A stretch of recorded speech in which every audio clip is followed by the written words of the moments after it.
see that come out when I fight Tank and whoop his ass.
Yo, salute to everybody out there. Salute to the Don. Salute to Mari Jose. Salute to everybody in the chat.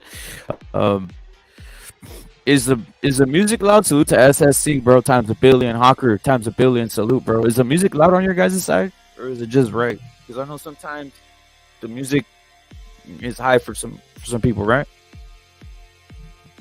Is the music all right? Any case, the live is about Tank Davis. His court case May 5th, right? But he's not gonna escape an ass kicking out here, bro. Salute to Dr. Wang. Salute to Hawker again. Salute to Mario Jose. Tank Davis will not escape the ass whooping, right?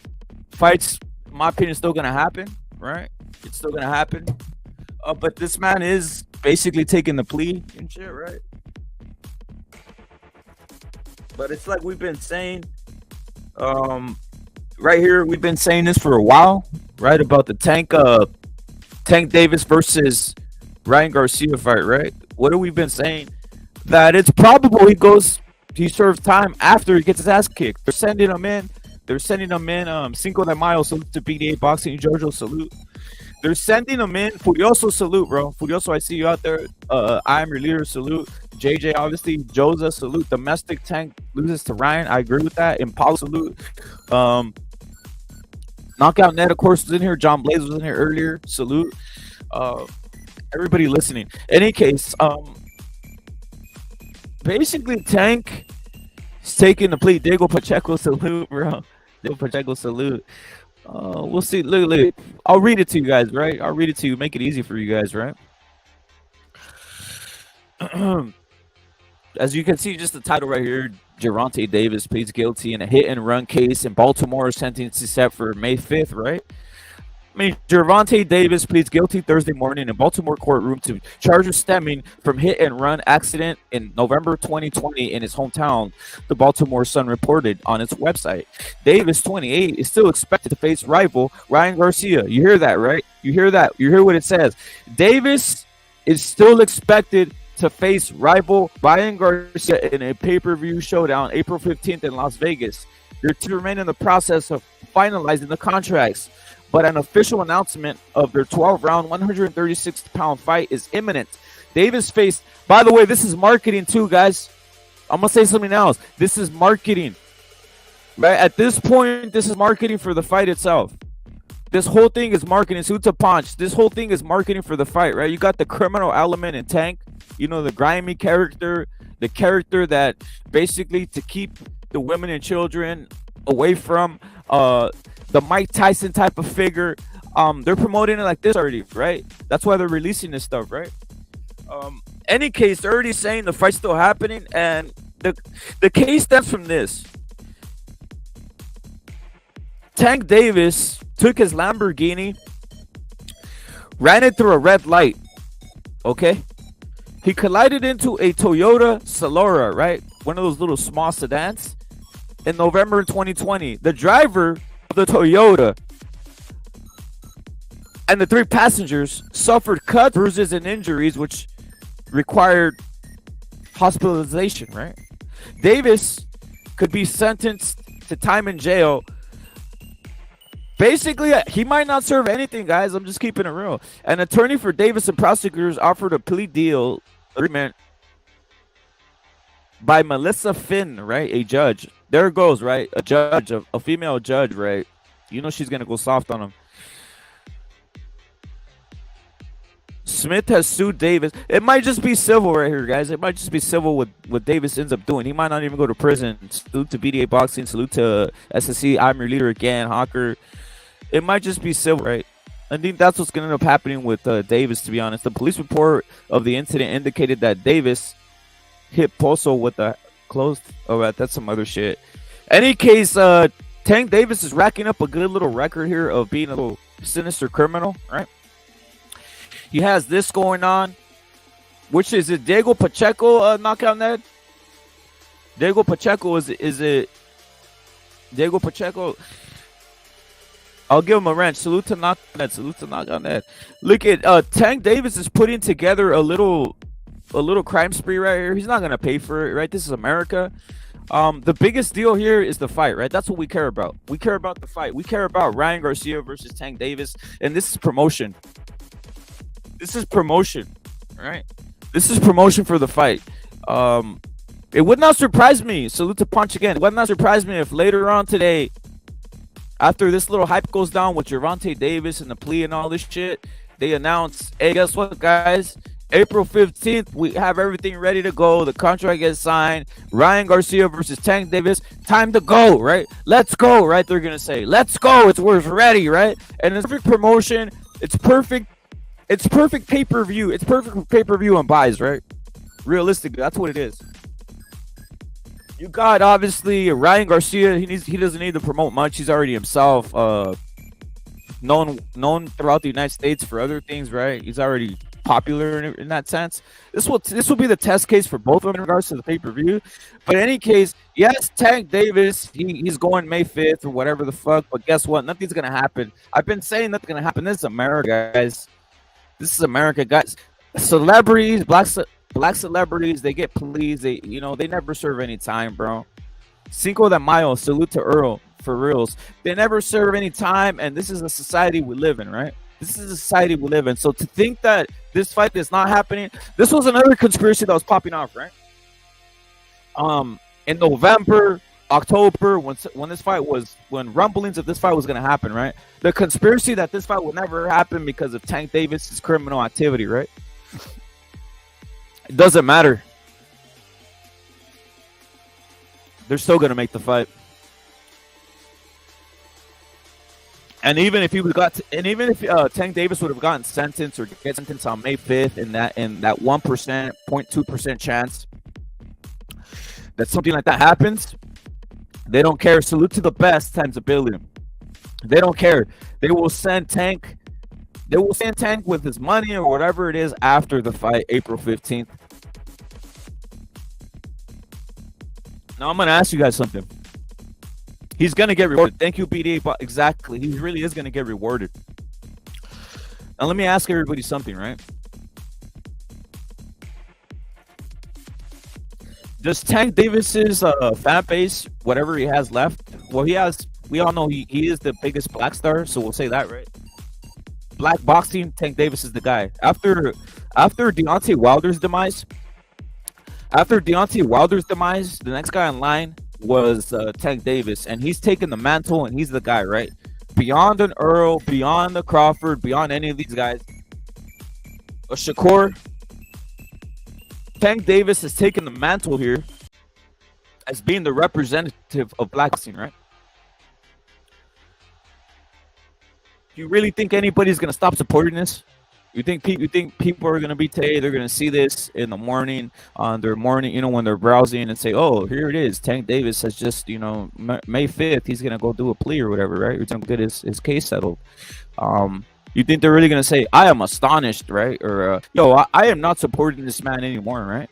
I'm not supporting Tank Davis anymore. No, guys, they're gonna keep on piling on. They're used to that type of fan base. The hip hop community fan base is used to this type of character, right? Mike Tyson to this day is allowed and applauded. Guys like this with criminal histories are allowed and applauded, even in the NFL and other sports, right? So they can do whatever they want. Cheap times, bro. Salute to Cheap Time. Salute to Lobito's boxing breakdowns. They're applauded. So this is just going to increase the fan base of Tank Davis. It's gonna. This is a snowball, not in a weird sexual way. You know what I mean? This is a snowball going downhill, right? The snowball going downhill, and Tank Davis is that snowball, and the rest of the people on that snowball that's going downhill and just getting bigger and bigger is the hip hop community, right? So this is actually increasing Tank Davis's marketability for this fight. And it makes it better. Let's keep it real. It makes it better. It makes it better. You got two sides here. You got two sides, right? You got the Tank Davis side, which is full of perpetrators, full of I didn't see nothing, right? Full of basically criminality, full of allowing or saying, "Hey, I see boxing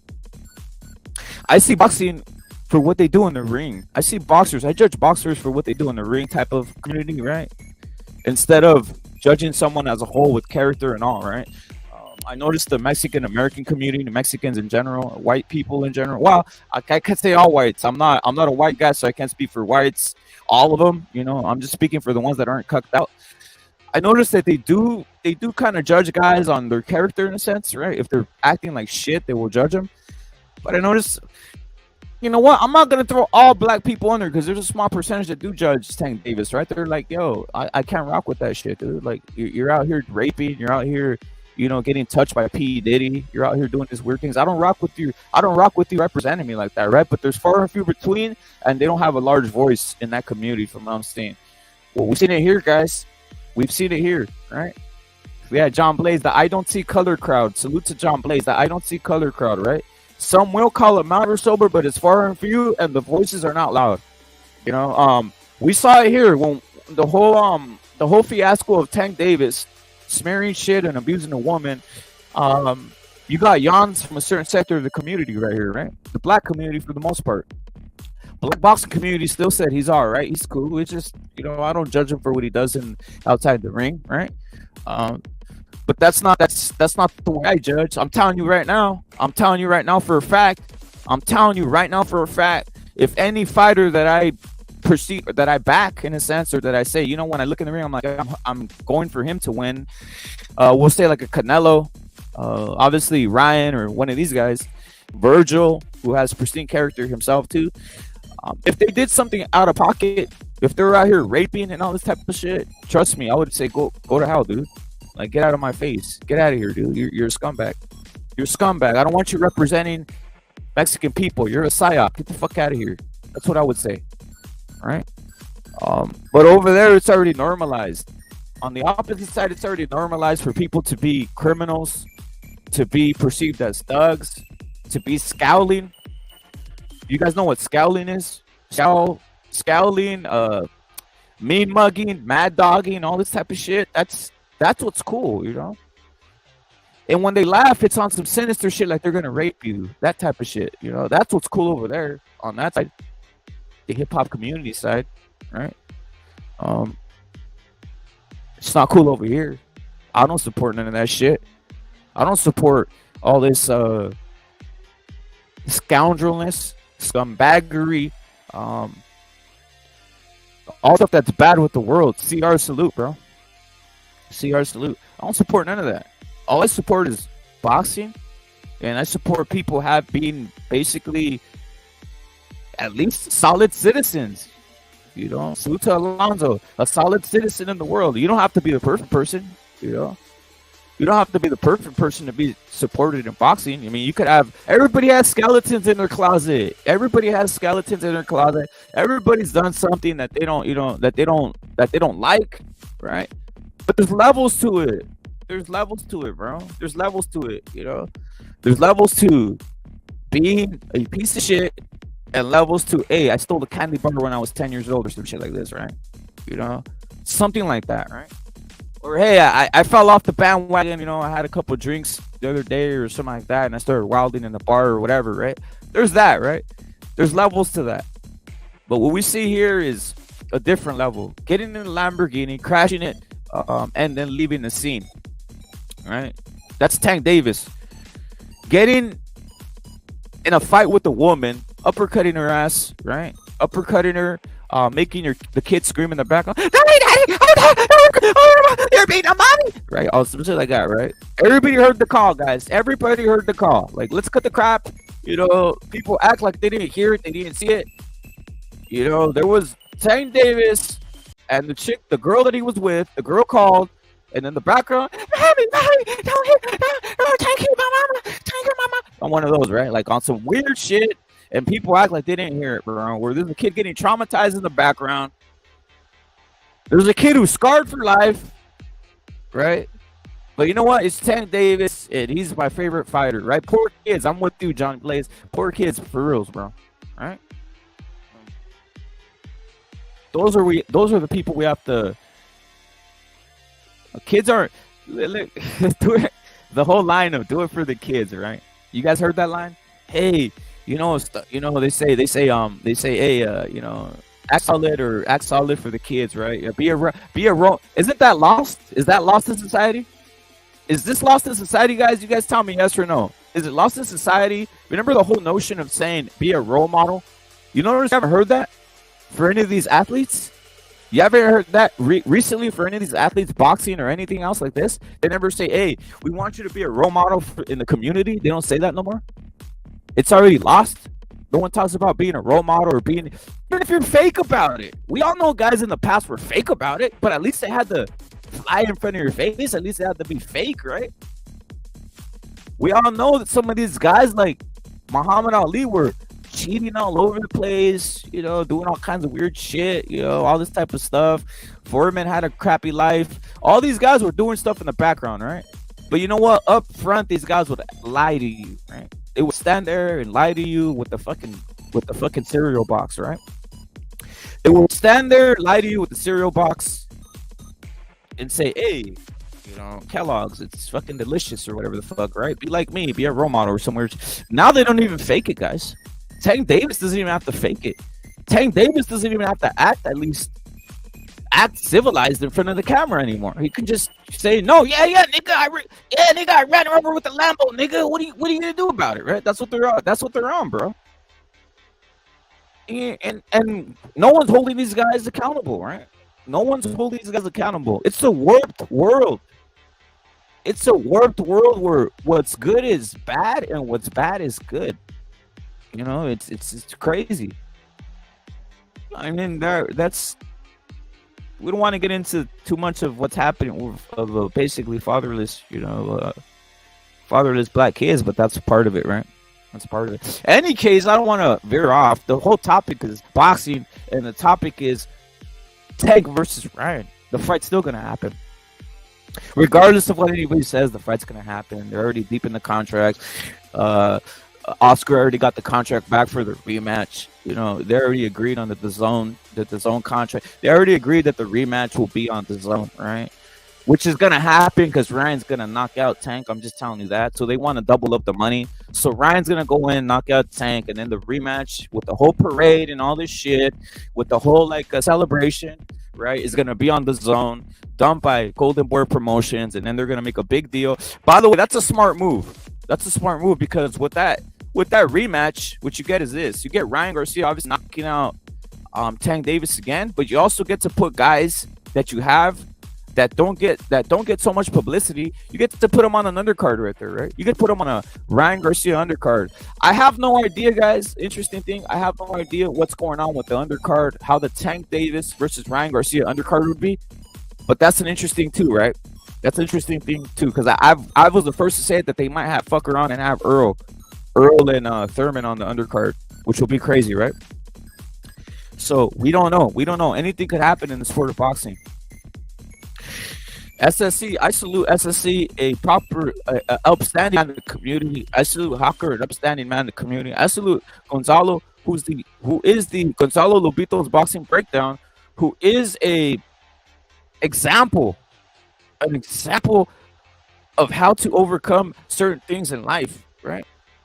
He's not out there, he basically showed us all the example. Guys who know in this chat, guys who know what I'm talking about, you guys know, right? I don't want to, if you're out there hearing or lurking, I'm not going to explain it. But SSC is a solid human individual with a family, works hard. Everybody in here is like this. BDA Boxing, I'm your leader, works hard. Alonzo works hard.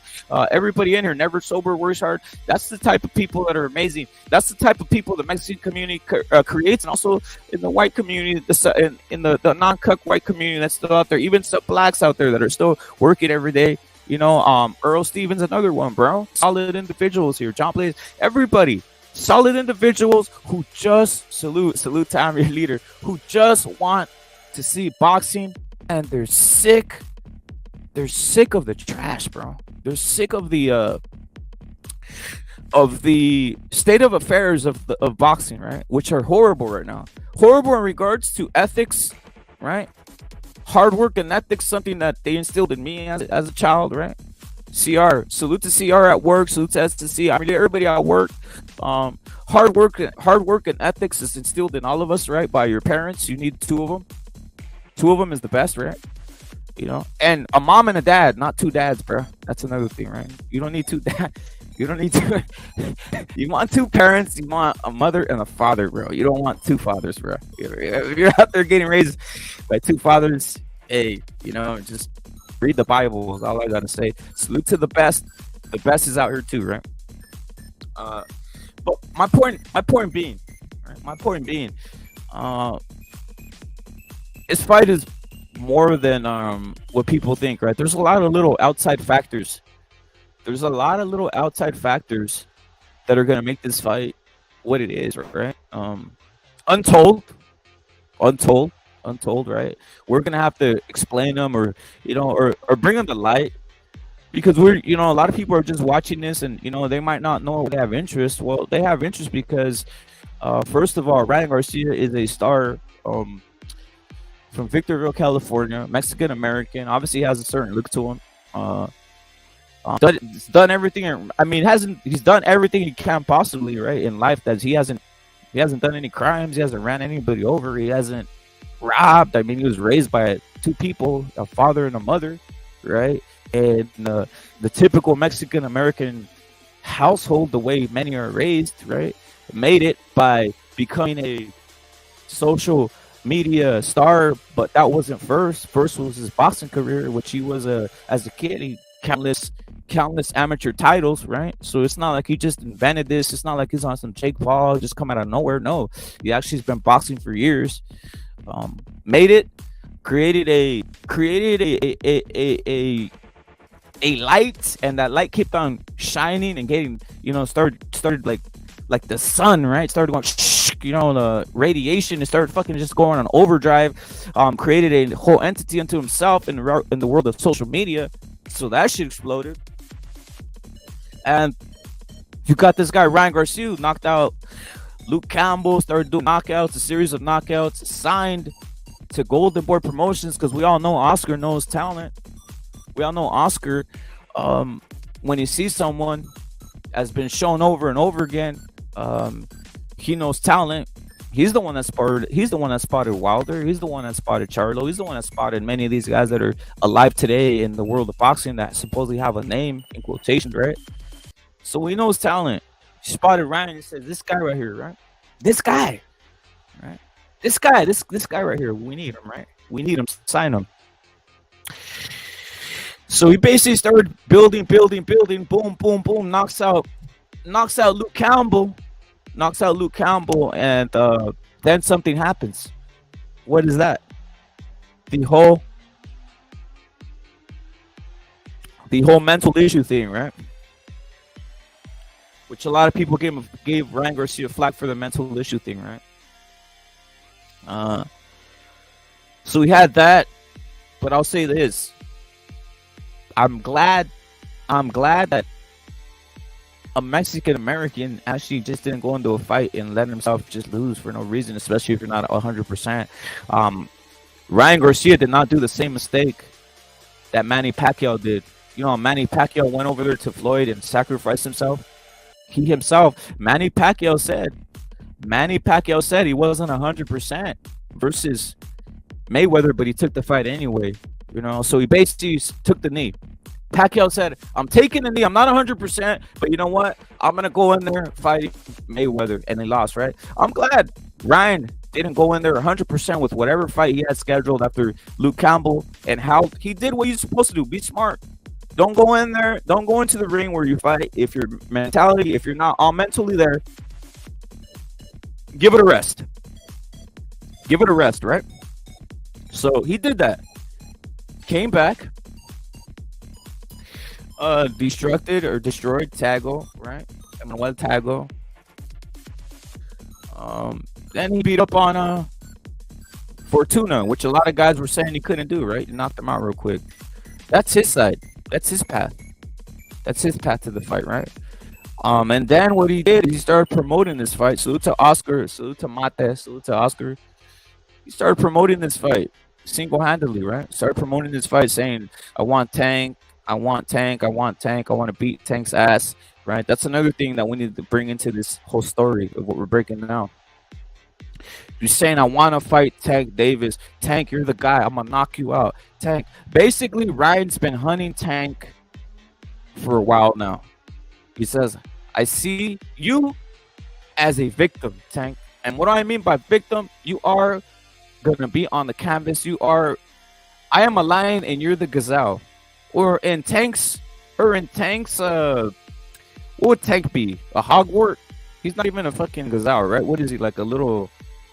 What's Tank, guys? What would be a comparison for Tank? Ryan in the wild is a lion and he's hunting Tank. What's a good comparison? A muskrat? A fat muskrat? I don't know, guys. You tell me. Obviously, the chimp is easy, right? Like a baboon or whatever. But that's too easy. We need a little dwarfish type of animal figure, right? Any case, so Ryan's the lion and Tank is the rodent. Salute to Punch, Howler Monkey. Yeah, one of those. He has to be on the ground though, bro. Yo, never sober. He has to be on the ground, running away, right? You know, one of those. I will say, what's that fool from the Lion King? The little warthog. That fool. Salute to never sober. A warthog, bro. So Ryan is the lion, and Tank Davis is the warthog, right? Salute to TRX, bro. SRT, bro. So he's been hunting, right? He even went on the brainless, the out of his mind, the basically schizophrenic Mike Tyson podcast, and he had that whole thing where he jumped on and said, Tank, I will beat your ass. Tank, I want you. But not in a creepy, you know, LGBT ways. Tank, I want you, right? In a sense, right? I want you. I'm gonna knock his out, right? In a sense, right? Obviously, Ryan doesn't talk like a black man, but you get my point. Here we go. We got Killer Be Killed. Jay Pettis, bro. Salute to Jay Pettis, bro. What's up, Killer Be Killed? What's your thoughts on this occurrence of... By the way, Killer Be Killed, give you 1,000%. You know, Killer Be Killed, bro. I give you 1,000% salute here, bro. Like I said, I gave SSC. You got to give SSC. You got to give I'm Your Leader. You got to give John Blaze. Obviously, Punch. These guys. I'm gonna give you 1,000% salute. Killer Be Killed for reals, bro. Like I said, I can't say this enough. Killer Be Killed is a pillar in this community. Killer Be Killed is a family man. Salute Killer Be Killed. But what's your thoughts on this Tank Davis thing going on, bro? Where he wants to escape the ass whooping. Salute to I Am Your Leader. Salute to SSC. Salute to the whole chat. Salute to Blaze. Salute to everybody, bro. Look, what happened, bro? He walked through it, bro. He pleaded guilty or what? He said he was guilty of that. So he pleaded bro. Guilty, right? For these charges. Well, we all know he was guilty, but he pleaded guilty, right? It took this long. It took this long for him to admit it, bro. So I mean, do we really believe him in this and the other shit of the accusations of him sticking up the toothbrush up his ass? Like, come on, bro. Let's keep it real, bro. He's not gonna admit it until he's trapped in the corner, bro. You know what I'm saying? It just sucks, bro. In the whole hit and run thing, there was no even video evidence, bro. With the whole toothbrush incident, bro, the toothbrush gate, that we know for a fact that shit was up his ass, bro. Right? You know what I'm saying? So you got picture evidence, you got pictures of him putting hands on the woman, bro, all that, and he still won't admit it, bro. So if you look at the history, bro, he finally come out and said, you know what? Yeah, that shit was me, bro. I'm the one that, I did the hit and run and whatever, right? So yeah, bro, it's just like you can't trust this guy, bro. You know what I'm saying? That's all I got to say about that shit, bro. Well, people I think are confused, right? They're starting to say that Tank Davis is going to escape an ass whooping, guys. If you guys are just coming through, let me break the news for you guys, right? Yes, Tank Davis is going to, go to basically sentencing on May 5th. For all those of you guys who hate Tank Davis a lot, just know he's not going to get much of anything, guys. This is America, right? There's different standards for what you do. And typically they give these guys light sentences if you're rich and you're black, right? So they will give him a light sentence, right? Because America, that's the way they do it around here, right? So don't even get your hopes up that he's going to prison or going to serve any time, right? And also, April 15th, that fight's still gonna happen, bro. That fight's still gonna happen, guys. Now let me ask you guys, how does this affect the Ryan Garcia Tank fight as it happens, right? Not is it gonna happen, not oh shit, is Ryan Garcia gonna fight Tank? No, that's gonna happen. I'm telling you it's gonna happen, right?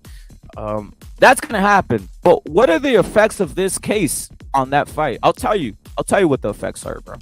Effects are this. Killer Be Killed, you can tell me if you agree with this assessment or not. This is what's gonna happen here, right? Clearly, Showtime, PBC, whatever you want to call it, entity that really was backing Tank, they're selling Tank out. They're saying we're selling your little criminal ass out of here. That's what they're doing. So Ryan Garcia, guys, you know how we all have suspicion of the PBC or anything held in Showtime or anything that Steven S. knows around him touches. Dude, guys. Tank is being sold out here, bro. That's all I gotta say. And this fight will happen. What's your assessment of that, Killer Be Killed? It's a possibility, bro. It's a possibility that shit can happen. Get your true thoughts, bro. Your true thoughts, Killer Be Killed. Because I know you might have a different. Go on, bro. Well, I feel like you might never know, bro, with this whole Showtime CBS thing. Since CBS is there, Showtime got to report to CBS now directly. I don't know if these guys will continue. You might never know, man. After this, after whatever the outcome might be, Tank Davis can probably come out and get a deal with CBS directly, bro. We don't know that, bro. You know what I'm saying? Those are possibilities, or maybe Matchroom's interested in Tank, maybe stuff like that. We don't know, man. With the future with Tank Davis, bro. That's just how I feel, because I can never take anything. I can't be surprised with these monkeys, bro. You know what I'm saying? These guys are real tricky, bro. You might never know, bro. He come out and then all these guys want to sign him. You know what I'm saying? Because that could be a possibility, bro. I don't know what's the Showtime CBS deal is going on with that, bro. So I can only assume, or maybe nobody. I mean, if he does take an L, nobody's gonna want to invest in Tank Davis anymore, bro. It can be over for him. That's another possibility. You know what I'm saying? Because he doesn't really sell like that. When this Ryan Garcia of Tank Davis does big numbers, they're gonna all give it to Tank Davis. They're gonna say, "Oh, it's Tank Davis. He's a mega pay-per-view store." And we know he only sold 30K, or what was it, 66K in pay-per-view with Hector Garcia. You know what I'm saying? Those are real numbers. So he's not really a pay-per-view star, but obviously after this, they're gonna say he's a pay-per-view star. With Ryan Garcia, we know Ryan Garcia's gonna do all those numbers by himself. Well, this does. Bro. We don't know. Killer Be Killed. This does also do salute to Sierra on the panel too. I want you guys' assessment on this. But this is another thing. This fight's about to probably be announced today or tomorrow. This is part of promotion too. In Sage, this is the world we live in, where they literally promote this as being like a part of promotion. Like, hey, Tank Davis got sentenced. He's a bad motherfucker, right? I'm just like it's part of promotion at this point, right? Yo, but Reppin, who really wants to invest in somebody that won't fight? This guy didn't fight Lomachenko. This guy didn't fight Josh Taylor. This guy, the real champions. Who wants to deal with that type of stuff? is very limited. If you sign Tank Davis, it's very limited, bro. You're gonna have him fighting C class fighters, B class fighters. Like the only A class fight he's fighting is Ryan Garcia. He's most likely gonna get knocked the fuck out and then send his ass on the fucking back to fucking prison, bro. I mean, to send him to prison. Do you really want to invest in Tank Davis? I don't know. I don't think so. I don't even think Showtime wants to invest in Tank Davis. He might fuck around and get an L and go to prison with an L. Well, let me tell you something. Want to invest somebody that won't really want to fight champions? He dug Lomachenko. He was scared to death by Lomachenko. And by the way, Lomachenko's knocking Haney the fuck out, bro. That's my fucking prediction, bro. I hope so, bro. Let me say something real quick. Killer be killed. Check this out, bro. Check this out, right? So, with all that being said, the number one black boxer in America is Tank Davis, bro. And that's the truth, bro. That's the truth, dude. All right. So whatever anybody says, guys, fools. I mean, if you guys aren't realizing this, most fools here realize this. But Tank Davis is the number one black American boxer, bro. The number one guy was Wilder, but once he took those losses to Fury, he basically vanished. He vanished. Yeah, he got lynched. He's vanished, bro. He vanished. The number one guy is Tank Davis, guys. It's Tank Davis, and that's, I'm telling you, you know what I mean? Trust me, I've been on panels with these guys. They've jumped on the Crips and the Bloods, and they say Tank Davis is that. He's that dog. He has that power. He's exciting. They don't like Shakur, bro. They don't like that, bro. No one even fucking watches that shit. No one watches that shit. That's why these guys wax poetic.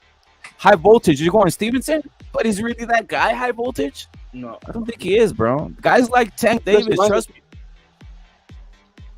My thing is this, though, bro. I agree with you. I think Tank's a much bigger star than Haney or Shakur, but 50,000 buys. I mean, that's embarrassing, bro. I don't know, man, if that's star power, though, to be honest. Like 50,000 pay-per-views, bro, that's pretty poor, to be honest. That's 50,000. That's 50,000 people that bought the fight. That's more than Stevenson or that really like Haney would even get, bro. Like Stevenson, I'll say something about Stevenson and Haney. They've never filled out a small arena of 8,000, bro. The most I think Haney's sold was what, less than 3,000, 4,000. Jojo Diaz, and most of the crowd was Jojo Diaz, and they were booing him. We're not talking about Kambosos. That was that Kambosos over there in Australia selling that shit. You know, so that's true. These guys aren't selling shit. PBC do give away a lot of tickets though for their events, and he does fight a lot of Hispanics though. To be fair, so when he fought Barrios, Hector, when he fought Leo Santa Cruz, those are good undercards and with a good Hispanic fighter. So I feel like they help sell the event as well. But look, if you can knock somebody out, if you have the ability to knock somebody out, just like Berlanga, who's selling shit too, right? If you're knocking guys out consistently, trust me, people will watch. People like seeing that shit. A lot of people don't mention this, bro. A lot of people don't mention this. You gotta understand too. People inflated the numbers too, bro, because that you had Boo Boo Andre on the undercard. Who else you had in the undercard, bro? I forgot. You got Boo Boo Andre. Boots, bro. I don't even. Who else? Boots Ennis. Boots Ennis. Andre, Rashidi Ellis, those guys. Yeah. Rashidi Ellis. You had all these guys, and they only did altogether 66,000 pay-per-view buys. That's trash, bro. Mm-hmm. That's trash, bro. Nobody wants to see these niggas, bro. Nobody. They trash. Violent Bad Guys was ways, bro. They don't sell shit. Trash. Trash as fuck, dog. 66 What's guys is CR? Superstores. You expect me? You expect Boo Boo Andre to sell? You expect Boo Boo Andre to sell thousands and hundreds of thousands of pay-per-views? Hell no, bro. On the undercard, he can't sell shit. You can. But let me ask you something. Let me tell you something. Let me tell you something. Is what Tank did today, meaning take a plea, is this going to be on Sports Center? Is this going to be on TMZ? Is this going to be all over in the American stations? I feel like Ryan promoted the fight though, because he was on Sports Center or ESPN. He was on Mike Tyson's podcast, and there's own running ads, globally hyping up the fight, because they're a global app, so they're hyping it up, But I don't know, man. I feel like, in a way, you feel like they kind of got played a little bit by Al Heyman and PBC. Oscar. Let me ask another question. No, he didn't get played.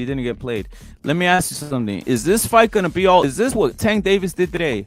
This is what I'm trying to say. Is this gonna be all over broadcast that wouldn't naturally pick up boxing? They don't give a shit about boxing. Yes, it is. No. That's what I'm trying to tell you. It is.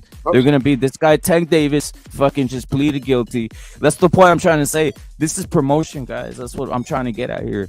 It's actually promotion for the Ryan Garcia fight itself, too, bro. I'm just keeping it real. You don't think they've known? Let me ask you something. You don't think they've known he's taking his plea on May 5th since a while already? This is all promotion, guys. Of course, I told everybody he's not even gonna go to prison. This is all promotion. You know, you think they're gonna send a black? No, this is promotion. It's gonna lead into this, and then maybe today or tomorrow is when they're gonna say this fight cracking off and all this other shit, right? It's all leading into promotion, right? Look at you can't do a job on Oscar De La Hoya or Ryan Garcia. They are who they are. They're basically figures that are popular, right? Same thing with Canelo. You can't do a job on him. Canelo is who he is. He's just a popular figure. I mean, the clout chase though. I feel like Ryan.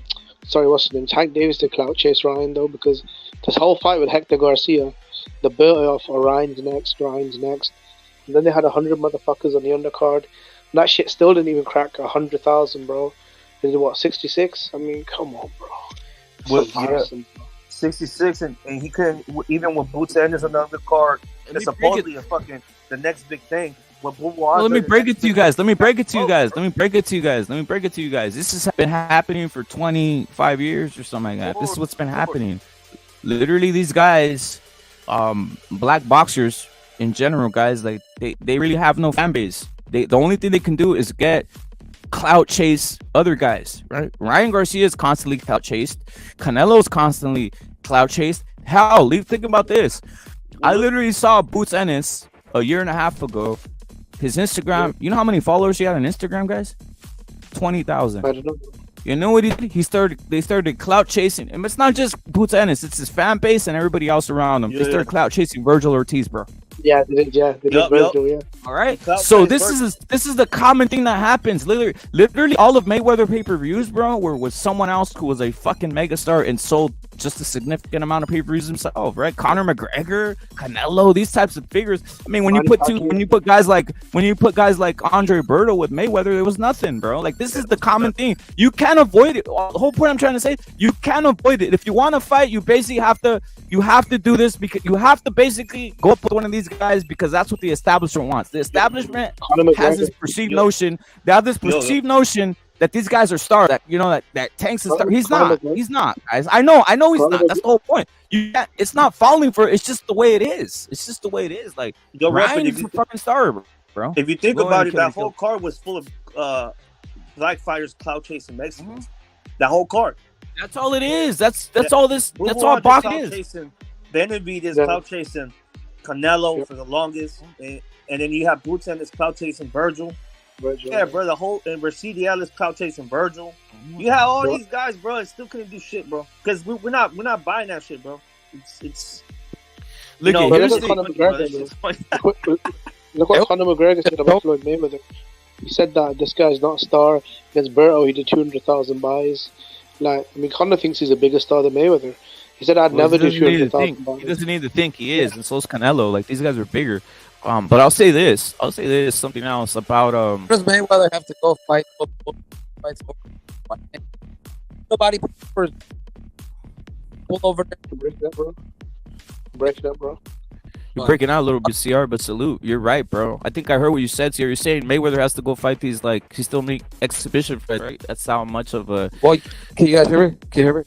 Yeah. I hear you, bro. No, I'm just saying, why does he have to fight his exhibition fights in Asia? Because why doesn't he do it here in the U.S.? Because nobody here wants to pay to see his dumb ass. Facts. Well, because there's no black fan base. CR, you're right. Well, black people don't put money into the game. That's Thank you. CR just broke it down perfectly. The Asians are still under the impression. Japan and Asia, they're still under impression.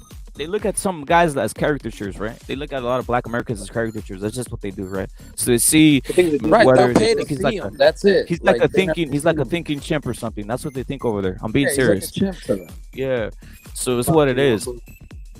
80% of the fans watch Mayweather hated him. Facts, high voltage facts, bro. But let me go into something, right? Through the years, look at Oscar literally, look at Mayweather, his entire operation is clout off of Oscar De La Hoya, bro. Everything. Dog, I'm saying something else. The creation of the PBC or even everything that's happening is clout off of Oscar De La Hoya, a Mexican American. That's and the Golden point I'm Boy saying. put on most of his biggest fights. That's the whole point. They all dude, to this day, they still clout chase all Canelo, all basically Oscar fighters. Jaime clout chase all these guys, and they trying to convince guys they need to fight him. Hey, you need to fight Charlo. No, you don't. You're clout chasing Jaime. Jaime has a fan base. Charlo doesn't. Yeah. Virgil the same way, by the way. Look at proven by this fact. Look what happened when Crawford and Spence tried making a fight, and they looked at the financial rewards. There was none. That's the whole point. Two black guys that count. They need a Mexican. That's why I've been saying none of these guys prove anything unless they beat Virgil. If Crawford doesn't fight Virgil, he's not proving anything. If Spence doesn't fight Virgil, he's not proving. These guys need to fight Virgil. Period. That's the only guy that makes sense in that weight class. And Virgil's willing to fight him. Of course he is. I think Crawford will. I think Crawford signs the Golden Boy Promotions. I think that's the passing of the torch fight that'll happen. But hey, man, look, fuck it, man. I think Crawford versus Virgil is probably the biggest fight in the division for me personally. You got a young superstar on the rise versus, the old champion, ex-champion. So I think it's a great fight. I think it's way bigger than Spence versus who's he fight, Thurman or Boots or whatever. Fighting Thurman, supposedly. I know these guys are. It's whatever. It's Spence's at it. Like these guys I'm are tired already of out of Spence. He's the biggest. Me too, bro. The duck in establishment. game. The establishment is. These guys are riding hard for these guys, and they're looking like morons, to be honest. And by establishment, I mean a lot of these elderly type of. I'll say everybody over fucking 35, bro. They're fucking on some weird shit where they're still mentioning like Crawford, Spence, and all. I'm talking about guys in the media or guys even with these guys, these type of guys, bro. These guys, it's over with, bro. Crawford, Spence, they're over with. It's out of here, bro. Why they don't put Spence and champion and Reese's at least, bro? Give us something. Let these guys fight for that fucking WBA belt, bro. At least, bro, something, bro. Virgil versus Stanionis. These guys deserve it more than any of these other motherfuckers, bro. See, that's a real fight, bro. Dude, they stripped Pacquiao for inactivity during COVID. The winner gets Spence, bro. Yeah. Damn. Dude, because the WBA cucks for fucking Heyman. They fucking stripped Pacquiao for inactivity during fucking COVID. That was stupid. Bro, Virgil versus Stanionis is the best welterweight fight in the last 5 years, bro. For me.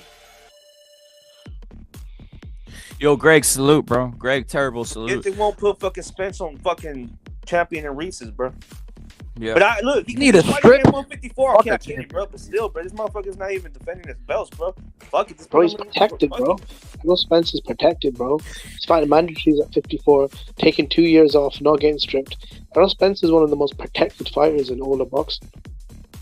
Yo, yeah, Suleiman is in on that bullshit. He really is, bro. He really is. Freezing salute, Joseph salute, Hawker, high voltage salute to you, bro. JJ obviously says Spence used a fire stick despite being a millionaire. That's the whole point about that, JJ. What you said, bro. The man won't even pay for another black man's fight. Bro, these people ain't even paid how they perceive themselves to be, dude. They don't even get all their money, dude. Wilder was just telling them. Bro. Wilder was just talking about that shit. Again, so Broner Ben exposed them. Like, they don't even get paid like that. They said the PBC's broke, Al Heyman's finished, and they don't even pay the fighters. They send them checks, bro. $1,000 checks, bro. Like some kind of fucking waitress at Denny's or something, bro. Yeah, Broner said his fucking, after a while, his checks were $250. Like, what the fuck? Yeah. Yo, I got a question, bro. CR, obviously Jimmy, obviously Killer Be Killed. Were you guys under the impression that Tank Davis would do any time? Were you guys under that impression before? When this fight was going to get announced and there were rumblings? Go and CR. I think what's weird about this whole thing, I don't know if you guys recall. Supposedly this shit got postponed because the judge rejected the last plea deal. But yet he just pleaded guilty to a plea deal. There it is, fucking court bent. Bro, I'll be honest, bro. I'm actually shocked, though, that he didn't get any time, bro, because trying to run over a pregnant woman, bro. Like, I don't know, man. That's really bad. Bro, I was on here. Bro, I was on here when people were telling me, "Hey, he has to do a play deal." I was like, "Dude, dude, this is America, dude. You don't know what's going on, and it's Baltimore. They have weird things going on there, bro. Like, you could literally do it, bro. California's not. I don't know if it's as bad, but guess what? That place is bad as, dude. That's where BLM was at, bro. That's all I gotta say. You think they're really gonna put a guy like this in prison, bro? Come on, bro. You know, they're not gonna give him a little fine or whatever the hell is gonna take, and that's wrong." Yep. I feel Baltimore's like a third world country, though. It's like a third world country. Like, it's fucking riots and crime and fucking poverty and meth babies and, you know, all that stuff. Yo, Killer be killed. What's your thoughts on the sentencing or it's just whatever, right? It's normalized, right? All this is normalized, meaning a sentence like this, like, we're not, look at, that's the whole point. I'm not even covering guys, I'm not even covering if Tank should do this. No, this is normalized, bro. I'm not even gonna be, hey, oh shit, I'm not gonna be on some, I'm already sick. I've already outraged plenty of times on here for him beating women and all this, and guess what? I noticed everybody in that community says, I don't care, it's whatever, you know. Yo, Rep, I'm gonna keep it fucking real, bro. If they were to ask me, would you rather have Tank Davis serve time in prison or fight Ryan Garcia? If you can only pick one, bro, I'm gonna pick him. That's serving fucking time in prison, bro. Serving time in prison. Well, I'm gonna tell you why, because I'm not like these other guys that support Tank Davis and how do I tell you? That support Tank Davis doing all this shit and allow him to get away with shit, bro. Putting hands on women and stuff like that. Look, all I know is Ryan Garcia, justice will be serving the ring, bro. That's all I gotta say. At least get that. Justice will be serving the ring, bro. I'm not fucking around with these niggas, bro. Killer be killed. You're genius. Tank Davis, bro, for the actions that he's doing, women and shit, bro. Right over pregnant women, bro. I'm not fucking around with that type of shit, bro. Fuck Tank Davis. He's gonna get lynched, bro. Facts. Yo, Killer be killed. Thank you for coming up with that question. That's a question that I want to answer, and you know what? You got me, bro. My morality is tested, and thank you, bro. Wait. Thank you for basically bringing me back. You're right. I would rather, guess what, guys? I'm with Killer be killed. I would rather this fight doesn't happen and this scoundrel serves time for fucking 20 years in prison, bro. I would rather Tank Davis serves 20 years in prison than see this fight, guys. I'm just keeping it real, bro. You know what I mean? Bro, me too. I agree with you guys, bro. But justice will be served in the ring, bro. Justice will be served in the ring, bro. For the prison Ryan's a hero. Ryan's a hero, bro. He's a fucking hero, bro. And the glove, you should with the marker, the glove, the left that he punches Tank Davis. He should put four women's rights on his glove, right? For fucking what's that shit called? 1-800. What's that shit called when a female's getting her ass kicked all the time? Forgot it. I don't even know about this because guess what? That's not in my world. I don't even see that, guys, so I'm not aware of it. But what's the word? Assault or what's it called? Domestic violence. That's what you put. 1-800 domestic violence when he punches his left hook on this motherfucker, right?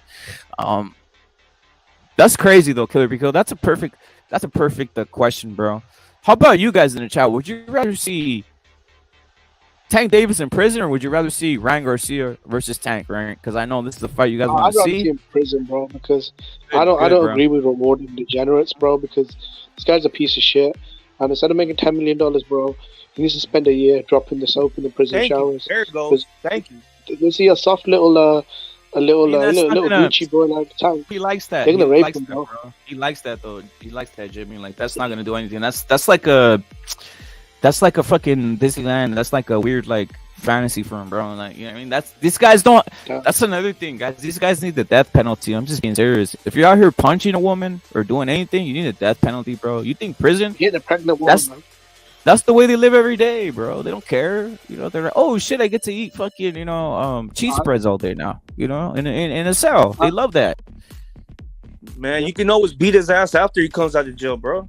Facts. Yep. Okay, you can always do, man. Yeah, bro. This mother. I just hate when people say, "Oh yeah," but he's. You know what? I don't listen to the shit that happens outside of fucking boxing. I just think he's a great fighter. Nigga, shut the fuck up, bro. Ain't nobody want to hear that shit, bro. You're fucking contributing to that fucking action, bro. Either you're over here hitting women, you know what I'm saying? Either you're over here hitting women too, bro, and that's your fucking idol. You know what I'm saying? Yep. Yeah, bro, goofy ass niggas out here, bro. I'm goofy. Bro, this dude tried to kill a fucking pregnant woman, bro. Shit was crazy.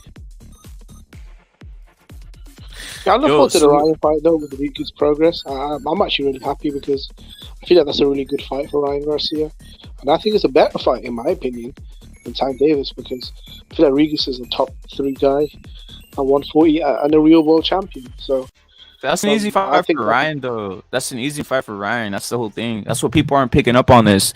Let me ask you something, Jim. Do you know in this world, Progress fears Tank? That's what people don't even realize, bro. Tank beat up Progress in sparring, bro. That's what. Like, I'm just like, this is the whole thing.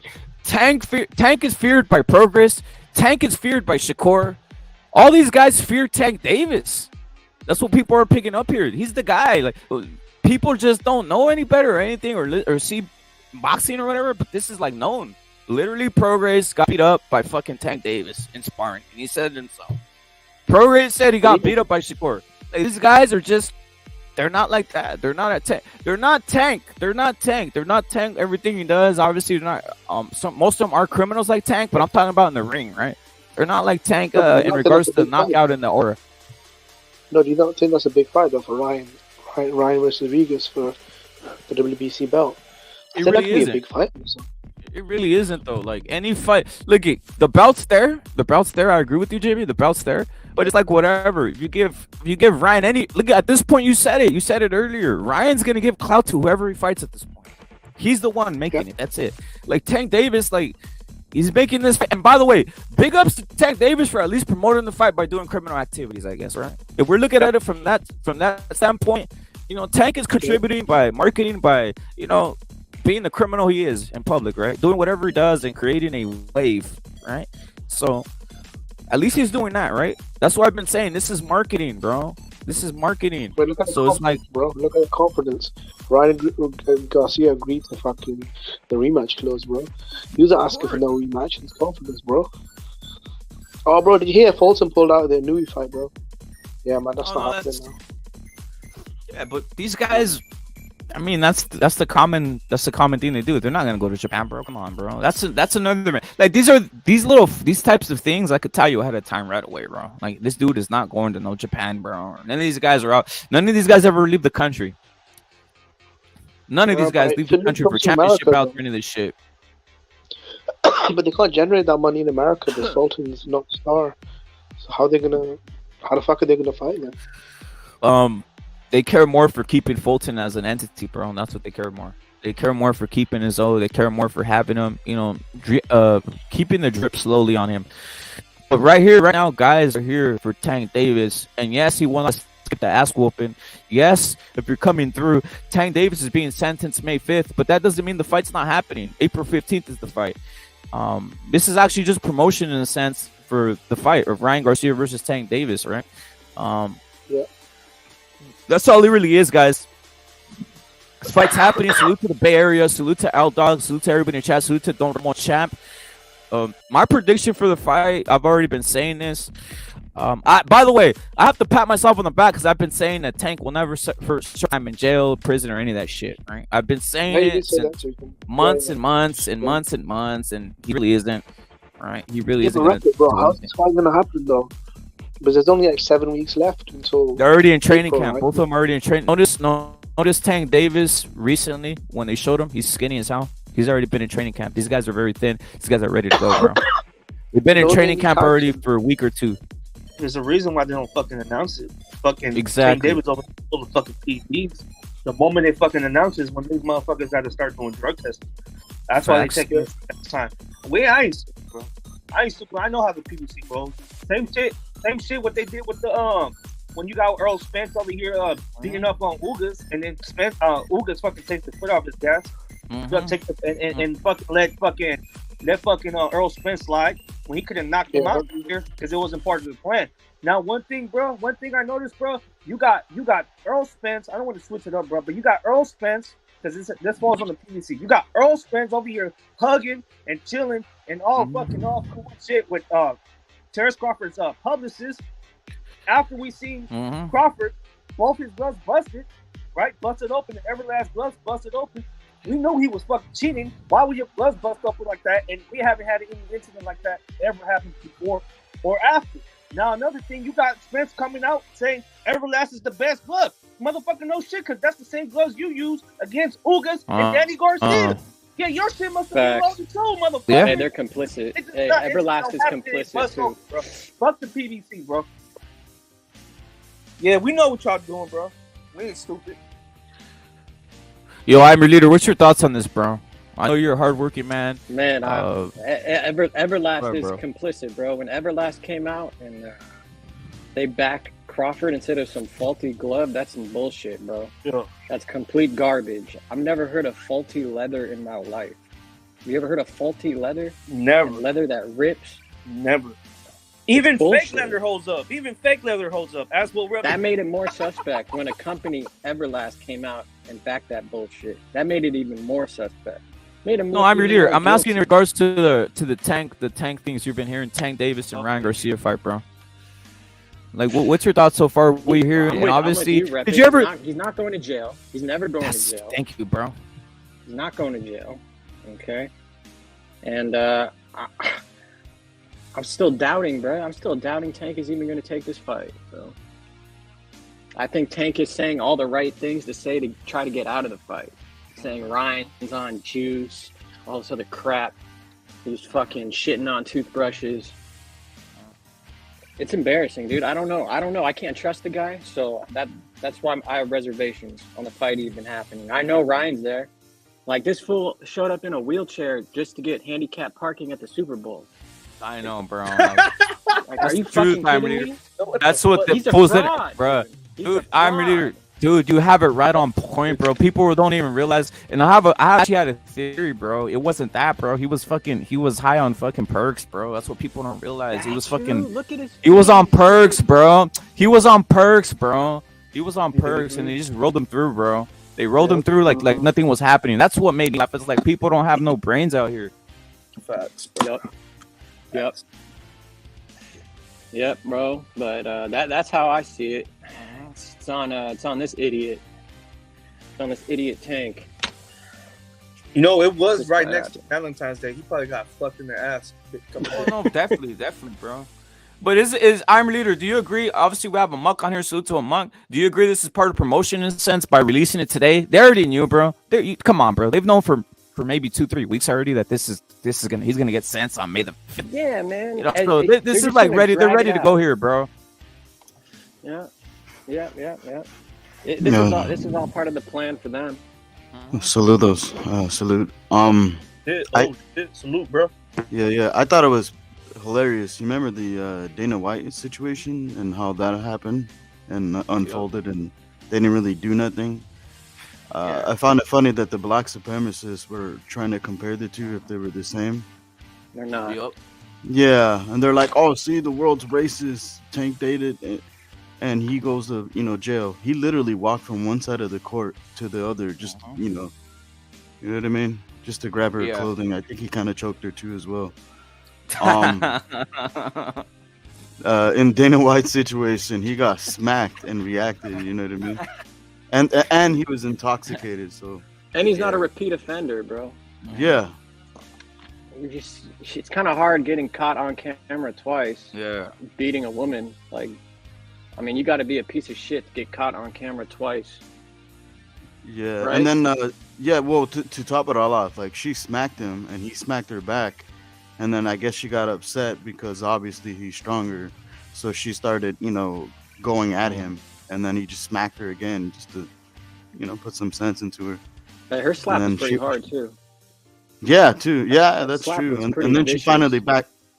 she finally backs off. If you watch the video, like, Dana White then holds his composure, and then the guy walks in the middle to prevent her from, launching at him again. And then you got Tank, who was like the full-on attacker. I don't know. The situation is not the same, man. Yo, Muck, you really think he was there watching Frozen, bro? Come on.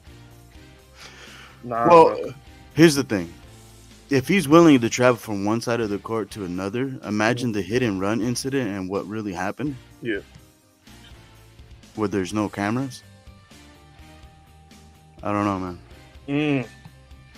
But I mean, I disagree with you guys. I want to see the fight, and then he can go to jail. And the reason why is he's gonna take a double L. He's gonna lose the fight, and then he's gonna think about it in prison why he lost the fight and how he lost That's the fight. good.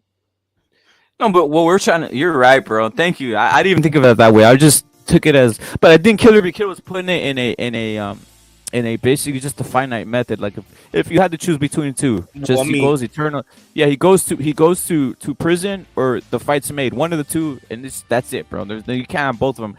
Which one would you choose? The fight being made or he goes straight to prison? Well, knowing that there's a lot of black supremacists and a lot of cucks out there, I'd rather have them fight because they know he's gonna lose, because they're gonna spin some narrative that supposedly Ryan was ducking when it's the other way around. This guy has a track history. He ducked Loma, he ducked Tevin Farmer. Who else did he duck? There's one more guy that he Josh Taylor. No, it was at 130 or 135. Oh yeah, he ducked Ryan, but there was one more guy that he ducked. Fuck, bro. I think it was Haney or somebody like that. So this guy has a track history, but you know his biased fans are always gonna spin some crazy narrative. People saying Burchell. I don't know. No, he did Doug Burchout. He did Doug Burchout. So it's a passive. He did Doug Burchout for the longest. He's ducked a lot of guys. He's already 28. He's already 28. He has a track history. Yeah, someone said he does. That's the person I was actually thinking. Yep. Tevin Farmer, obviously, too, which is another little guy, right? But in regards to the social aspect of this, like, does Tank Davis lose any support from his followers seeing what they see today? Is he ever gonna lose support? He really doesn't, right? No, because in that, like in the rap game, not like hip hop before. Today they just promote degeneracy, just full on retard. You know what I mean? Lack of a better term, but yeah. Yo, I'm gonna say something, bro. Oh, never mind. That shit don't make. Never mind. No, say it, bro. All right. Well, how would y'all feel if Devin Haney out of nowhere drops the WBA belt, bro, and then this Ryan Garcia, for whatever reason, right? And then Ryan Garcia fights Tank Davis for the full Super WBA belt. Wouldn't that fight be bigger? And not only that, I mean, it will suck for Lomachenko because he wouldn't be able to fight for the undisputed. He probably do some shit like that, bro. No, I'm just saying, how would y'all feel? Say it again. Break it down. How would you feel if Haney drops the WBA super belt, bro? If he just out of nowhere just drops it, bro, and then Tank, and that's just up for grabs. Tank Davis and fucking Ryan fights for it, bro. It's whatever. At this point, they'll make the fight bigger, bro. It will. You're right, bro. You think there's possibility of that happening? Because you're mentioning it. You think there's possibility of that happening, bro? Bro, I think Haney's moving up, bro. Something's fishy with that fight. Is, there's no reason that fight shouldn't be made right now. I think Haney's going up to 140. It should be signed and sealed. What the fuck? Every week we hear that it's there, and something's going on. That's all I'm saying. So you might be right. I think they might just be stalling. Same thing with Errol Spence. They might try to go the Errol Spence route. Try to hold on to the belt and fight at some bum at 140. Yep. If they pull that shit, wow. Boxing surprised me, bro. It's just full of fucking bullshit. It really is, bro. It really is. Yo, Will Boston tried to pull that. Yo, Will Boston is on the opposite side. Will Boston, salute, bro. He's saying this fight's not happening. It's 2 months away, and Showtime doesn't have money. It's dead, is what Will Boston's saying. I see, and Will Boxing has a legit argument there. He does, bro. He does. Yo, Tank ducked Jason Sosa at 132 as well. Yeah. You know who I'm talking about? I know who you're talking about. The guy who Burchout knocked out. Yeah, he beat his ass. Joe beat his ass. But there's an interview where they were supposed to fight, and Jason Sosa's talking about it. He was like, "Yeah, they didn't want to put him in there with me, bro. He's too young. They didn't want to do that to him." Like he dresses it like in a throwaway line. Yeah. Yo, just my opinion. I'm gonna keep on stating it. Will, this fight's happening in my opinion, and these guys are already in camp. These guys are already in training camp. So the whole point of the stream, in regards to the Tank and Ryan fight was basically telling people it's happening. Like, don't fall for the oh my God, Tank might go to prison. No, he's not. He already accepted a plea, and He's May definitely 5th not is going after. to prison. Yeah, and May 5th is after the set date of April 15th, which is supposedly when the fight's gonna happen, right? Like I said, this is part of marketing to me. Iron Leader, I think they already had this news like maybe 2-3 weeks ago, but they're saying, all right, what can we do to market this fight to get more pay-per-views, right? What we'll do is this: we'll come out with a statement that Tank Davis is taking a plea, with the bad boy image type of shit, right? I don't know why he needs it, but anymore, he's already a bad piece of shit, right? And not bad in a cool way, bad in he's a scumbag type of shit. Yeah. And they said we'll do it right before the announcement, and this will be publicized on TMZ, on all these types of platforms that aren't really boxing related, right? So it's just a form of marketing, in my view, guys. I really think this fight will happen, right? Oscar said it, so I believe it, right? Oscar De La Hoya, right? When he says something, it's not on some cap shit. So they already got the contract. Now we just need it to be announced officially in the presser. Now this shit will be wild, guys, because to me, Tank Davis really, and you can agree or not agree with me. I'm your leader in the muck. I want your thoughts and opinion. Is Tank Davis really the only lone black star now, or the black boxer in boxing that really is the number one guy, right? At least from my assessment, I think he really is. There's no stars, but yes, he's the one that they hold the highest. I mean, you can't be a star and sell 61, even under really two. You can't be a star and sell 200. 200 is a shitty number. This guy can't hit, so he's not a star, but yes, he's got that thug crowd. For some reason, they think he's the thuggest and the ruggest, so they're gonna back him. So that's what they do. Well, the point is this. Star in regards to this, right? Yo, Mr. Aggressive, Tank is number one because of this. If I put Tank and I put Shakur and I put Haney to all do pay-per-views, they're not gonna sell a lot. But guess what? Tank is gonna sell more than Shakur and Haney, who literally can't even sell out a little fucking arena, dude. The only thing Haney's done is go to Australia and basically feed off of Cambosis. Look at Haney will forever now be basically what's this shit called? A parasite. Haney and Shakur are parasites, guys. That's what their career will be. Parasites. Parasite. What does that mean? Every opponent, they're parasiting off of the fan base. That's it. They have no fan base, so they're gonna need to match these guys up in parasite mode. And you know what? Tank Davis is on some mini parasite himself, right? Because most of this fan base that's gonna buy this pay-per-view is Ryan Garcia fan base, from my assessment. But these guys are going to be... Mayweather was forever a parasite, guys. He was parasiting off of Canelo, parasiting off of Conor McGregor, parasiting off of Oscar De La Hoya. They're parasiting all over the place. They have no literal fan base. Proven by Wilder's pay-per-view numbers when it came to himself, and as I'm Leader stated, Tank Davis, who literally is the biggest... We're saying star. I'm just saying star in regards to that community, guys. I'm not trying to say, Tank Davis is on some Mr. Worldwide, this type of shit, or some other shit, guys, or on some, if anything, Tank Davis is like he's like a niche, what do you call it, little like miniature porn figure or whatever, because he's out doing all kinds of weird shit. A gay porn figure is what he is. You know what I mean? That's what he really is, bro. He's like a niche star in that world, right? But in any case, that's my assessment. Now, Amok, what's your assessment of the fight happening itself? Do you think... This is another thing I'm getting into. I think they're selling Tank too. That's the reason the fight's being made. They think Tank is useless at this point. Like, we need to get whatever we can get out of him at this point. We don't have any more fights on. True, very true. So let's send him out here and let him get his little ass kicked. And let's almost like a cash out. It really is. And 2 times here. And 2 times. Let's sign a rematch clause so that way we could profit off of him getting his ass kicked 2 times, right? But Amok, what's your thoughts on his ability to box in regards to him versus Ryan Garcia? Is he gonna have that ability to beat Ryan Garcia, or how do you see the fight going in a sense?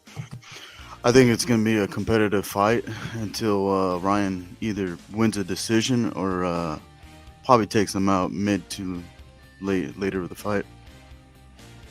I mean, he's getting pushed back by little Isaac Cruz, man. He's small for his weight class. And then he got dropped, that you told me, I don't know, it was like a few months ago. He got dropped by Leo Santa Cruz, but the corrupted rep called it a slip. So, and then he was losing rounds to Rolly Romero, and no one really expected that. So, like, I just don't see him winning the fight. They're either going to cash out on him. And he's a midget. He's a pretty small guy. He's not a big dude. He's got these little muscles. I don't know why people fear this dude, to be honest. I really don't, man. I don't even know why people even give him space, dude. Yeah. Just fucking crowd the guy and knock his ass out, dude.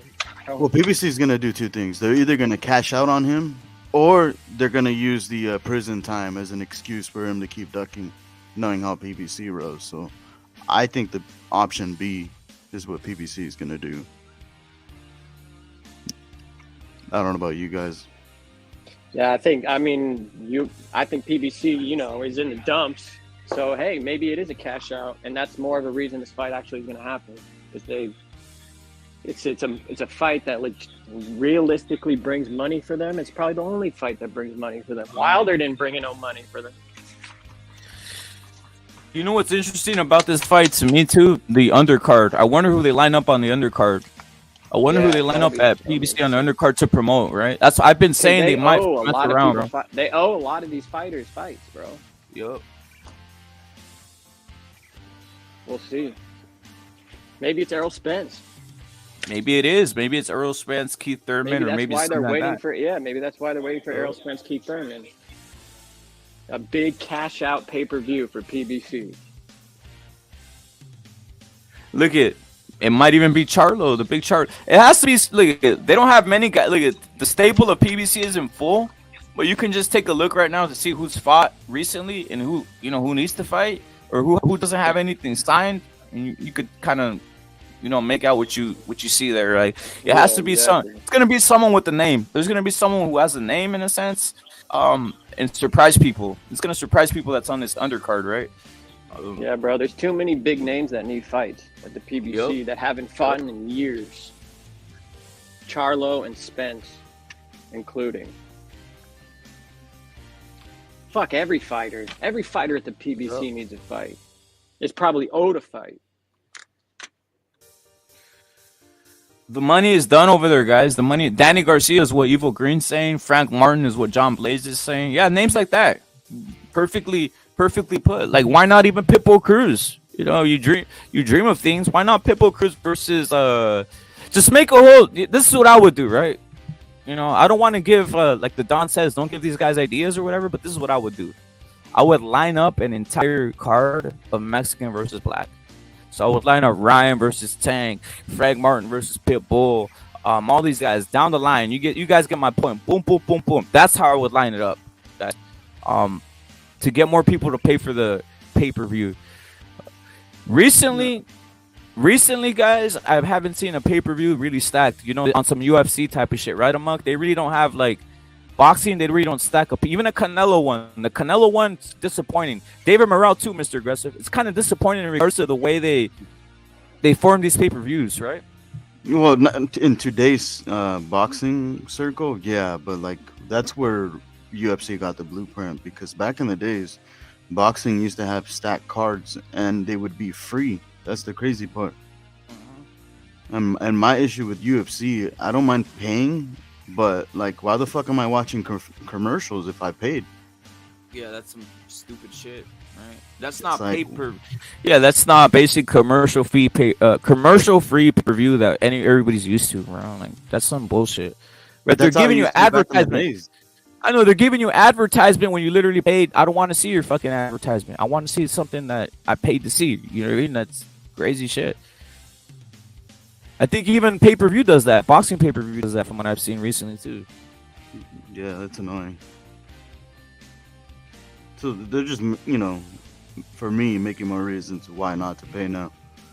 It's like it's not even as stacked, and then when it's stacked, you pay for it, and it's overpriced, and they're just bombarding you with commercials.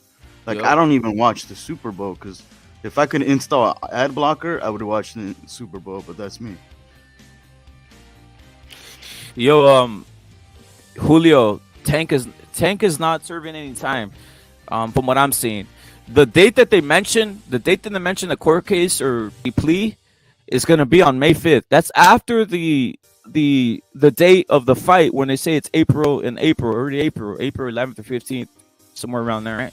So this has no bearing on the fight itself. This has no bearing on the Tank versus Ryan Garcia fight, Julio. So even with this little criminal activity you got going on, it's really not going to affect anything that's happening. The only reason we're making a deal about this is basically to say, like, I'm just exposing that it's this fight's gonna happen, because I know many people are like, oh yeah, thank you Jesus, you know, like me, I would be saying that too. Thank you Jesus, this criminal's going to jail and the fight's not happening. But no, dude, like, literally, it's here to pass that, to tell you, yo, guess what? If you think this is a thank you Jesus moment and this motherfucker is going to prison, that's not happening. Tank is not going to prison. Tank will not serve any time. Tank is gonna fight Ryan Garcia, and this is part of the publicity for the fight, in a sense, right? They're publicizing it this way. This is the oldest.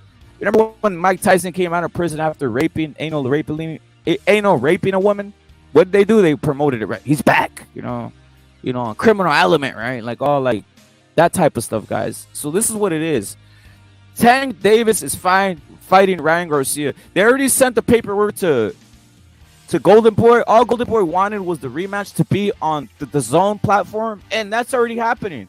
So all that needs to be is the lawyers sorting out whatever you need to sort out at Golden Boy, and it's a wrap, guys. It's happening. And this little story is just to promote the fight. At this point, Showtime, PBC, whatever entity you want to call them, whatever Tank belongs to, they want to make as much money possible with this fight. So what they'll do, whatever is necessary to promote. You guys saw how they promoted the last fight. They literally said, Tank, go beat up your wife, go beat up your girlfriend, whatever she is, so we could promote Hector Garcia fight. He literally went and did that. He said, pop, pop, pop, uppercutted her 2 times, right?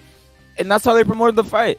They did the same thing right here. They said, hey, Tank, release the statement, hold the statement for 2 weeks, and then break it out when we're about to announce this fight. And literally, this is what's happening today, guys. This is what's happening today. This fight is going to be promoted this manner. Good versus evil. Ryan Garcia on this side as the good guy. And by the way, this is old school promotion too, by the way. Old school promotion where you have a guy on this side who's like the good guy, right? And on this side, you got the evil guy, right? The bad guy, right? It's boo, yay, boo, right? You know, that type of shit. This is like the old school promotion here, right? Where you got the evil versus good. So this is what's happening. So I just want to break into that. I know many of you guys have morals, or many of you guys would rather see, like Killer Be Killed pointed out, you would rather see these guys, you'd rather see a guy like Tank Davis in prison and forget about boxing. Fuck this, right? Let's talk about real life shit. You know, boxing, right? Put this guy in prison. Fuck this guy. Fuck this, right? Society would be better off with a guy like this being in prison, right? But that's not happening, guys, right? Different era, different political system we live in at this time, where we see what's happening, right? Friesen Boxing says, nah, he did. Friesen, he really did rape. Friesen, Mike Tyson raped. That's why he was in prison, bro. They didn't wrongfully accuse him of anything. And on the stand, I'm gonna say something. Friesen on the stand, he literally said, I want to rape you again, is what he said on the stand. In a sense, he told the female, right? I'm all for like protecting, you know, false accusations, bro. But that wasn't, to me, that wasn't a false accusation, bro. It's what it is, you know. So I'm all for, you know, like the, you know, going against that Me Too movement shit. But that's not Mike Tyson, bro. Mike Tyson was not an innocent figure, or any of that stuff, bro. He was convicted, right? That's the law. The law says he's convicted, dude. Like, I'm going with that. Yeah, he's also said some pretty sus stuff. Yeah. Like, I'll F you till you love me, faggot. Yep. You guys remember that? Stuff, man. Yep. Of course. Does Does that sound like someone? Does that sound like someone who could literally hold himself from like seeing a chick in a miniskirt and stopping himself from tearing it off, dude? You know what I mean? Like, if he's losing his brain, if he's losing his mind on a stage, saying all this, you really think that him right there sitting next to your sister with a mini skirt or whatever the fuck, or some tight or some yoga pants on, you think he's gonna sit there and say, "Cause I'm not pulling these yoga pants off"? No, he's like, "Take them off, bitch." Right? He's like that. Take them off, bitch. He's on one of those, bro. So, judge it that way. Judge it that way, guys. And by the way, this is undertold thing. This is actually Tank Davis is Mike Tyson's one of his favorite fighters, and vice versa. He kind of like mentors him. Did you know that, Amok? He kind of mentors crazy. Tank Davis. Yep. I mean, I could understand for like if he trains and learns from him, but as a like mentor, like a mentor for boxing, you know, because that's his career. For life. But as a personal coach, yeah, yikes. No offense to Mike, but yeah, yikes. As a life coach, though, Amok. So he takes like life coach lessons from Mike Tyson, right? All right, so that's what he does. It's like Mike Tyson just passing down what he learned from Customato in the base in the attic is what he's passing down. Salute to Furioso Boxing. Salute to Furioso Boxing. But yeah, if when your mentor is the way he is, Mike Tyson is your mentor. What do you expect? No, he's not. Selvin, he's not. Thank you for the question, Selvin. He's not, bro. He really isn't. He's not going to no prison, bro. Tank Davis is not going to prison. He's not going to serve a day in prison, guys. Killer be killed going, bro. How's that undercard looking like for Ryan Garcia? That's what I'm trying to figure out. Who would y'all guys want? Would you want Golden Boy fighters versus PBC fighters, or how would y'all guys want them? I mean, that's what Selvin said, and I agree with him. That's what I want to see. Yeah. But PBC doesn't operate that way. I think PBC has complete control of the of what they got going, bro. I think that's that's good though, Rep it, bro. Let them have the whole undercard, bro. Because look, my thing is, if we was to have Golden Boy fighters go over there and fight on the undercard, right, and versus PBC, they might just fuck around and try to rob everybody on that fucking. You know what I'm saying? Yeah. They might try to get two for the price of one. So fuck that on the fucking on the rematch when it happens over there at Golden Boy with Golden Boy's the lead promoter. They should do some shit like that, bro. You know what I'm saying? PBC versus Golden Boy. That would be a good shit.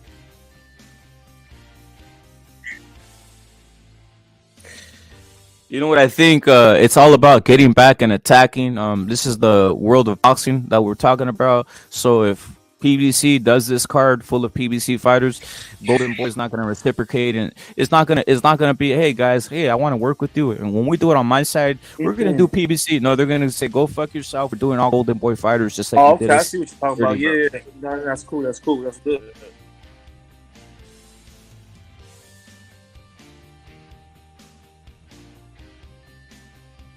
Killer be killed. What's your Killer be killed? What's your assessment of the fight in general? I haven't heard your breakdown of it, bro. This is gonna happen, guys. I hate to let's stop asking this. This is gonna happen, guys. But what's your assessment of the fight, bro? Break it down. The Ryan Garcia versus Tank. I feel like Ryan's gonna knock down Tank probably in the 5th round, bro. He's gonna get back up, probably give him a long count. You know how these guys do, bro. You know how they are, bro. And I think Ryan Garcia is gonna win by split decision, bro. I think it's gonna go to the full. I think it's gonna go to it's gonna go to full rounds, bro. I don't think it's gonna end up in a knockout, bro. I think it's gonna go to full rounds, and I think Ryan Garcia wins split decision, bro. We got the Don on here too. That's my prediction. That's so interesting. I've never heard anybody say the split decision thing, bro. Yeah, it's gonna be. Salute, my Dons. So if you're who's on the panel here, Don Repit? We got Killer be killed. We got a Monk. We got I'm your leader and myself. Salute to the Don. 10-4. Who just said the split decision? Killer be killed. Don Killer be killed. Hey, so who would the split go to? Ryan Garcia, bro. Okay, 10-4.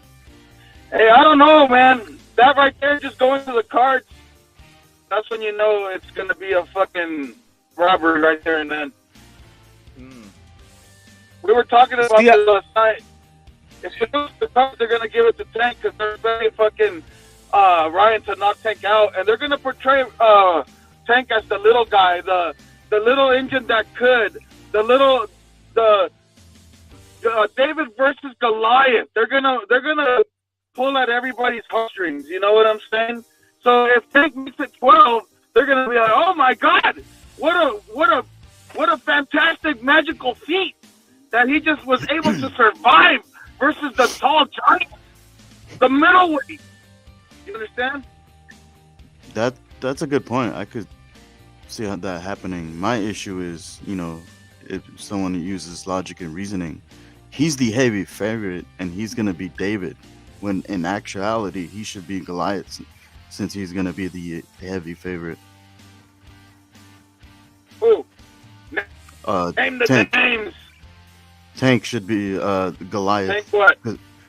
He's going to be the heavy favorite in the fight if they work out the fight against Ryan. Right. Well, that's what they want to. They want to convince that he is the heavy favorite going in. Everybody has so much confidence in him. Nobody's looking the other way. Nobody's leaning other than Tank, right? Everybody's leaning Tank. But you'll see how they'll flip the script on you, and they'll be like, "Oh, Tank has been going through so much outside and inside the ring. He's going against this pedigree, the next Golden Boy. Oh, such a big hill to climb." You'll see. Yo, the thing is, look, I don't see Tank Davis knocking down Ryan Garcia, bro. Look, let me tell you why. Let me break it down. Look, what happened when Luke Campbell threw that left hook, or that left hook that hit Ryan, right? He knocked down. He adjusted right away. Ever since then, he's never got hit with that shot again, bro, because he fixed it. He even said it that they with Joe Goosen, that they trained to not get hit with that punch anymore. So I know he can adapt then and there, and I know he can adapt for certain things. So I'm pretty sure Ryan, they know what shot put down fucking Rolly. Yeah, so they're training for that. They're not gonna get hit with some silly shit like that. I don't think Tank Davis knows that. That's the thing. So I feel like there might be Tank Davis. I feel like he can get knocked down, but he can get back up, bro. I got to keep it real. He can get up. He can get back up, and I think he can recuperate. Remember, he's at A side. They're gonna let him bite the clock. They're gonna let him get away with shit. He's gonna spit his mouthpiece. You know what I'm saying? I don't see Tank Davis knocking down Ryan. I just don't. These guys prepare well for certain type of punches, bro. Since then, I have not seen Ryan get hit with that punch ever again, bro. Look, I agree with you. I agree with you. And even if Ryan does not get hit, even if Ryan, like I'm telling you, if Ryan doesn't knock this motherfucker out, get ready for an upset loss for Ryan. I'm telling you this right now. Ryan could not get hit all night. Ryan could be dominating the fight, but as soon as it goes to the cards, get ready for something. Okay? Get ready I wouldn't for be something. surprised. That's all I'm saying. Because no matter what, it would be more shocking. They're gonna groom the public. They're gonna molest your ears and tell you how fucking Ryan is expected to knock. Look, Ryan is expected to knock Tank out, but they're not gonna do the same for Tank. They're gonna say, "Oh, he can knock him out," but the thing is, in the back of their hand, all they got to do is survive, and they'll get the decision. Unfortunately, bro, that's what it is, bro. Especially with the PBC. Let me ask you something. Yeah. Though, What else? What? I mean, what else would you expect? I mean, this is just what it is. But the Dom, why was Golden Boy so adamant to get the rematch? In what way? On the zone. Okay. Yeah. Well, first of all, fair is fair if you really think about it. I mean, adamant. Wouldn't you be adamant, your fighter? I mean, Well, of course, because they know he's gonna win. They know he's gonna win. But Don, they know he's gonna win. I mean, they know he's gonna win. But yeah, but look, I would be adamant for my fighter if there's a rematch. Wouldn't you want it to be 50-50? Why should Showtime look just on this fight alone right here? That's the growth, the income that's going to be generated on this fight alone, and then a rematch. That right there could save the PBC. That right there, this is a key fight for them. They need this fight to survive. Okay? They need this fight to survive. This is a big deal to them. I could see why they wanted them both, but that's just them being greedy. If you honestly think about it, 50-50 is fair. One side gets some share, the other side gets the other share. Boom. But they know what's at stake here. They know exactly what's at stake here. I'm gonna tell you something. I'm gonna break your. I'm gonna blow your mind, Don. I'll go last. Let me tell you something. They already agreed to Tank losing. That's what people aren't picking up. I don't want to break the game down or any of this, anything, but that's what PBC said. Tank's losing. We want to make money twice. They would not have put a rematch clause if they weren't agreeing for Tank to lose. You get my point? They're saying, Tank, you're losing. I'm just saying, it's good. Tank. It's good. Yeah. I hear you. But the fight still has to go down. That's his punishment. At the end of the day. That's going to be his punishment. I hear you. I hear you. 2 paychecks. Look at. When has PBC ever done? When has PBC ever done 2 paychecks like this? They said we need 2 paychecks. Oscar, we want we want to get 2 paychecks out of this if you want this fight. And he says, okay, we'll do the 2 paychecks. Here you go. We'll give you. Thank you for giving us Tank twice, and thank you. Yes, thank you for the business. That's what they did. Yo, look, bro. What I'm trying to figure out, because I was talking to Blaze the other day, bro, about this shit when this shit broke about the whole rematch thing. Now, look, they're giving them the fucking rematch. That's cool, bro. Whatever. The Golden Boy be the lead promoter, but what the fuck does that have to do with anything, bro? Like, really, that's cool and all for the rematch and shit. But why can't Ryan Garcia become the full blown A side, bro? Where that shit can happen at the zone. They're talking about because they're right there and there. All they said was fucking the zone be the lead. Golden Boy be the lead promoter. They didn't say anything about the zone having full production. They didn't say about having it over at the zone and the production. Hold on. And the production happens, and they give production. How do I tell you? Let them give them the rights for Showtime so they can do it. They can air it. You know what I'm saying? That's what I'm trying to figure out, because all they said was Golden Boy can be the lead promoter. That's all they said, and that's what they're trying to negotiate right now, bro. That's what I'm trying to figure out. Is Ryan Garcia going to be the full-blown A side on the rematch? Look, I'm gonna end all your questions. The first fight will be on Showtime. The second fight will be on the zone. Boom. Point. Period. Blank. That's it. What about the third one? The third one, we're gonna. That'll be some more negotiations. Hey, I'm gonna talk to my Tom. I just wanted to talk to you guys for a little bit, but yeah, there you go. Salute. Fudoso, what's your thoughts on this, Fudoso? Just fucking hell. I think they've put that date on the 5th of May because he can get his fight in with Ryan in, and then he's got for now till then he can get his mind off the court case and just dig down from his perspective and train for the fight. And it's just good that they've just gone to court to set a date, to postpone the date. They wanted his ass probably sentenced earlier, but they said, look, I want to get a fight in, etc., etc. Look, I won last month too, and he said, right, on the 5th. And because I was speaking to Holly this morning, Holly Saunders, Oscar's girlfriend. And she said, yeah, tomorrow they're tying up the knots. Oh shit! No messing about here. Not the wedding knots. The tank fight. Yeah. The tank fight. You're gonna, all the adjustments that needed, because they needed the date from the court, so they could work around that. Now they've got a date for the court. They can basically seal the deal, and.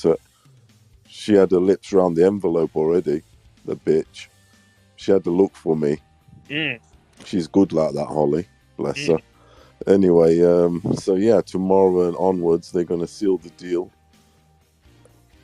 Enveloped, first class, Royal British Mail. Boom. With all the Tank pictures in the envelope, by the way. With all the Tank pictures, It's all the 2 blackmail. months. It's 2 months, perfect time. Not only that, Tank's already in fight mode. Yep. He won not long ago. Ryan's been on it like a car bonnet. He has, hasn't he? All you see is him and his brother and that playing together every day on the pads and stuff. So, I mean, that don't mean shit, but he's on it. We know he is. Training camp started a few weeks ago. We saw it. So it's been announced. Henry announced it on your channel, didn't he? Yep. Or Henry, our mate Henry. Facts. Hey, that's the thing though, Furioso. Like, isn't like I'm just putting it all together. Like, this is basically all like Ryan Garcia. They basically Golden Boy is buying Tank Davis's scalp in a sense. That's what people aren't picking up. But I tell you what, though, I do think Tank did get up to shit, and he definitely pulled what you kind of touched on Mike Tyson, Holyfield, because Mike Tyson knew what Holyfield was like from day one, and he ducked him. He'd be up to shit just to not to fight him in '89. Around that time, he put himself in jail for that. I know it was the bitches, but still, he was due to fight Holyfield, and he'd be ducking Holyfield on some hoe shit. But then eventually, he had to fight him, and he got his ass whipped still, because that proves it. Because it always comes back to haunt you anyway, and it did. But Tank's on that bullshit. It's on his mind. Ryan's in his head, so he'd be getting frustrated. He really He's is. on edge. He's on edge. He's on edge. Yo, rip it. How do we know? How do we really know that the fucking rematch will be over at the Zone, bro? And it's gonna be the Zone Productions, bro. Because all I heard was them giving them the lead promotion. That don't mean anything. Golden Boy can lead the promotion over at Showtime. That's what I'm saying. I need a clear, understanding of them having the. Oscar said it, bro. He said that? He said it on Twitter, bro. He said something. Because I know down, bro. Then why didn't they just say, "Oh, the fight would be over at the Zone"? They didn't say that. They just said Golden Boy would be the lead promoter.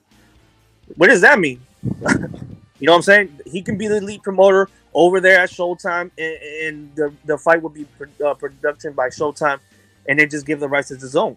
They can do that shit. You know what I'm saying? So remember when Oscar said, we can't make the Hyman fight unless you involve the Zone. Yeah. That's the whole point. Oscar's loyal to the Zone, bro. That's no, the I know. That. Well, So he's doing the first fight. Hold on, he's doing the first fight over at Showtime, and then Showtime's the lead promoter. Yeah, that was the whole point of the fight, though. He wanted to make sure that the second fight was specifically for his side, the Zone, bro. And Showtime said, we will give Golden Boy the lead promotion on the second fight. That's all they said. They didn't say it will be over at the Zone, bro. They didn't say. That's what I'm trying. That's the whole point. I can't be here assuming, bro. I can't be here assuming. I'm not assuming, bro. Look at this. Let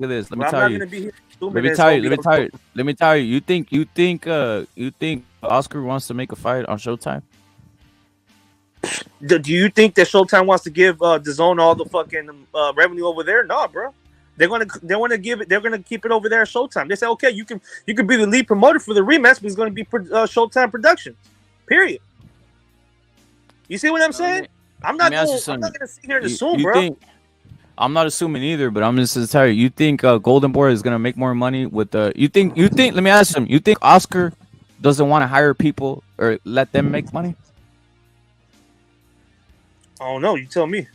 He does, bro. Like, everybody wants to do that. Like, if I have a business, and then I have a site that has a lot of people I know, right? I'm gonna do business to get my people paid. So even if you're a guy, even if you're a guy at the fucking snack bar, bro, right? Yeah. At the snack bar, if you're on my side, I want to get you paid the next time. So on my side, I'm gonna do it so I get from the guy at the parking attendant, from the guy at the darn booth. All these guys are from my side. all gonna So the get paid, second, right? so the The second guy fight holding is the lights. the zone, Yeah. the zone, the zone, the zone, the Yeah, zone, the guy zone holding lights. production, the zone Yeah, the guy commentators, holding lights, and everything. they're gonna give the Yeah, rights all to those guys. Showtime. Is that what you're saying? No, Is that what you're saying? No. They're gonna have a. This is the whole point. Who's running this first operation here? Showtime, Showtime, everything. Showtime commentator, Showtime production. Exactly. Mm. Now They're on the the lead second one, promoters, too. what did Oscar want? He wants it over there. He wants it at the zone. He wants to do Crow promotion. So if we see basically the common like a Sergio Mora, what does that mean? If we see Sergio Mora doing the Ryan Garcia fight the second time, Sergio Mora. yeah, instead of Mario Ronaldo, if we The see comms.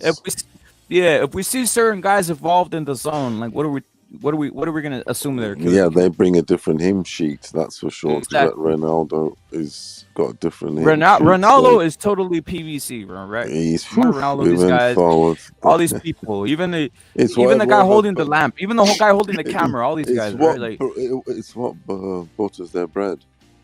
And PBC I don't pay know. their All I'm wages. saying is, man, whatever, bro. It's cool. It should be the zone, straight from the top to bottom, straight to zone, everything, bro. Yes, and I'll tell you a few reasons why. Go ahead. One, it'll be cheaper, and they'll Yeah. most likely put better matchups, unlike PBC Mixed Match City over there.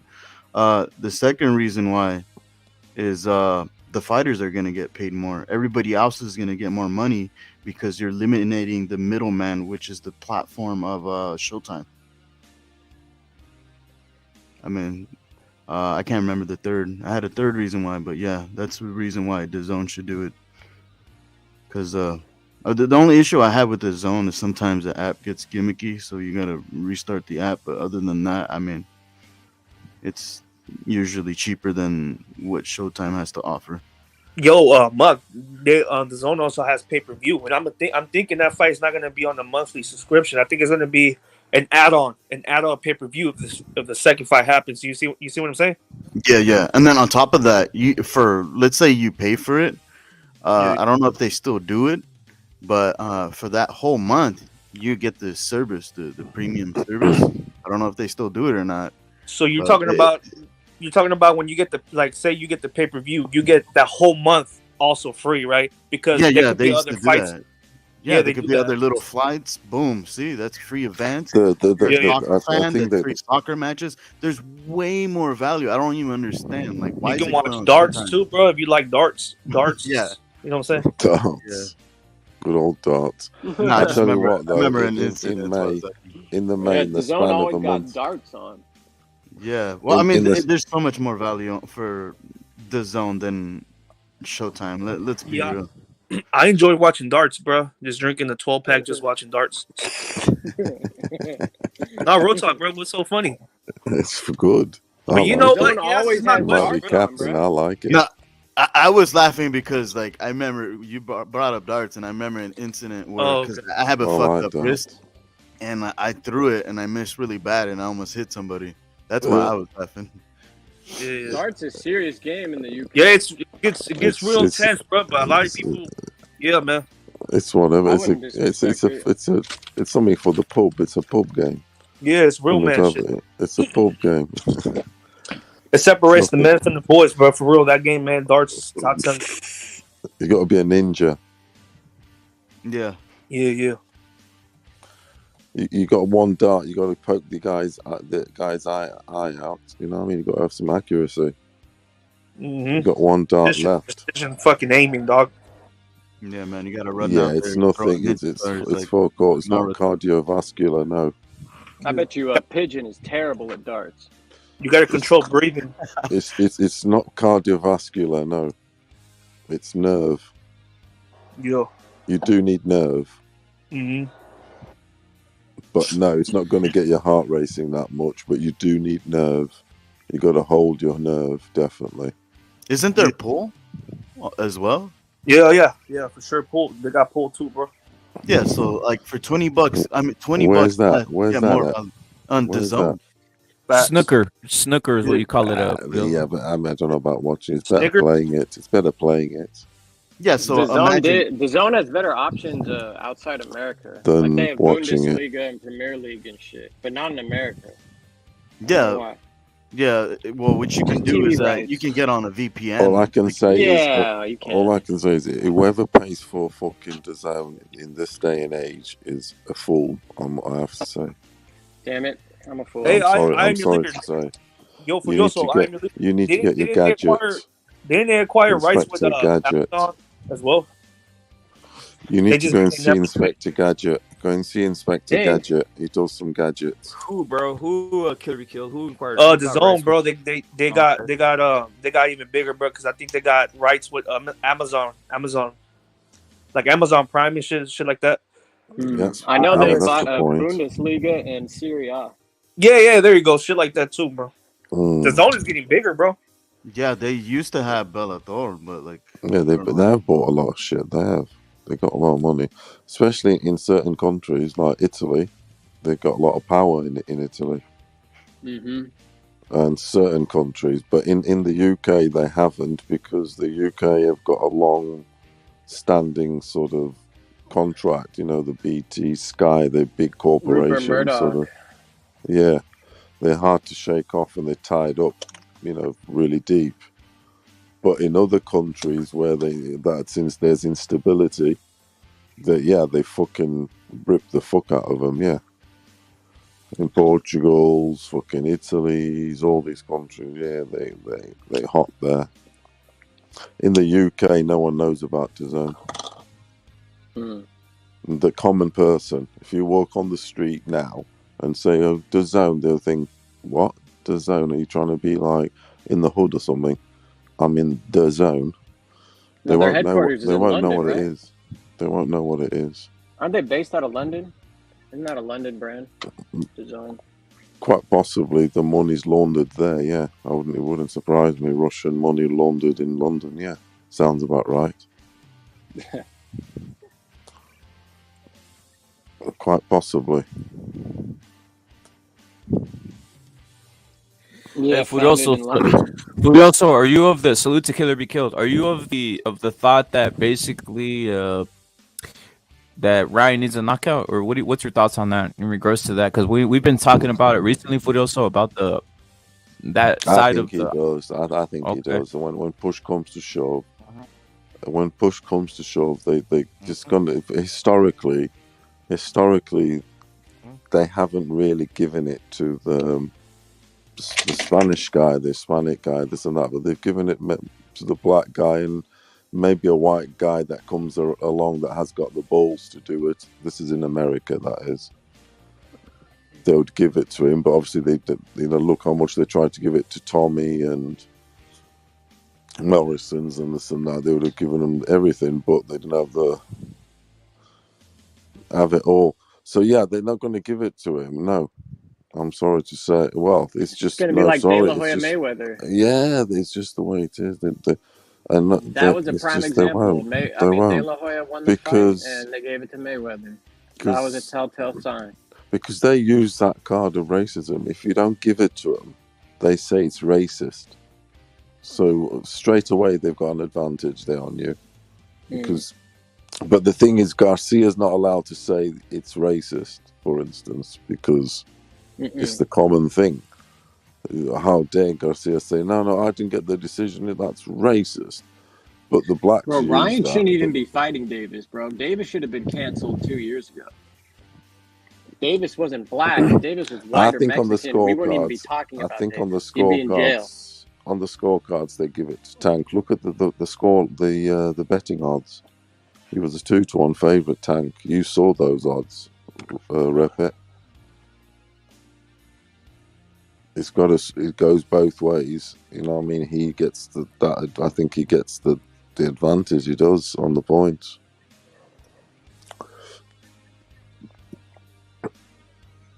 But it's not going to get there, though.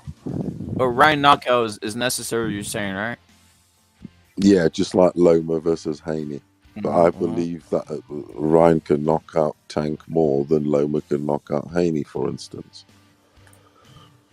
sizes, this and that. Loma's too small for that weight. Blah blah blah. And Loma, Haney's style, and Tank's the vice versa. Is the opposite. Ryan's got power, speed. Probably the fastest fighter out there. Ryan is. If this fight happens, this will be the first fight in a while a black dude is at a disadvantage size-wise. These fuckers love to have an advantage of some sort. Yeah, whether it be fighting a retard like Rolly Romero or fighting I Hector think Luis the Garcia advantages at are he's got to 127-pounder. survive. He's got to survive because you'll get sort of. That's why I have doubts in this fight even happening, because these dudes don't take that step up, bro. They don't fight guys like Ryan Garcia. This would be the first time in years one of these black dudes would pull up and actually fight a guy like Ryan Garcia. Yeah, I'd be surprised actually. I'm going to be. I'm the first time, even though bro, it's happening. I'm Man. not totally convinced till it's actually sealed and delivered. Because I'll when it is sealed and delivered, I know I'll be shocked. Because it's like fucking hell, Tank. Jesus Christ! In the end, you have signed it. Yeah, it's sealed and delivered, and then Tank fucking pulls Yeah, out. I will be surprised. I will. And then his fans will make up some bullshit excuse for him. Let me tell you why. Let me tell you why it's happening. Let me tell you why it's happening, right? Because it's confirming everything I believe in. It's confirming everything that Ryan is a super A side. He's the face of boxing.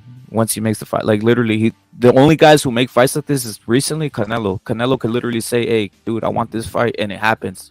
How did he do this? He went to the BBC and made it. Ryan Garcia is the same way. He's literally talked this into existence and just make it happen. I believe he's gonna make it. He has too much power and money behind him at this point. I think you're right on that. I think you're right, bro. Yeah, I just think really Tank is afraid. I think Tank is afraid of Ryan, bro. I legitimately do. People say fighters aren't afraid. Nah, dude. Tank is afraid to lose to Ryan. And what I do agree with what you're saying there, Rep, because Ryan ain't. I see what you mean. He ain't no Ray Vargas. Yeah, Ray Vargas ain't got. Ray Vargas only got his dad. Ryan is obviously the future I know of boxing, that. bro. Ray Vargas has got his dad in the corner, and that's fucking it. Whereas Ryan, with Ryan, he's got he's got Gatorade, he's got Christian Dior. He's a big. There's a lot of interest. Entity. Yeah, there is. Ryan's the future of boxing, dude. He's our future star, dude. I just think in April and May, in the span of a month, two dudes are going to be reigned goats. One will be pound for pound. I think Ryan beating Tank, and then it's Fury Usyk in the span of a month. These are good. These black dudes are just afraid to lose and what it looked like if they lose, bro. That's why they never take the fights. That's the Charlos and stuff like that. That's just they've got to have all the assurances. They're not confident in themselves, bro. It's because that's all they have. And their people don't have any money, and they're broke. Not only are they not confident in themselves, but their manager and the people that hold their money are fucking broke, and they don't have no money. It's all they have. They don't want to give that little status they've got of being a champion of, say, the middleweight division, like a Charlo, for instance. They just don't want to lose to a Mexican or a white guy. That's what it comes down to. Yeah, because they have to live it for the rest of their lives. That's for sure. Yeah, that's why I think in America it matters. Definitely that's matters. why I think Bill Haney in the end will talk his shit, but in the end will steer away from Lomachenko. That's why Wilder will do anything, absolutely anything he can, not to fight Ruiz. He'll praise Ruiz and say, "Yeah, Ruiz has got everything. Oh, he's good. He's got everything. This, that, and the other." But you'd have to be on his night to beat me. You won't fight him. There's no way Wilder's winning that fight, dude. There's no way Wilder should be fighting. There's no way he's fighting him. I don't think Wilder's going to fight a top heavyweight ever again. He won't go anywhere near Ruiz. What the fuck? That for those purposes that we're just saying, they don't want to lose their macho-ness in America. It's the machismo thing, isn't it? Because look, Tank, he already got beat to fucking Fury. If he got beat to Ruiz, Jesus Christ, he's not going to take that chance. Yep. I wanted to see that fight, Wilder Ruiz. Me too. I'm pissed off about that. I really am. I don't want no fucking Ruiz Hergovic. No, give me That's an easy fucking fight. That's an Ruiz. easy fight for Ruiz. I don't like Herkovic. Give me Wilder Ruiz. Salute my dons. Salute to Earl, bro. Guantanamera. What's Earl up, is the dog? conspiratorial one, aren't you, Earl? What's up? Aliens exist, bro. Yeah, you love it, you do. I Yeah, fucking hate them. salute, Earl. What's up, bro? Also Eddie, What are we talking bro. about? Eddie with the Duendes, bro. We also with Eddie, Duendes, bro. right? Yeah. Hey, they Hey, exist. It's Furioso. Fucking elves on me. They're real. He's like, ah. You remember that Furioso? You remember when Eddie? No, he's a believing ghosts and shit. Get out of here. That's only Ghostbusters. That's only in the movies. Hey, dog, they made those movies for a reason. On some rocking chairs and that. The chair was rocking and shit. Explain it, dog. Explain that shit.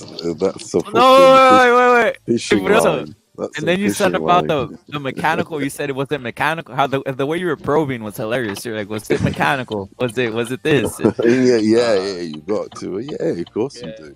Some of it got springs, some of them this, that. You have to check all the little minor things. Fucking too right, because people be dreaming like a motherfucker. It's amazing what people dream. It's the fear also. It's not the dream, it's the fear. Because you imagine things when you're in fear. You're scared, you start thinking the unbelievable. Oh God, it could be this, and it's not, like it's some monster or something. No, yeah. It's that fear, that anyway. What's your thoughts on the fight, Earl? On the fight, bro? On the Ryan Garcia fucking tank fight? Everything around it, everything about the case, even about like even the marketing, because the marketing point, in my opinion, Davis by releasing this shit, all this type of stuff. Well, what date were they planning on making the fight? April. What was it? April? January, March, April, May. Oh, so it's gonna be before his court date? After. So the fight, no, the fight's before, and then the court is after. Okay. Oh, that's cool then. Fuck it. Then let him go to jail after he gets his ass 2 whooped. weeks later. Is it 2 weeks later or something? If he fights on the 15th of April, you said. April, May. So yeah, 2.5 weeks later, 3 weeks later, he goes to court. Yeah, I think he's gonna go to jail, dog. I think he's gonna go to jail. It's a hit and run with a pregnant woman that fucking got pleading injured. guilty, so He'll be gone for fucking he's 4 or asking 6 for, months. he's asking for that. Pleading guilty is like pleading for forgiveness. So he's like, if you get a minor sentence, you're admitting. Pleading guilty is you're admitting, but for you to admit that you did it, for instance, they lower the case rate. Right. They lower the the sentence. But if you go not guilty, then you can get out of it totally. But then if you are found to be guilty, the sentence is heavier. That's what a plead guilty is, because I've been there and done it, so I know what it is. Or maybe not, bro. If that's his first fucking felony, then it might just give him like 3 years probation. Yeah, he'll get some. He's going to definitely get something. Okay, but I think he just about gets out of prison and pays a heavy court case, a heavy fine, and community service. I bet you watch. The thing is that female got injured, bro. So that kind of like 6 months then in prison. 6 months. Yeah, so let's see what happens. I mean, I don't give a fuck. I hope he goes to jail for years, dog, because fuck him. 3 months, 6 months, 3 months. Hope he gets knocked the fuck out and then gets locked up for like 2 years and shit. He's admitted. Yo, to Earl, doing it now. that's another question. Do you think, would you rather see the fight or him go to prison if you just had to choose between both of them? If I had to choose between both of them, fuck, dog. I'm a degenerate, dog. I'd rather see the fight. Fuck it. Yeah, too right. I want to see the fight. Fuck. I'm not bothered what he gets up to or whatever, if he's in prison or not. It doesn't really affect me, to be honest. I just want to see the fight. I want to see him get whipped. Yeah, people commit crimes every day. People get hurt every day. You know what I'm saying? If you don't hear about it, then you don't care about it. Like, I just want to see this fight. You really don't. Out of sight, out of mind. Fuck it. Fuck it. The only reason I give a fuck about this fight is because the whole YouTube community, dog, how they write hard for Tank and shit, and fucking, and you fools are writing hard for Ryan and shit. Because to me, it's like, come on, dog, we like, what fucking belts you fools have? Like, you know, I'm a Pierce in that sense. You know what I'm saying? Like, I know Tank is not the best in that weight class, and Ryan has improved. He's the best in that weight class yet. So the only reason I give a fuck about this fight is because, like, all these fools that push for Tank hard, like, if Ryan knocks his ass out, like, you know, that'll be funny, dog. Because I don't think in that community though, Earl, in that community though. No, but in that community, he's number one. He's the number one guy. Like even amongst themselves, bro. Like Shakur is like, I'm scared of this. I'm scared of this because he beat Cambosa. Yeah, that's what I'm saying. I know that. Wait, Haney even fears Tank. That's the whole point I'm trying to tell. Like in that community, just like when a guy goes to the gym, right? Like, you know, if anybody's gone to the gym, done wrestling, boxing, or any of that shit, you go to the gym and the motherfucker is whatever, but you go in there and you know who what time it is, right? Like, I fucked this guy up, I fucked you up, and you know I fucked you up, right? That's Tank when he walks in the gym. I fucked you up, Haney. You know you're a bitch. I fucked your ass up, Shakur. Like everybody in that community knows Tank's the guy, bro. So he's like the top black guy. Yeah, because they go by the eye test like a motherfucker. Fuck that shit. I don't go by the eye test. And by the way, Tank sparred and hit these guys up. Already knocked Prograis senseless. Knocked fucking Haney senseless. Knocked Shakur. Shakur literally said he started stuttering when they mentioned his name about 2 years ago, bro, or a month or a year and a half ago. Like, it's just like they know, bro. They know each other. Dog, they spar. They know each other, bro. That's the whole point. That's what all these, you know, they all know each other, bro. Nah, but that's sparring, bro. Like, you have to actually fight. Like, until your resume's built up, like, you really ain't shit. Honestly. Hey, Haney resume and Gervonta Tank Davis resume is all the same. Yeah, probably. Worse. No, Haney's is worse. Haney's is worse, bro. Who's Cambosa? Bro, Tank will knock fucking Cambosa out in one round, bro. Cambosa. Hey, Pitbull Cruz might be able to beat Cambosa and shit. Of course. You think Pitbull Cruz beats Cambosa? I think a lot of people beat Cambosa's. No, yeah, Haney's the most overhyped because he's got all the fucking belts over Cambosa's win, which is fucking ridiculous. But Tank's not far behind him, bro. The fool, he ain't shit. Someone's got to get him off that fucking bitch. You know, that's what we have to deal with in today's boxing because everybody has fucking nobody wants to fight and shit. So, but that's how I look at it, bro. The eye test to me is that's imaginary shit. Until he gets in there and wins, like that's the only thing that matters in real life. Fuck all that.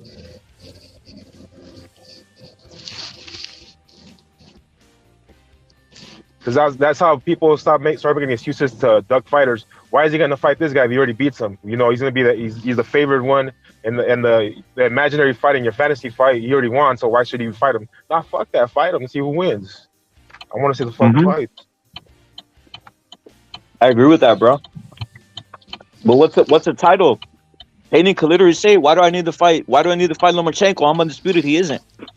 Exactly, bro. Right. He could be like, "Dude, I beat Cambosa, and Cambosa beat Teo, and Teo beat Loma. I don't gotta fight him." Yeah, I don't gotta fight him. I have all the belts. Loma hasn't done shit. I have all the belts. What the fuck? Why do I even need to fight this guy? He's a bum.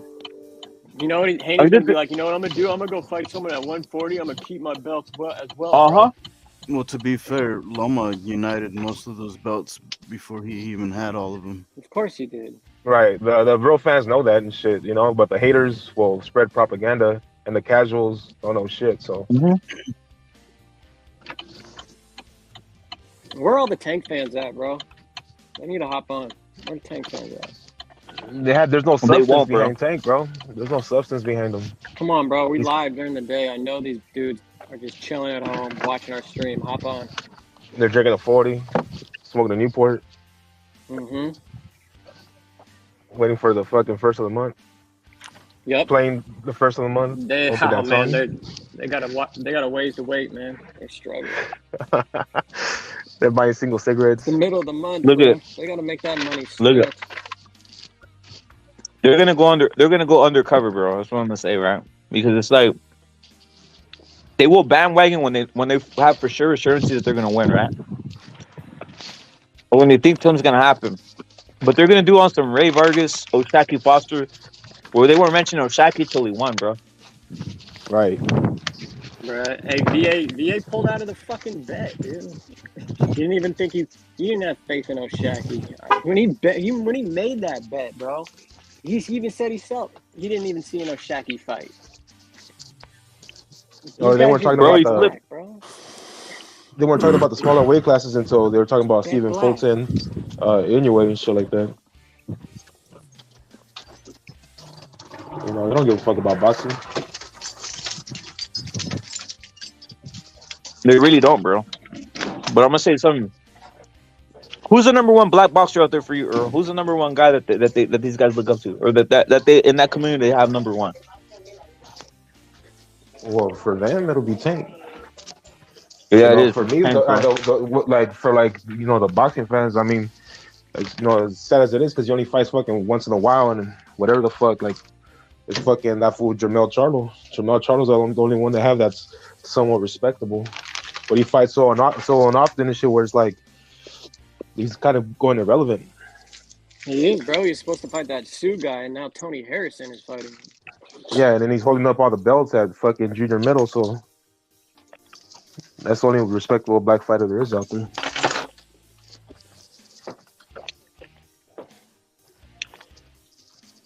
I'm gonna rank them right now. The first one they had was Wilder. He took a dive. He fell off. He lost to Fury multiple times, so that guy fell off. But he's still number two. Number one is Tank. Number two is Wilder. The third one is a toss-up between Spence and Crawford. Number four from their community, not from my eyes, right? Number four is Charlo, undisputed Charlo. That one. Choosing Sunbelt. This is James. The fifth is Boot Tennis, bro. Just keep it real. Right, guys. Forgot to go on mute. Yeah, that's true. No doubt, bro. The fifth is Boot Tennis, bro. Boot Tennis is the fifth guy, bro. Is the fifth guy that they're pushing right now. Yeah, it's true. And it's all like you said earlier, the eye test. All eye test with Boot Tennis, he hasn't proved anything, but he has that eye test look. Like, but eye test for them is knocking guys out. Yeah, looking slick while you're doing it, looking flashy while you're doing it. Shit. Knocking out of nobody and shit. Look, they don't even like that Shakur Stevenson style. They don't like no one likes that style, bro. Deep down, they know they don't like it, bro. You know what I mean, it's just that the guy's getting his hand raised, so they dig it.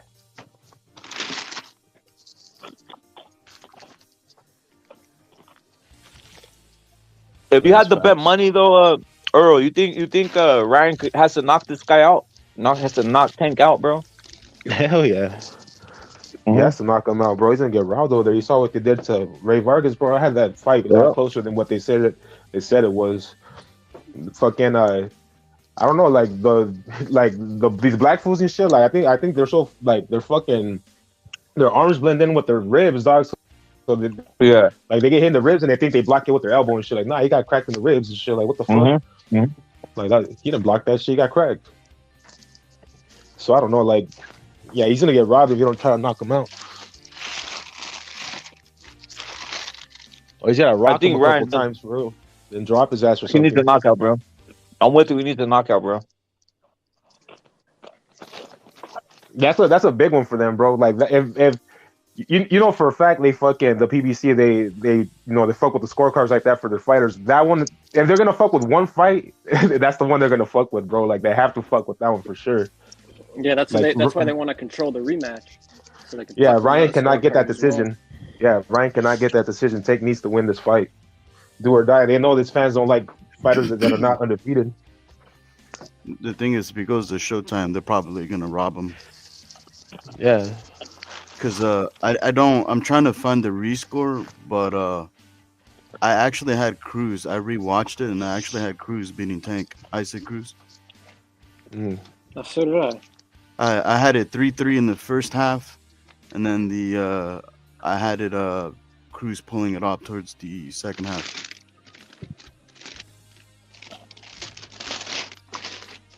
I'm just trying to find the comment where I left it at. No, yeah, that whole production was hilarious. I didn't score it, bro, but fucking it was just funny how they were trying to like show fucking Tank highlights and fucking Cruz was just blocking all the shots and shit. Yeah, that was crazy, bro. That was funny.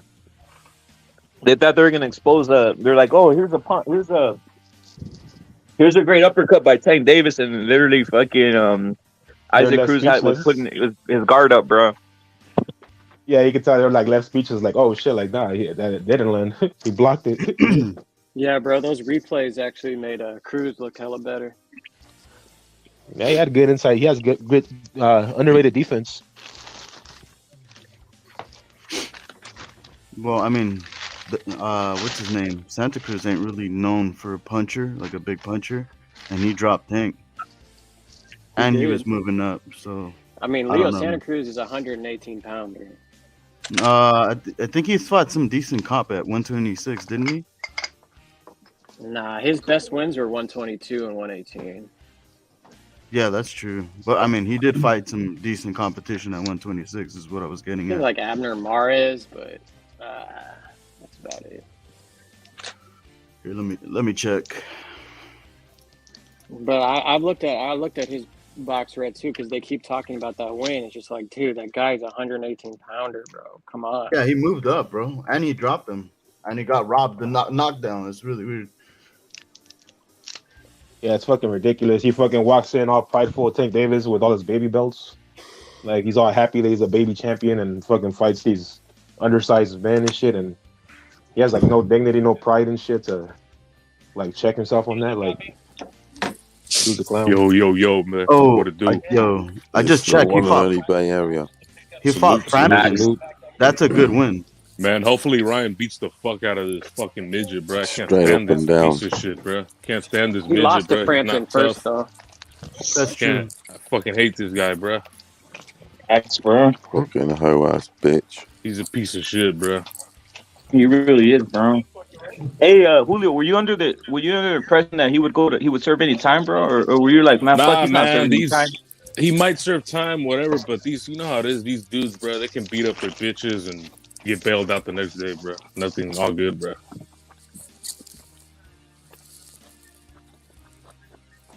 That's how it is, bro. Mm-hmm. If it was a white or Mexican boxer, they'd be calling us demons and all kinds of shit for just yelling at a bitch, bro. All we gotta do is yell at our bitches, bro, and that's enough. These dudes can beat them, anything they want, bro, and they'll get away with it, bro. A hit and run where a female gets hurt and she's pregnant, like, they're above females, though, bro. They can get away with it, bro. That's as bad as it gets. The only thing worse would have been if somebody fucking died. It is bad, bro, but I wouldn't be surprised if he doesn't go to jail, bro. He's not going to jail, bro. He's not. He's not going to serve 1 day. And what's even worse, they said that fucking like he walked up, she said help me, and he just took off running and shit like a scoundrel. Yeah, dude, fucking these dudes are fucking just scumbags, bro. Straight up, bro. Like if these stories are true, bro, that's because he was on drugs, probably. They're pieces of shit, bro. Straight up, man. I got a question, bro. What's your thoughts on the whole wheelchair shit, Julio? The whole wheelchair like incident, bro. What's your thoughts on that? More sympathy, weird shit, bro. Because he's going to jail. He wants the judge to feel sorry for him, bro. That's all it is. He's just a fraud, bro. Bunch of bullshit, bro. That's why he did that sad face towards the camera and shit. Yup. Yeah, bro. Dudes are pathetic, bro. But that's how it is, man. You got these motherfuckers always accusing like Mexican dudes of beating bitches and shit on the internet. That's all they talk about, bro.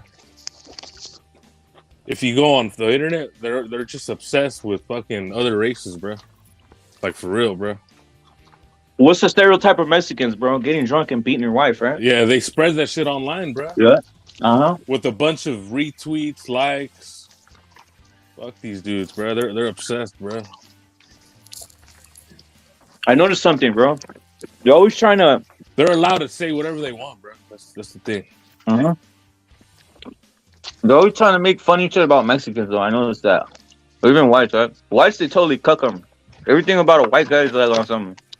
Yo, here he is, and his daughter's dating a black man in front of him, and he's like, "Hey, thank you, take her to the, take care of her, take care of her." It's like the fucking running back. Take care of her. He's gonna go fuck her after the prom. on Twitter, bro, they try to emasculate. They're trying to emasculate like Mexican dudes. The way they talk shit, bro. That shit's fucking. That shit pisses me off, bro. What the fuck? What's your thoughts on the decision shit? Obviously, you predicted it, bro. I was on the proper whole thing, like Ray, all this shit, right? But you predicted it not on because you weren't rooting for Ray, bro. Because I think you're more realistic than a lot of fools out here, keeping it real. And you said, "Fuck it, he's gonna take an L out here." That you think Ryan is on the same path, bro? He needs to knock this motherfucker out, or he's gonna take an L over there. Of course, bro. This is America, bro. They're always gonna favor the hip hop athlete more, bro. It's just the way it is, bro. You gotta knock that motherfucker out, bro. Go in there and beat the shit out of them. Don't leave it to the judges, bro, because they'll steal it. Yeah, didn't they have Tank winning rounds against fucking Rolly Romero? And Tank wasn't doing shit. I mean, look at Isaac Cruz. Let's be real. Isaac Cruz is a bum, dude, but he beat Tank, bro. Yeah, he beat Tank. He beat him, him, 6'5" or 7'5". There's no other way you can like look at it, bro. He beat his ass, bro. I never seen Tank run. I never seen Tank fight like that, dude, in my life. Isaac Cruz was the Tank that he was fight. supposed to be this guy who comes forward, all Tank Davis. Everybody's scared of him, and he turned into a bitch, dude. Like exactly, he took turned his into nickname, a bro. big ass bitch. Like I was surprised, bro. I kind of fell for the propaganda, bro. You thought he was a Tank? I was like, what the fuck is going on here, bro? You call this dude Tank, and he's retreating, running away. What the fuck? What is this shit, bro? Isaac Cruz was the real Tank that fight. Yeah, bro. Yeah, and he was pushing him back, being the smaller guy. It was kind of funny. Ridiculous. Landing the harder punches and shit, bro. They know that too, bro. They had to take some wind out of the Tank fan sales and shit. Like, what the fuck? How did this little fool out Tank? Yeah, it's embarrassing for Tank, bro. I saw fear in Tank's eyes, bro, when he saw Pitbull Cruz. I think he has a fear. Is it that he did? I don't think Tank grew up around guys that look like that, bro. I mean, it kind of scared him that he like. I'm being serious, bro. It scared him, bro. He looked like Pitbull as a fucking a creature, bro. Like it scared him. He's never. I guarantee he never sparred someone who looks like that or seen anybody like that in his area, right? In Baltimore, I don't know the dynamics over there. I'm on the East Coast. I doubt there's guys that look like that on that side, right? Well, look, bro. He punched him and he felt his hard ass head, bro. He was like, "What the fuck? What the fuck am I fighting right now, bro?" Who looks more fucking? Who looks like more? Who looks more evil, bro? You know what it was, bro? I want to get racial. Cruz took his power, bro, and he didn't know what to do after, bro. We don't want to get racial, bro, but I mean, I love all my people. I love Mexico. I love every Mexican, bro. Not love them, but you get my point. I'm cool with all types, right? In any case, but this Pitbull Cruz, like, if that fool came out the dark, bro, holding like one of those obsidian fucking knives or whatever the fuck. Does that look more sinister than fucking Pitbull coming out the dark with the knife? Of course he does, right? Like he just looks like he looks like a savage, and then he doesn't smile, bro. He looks like a snake. Pitbull literally looks like a snake. He doesn't smile, bro. He has that snake face on him, bro. He has the Tyson face. You know how Tyson has that fucking crazy looking face? That's the way Pitbull Cruz is looking, bro. He has a statue face. Yeah, he's a savage, bro. He has an old Mick head, bro. He looks like a off-brand, like Oaxaca. I mean, but I don't know. It might just be. I don't know. He doesn't look Oaxacan to me. He doesn't, bro. He looks rough. No, but he doesn't because he's more light complected, though, and more like scary. Let's be real. Oaxacan, the nose, scary, bro. The nose, bro. The nose and the ears. Well, Oaxacans, no offense, dude, they don't look threatening, bro. That's true. But he kind of looks like it, you know what I mean? Kind of, not really. Yeah. But he's more light complected, but yeah. And he looks more. He looks like an alien. Yeah, he looks like a mythical creature. He looks like an alien, bro, because he has like a alien. He looks like fucking I'm being serious. You know that fucking character, Dragon Ball, that full fucking Freezer? He looks like that, but fucking. Oh yeah, I see. With his fucking like small ears. With small ears. He doesn't have any ears, bro. He doesn't have any ears, bro. He's a he literally looks like a pit bull. You know how like you clip the ears on a pit bull if you're fighting it, so the ear won't get caught. Like he doesn't have any ears. Like they clip them or some shit. Imagine him with the bow and arrow, bro. Fuck. That's death. Killing boars and shit, bro. Jay Pettis is saying he's not a bum, bro. I'm not saying he's a bum, but he's not.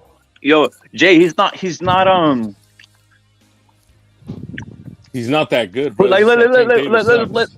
let's play this. Who wins, him or William Zepeda, bro? Who wins, Pitbull or William Zepeda? That'd be a good fight, bro. I gotta go with Zepeda, though, bro. Me too, I bro. go Zepeda with the straight punches. Yep. Yeah, man. I don't. That's what we mean, Jay. He's not necessarily the top guy. He's a good fighter, but he's not to me. He's not the top Mexican fighter at that weight class. Mexico. Yeah, the thing about him is that they're pushing him like if he's fucking better than what he is, just to get fucking lynched by one of these black superstars. So that's why we know what it is. Like he's not that good, bro. Yeah, I think he's more on the level. I mean, he's better, but I think he's on the level of Rolly Romero, maybe a little better. I think he'd be better if he went down a weight class, bro. He's undersized for 135. Yeah, I agree.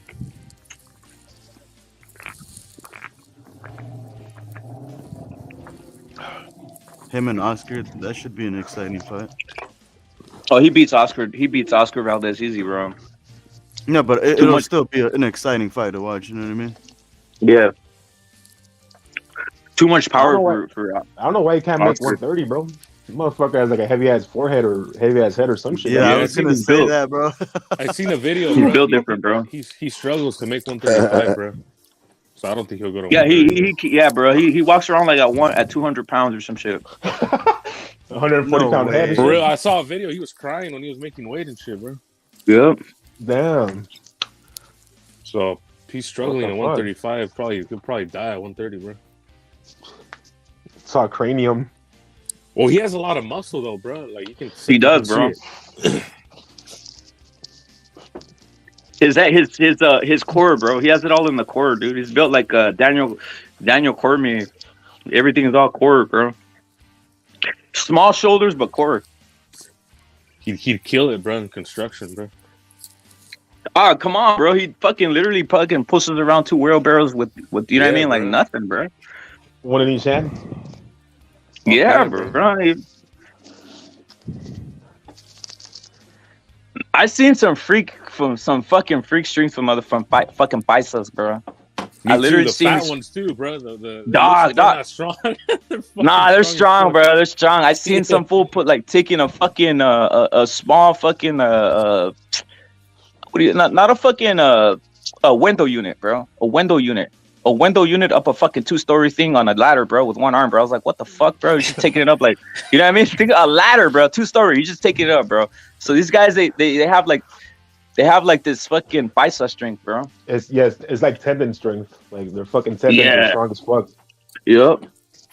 That shit comes with repetition. Just fucking, just keep doing the same shit over and over. You get strong as fuck. Yeah, because I seen dudes who work out and like they join construction, bro, and they can't hang, bro.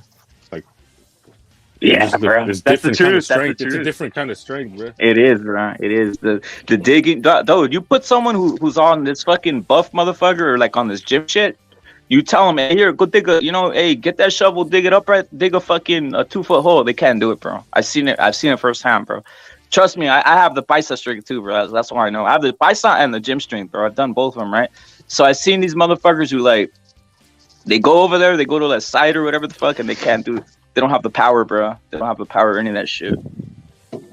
Yeah, because they don't have that functional strength. Where your whole body moves into doing something. These guys are just doing like curls and shit, or like isolating their muscle groups, and that shit doesn't allow you to do functional like strong shit, and then that tendon strength too. So it's a combination of functional strength and tendon strength that makes a motherfucker strong. Technique too. Like I've seen fools who can't even use a jackhammer, bro. They pull a jackhammer and it just like they really can't use it, bro, because you need to have technique too to use that. Fools are trying to muscle it up too much or some shit, and then they can really fuck their hands up, bro.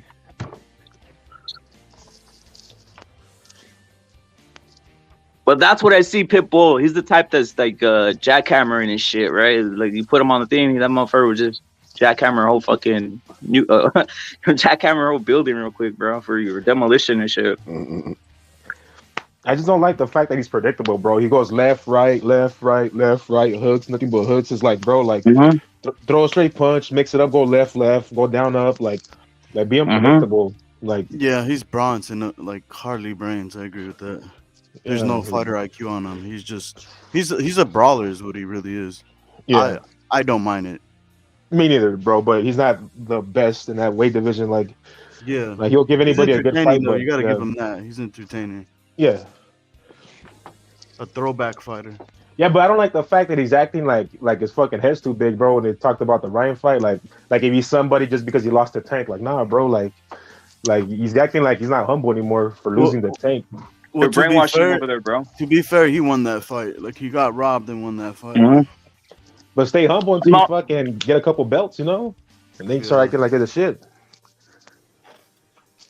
I don't think anybody hates. That's something else I was gonna say. No one hates Pitbull Cruz, bro. You're just saying like the levels or whatever. People are skeptical. People are skeptical still, right? They still want to see some more, bro. Like I said, like Bayer is saying, I got William Zepeda too, bro. Beating his just straight punches, and the guy's bigger, faster. I just rate him more, bro. Yeah, nobody hates him until he fights like a good black fighter that they're hyping up over there on the PBC. Because the black dudes like him because he's on PBC and is exciting or whatever. Yeah. So, but until he fights like somebody they're trying to hype up in that weight division and shit, like that's when they're gonna turn on him. You know how it is. That's when when he fights Frank Martin. When he fights Frank Martin, bro. Salute to Puro. Salute to John McSmith. Salute to Hector.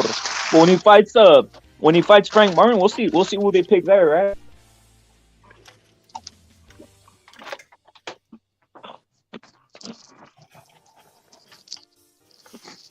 He was robbed, bro. Joseph, I really agree with you, bro. I scored that fight semi-even. I scored it even or Pitbull. Yeah. I had two scores. Even or Pitbull. And then I had the third score, which is the Crip score, which is the way they score fights over here in the fucking boxing system for PEC. I knew they were going to give it to Tank, bro. I knew they were going to give it to Tank 7-5 or whatever the fuck it was, bro. Yeah. Well, I mean, I could see it 7-5 or 6-5 because there was one swing round. I mean, you could argue maybe 2 swing rounds, but still, I had Cruz winning that fight. I'm still trying to find the comment, though. I'll probably just rewatch the fight and then, write down the rounds and probably post it. But yeah, Cruz actually won that fight.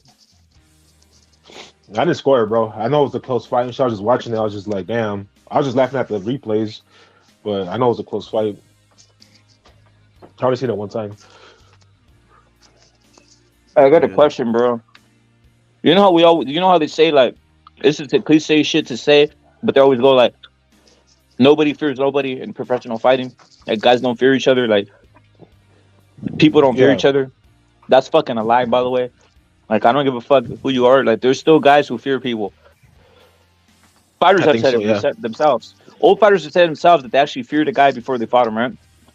I have a feeling that Tank does fear Ryan. I don't know. I just have a weird a sense, bro. And I like the same. No, you're right. The same fear. Yeah, you're right. I think so too.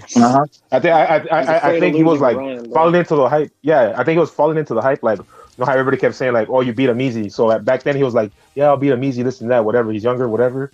But now that the fight's like being more and more realistic, he's starting to think about like the X's and O's. He's like, "Fuck, this motherfucker's tall. This was fast. This was strong. Yep. Like fuck." They starts fucking tripping out. Like, "Oh, I don't know how I'm gonna get to this. I better get to this fool, before he knocks me the fuck out." Yeah, he probably thought it was never gonna happen. He probably thought it was never gonna happen. You could just shit talk from the side. Yeah, and he didn't even push for. That's what, man. Fuck Tank, dog. He doesn't push for no fights. There's a clip where he went on some radio station in New York, bro, where some dude asked him, he's like, "Hey, so did you ask for these like Shakur fights, Haney fights, or whatever fights?" He was like, "Nah, bro." He's like, "I never asked for no fights." That motherfucker don't ask for shit, dog. He's just happy fighting fucking B-level competition, making his money and cashing out. See, but where he's fucking up is that there's no retirement plan in that shit. You better save your money because as soon as you retire, nobody's gonna give a fuck about you. Nobody's gonna have any love for you or respect for you. So as soon as you retire, it's like you're not gonna get no fucking movie roles. You're not gonna get no fucking like special guest appearances or shit like that. Like, because you're a piece of shit. You didn't fucking get no Hall of Fame fucking career and shit. Like, you stupid. Like he thinks he's I don't know. Like nobody respects a fighter like that as soon as they retire. Like he's not gonna make any money as soon as he retires.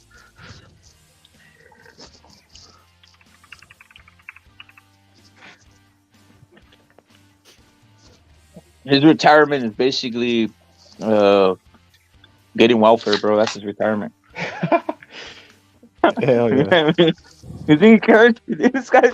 Let me ask you something. You think these guys are out here thinking about, hey, I gotta save money? like, hey, I'm gonna save money for my fucking kids' fucking college fund. You didn't throw out here saying, oh, I'm not gonna have 5 kids because I don't want. How am I gonna support them? No, they just say, fuck it, I'm having 10 kids and let everybody support them. Fuck my college fund. You're paying for it, bitch.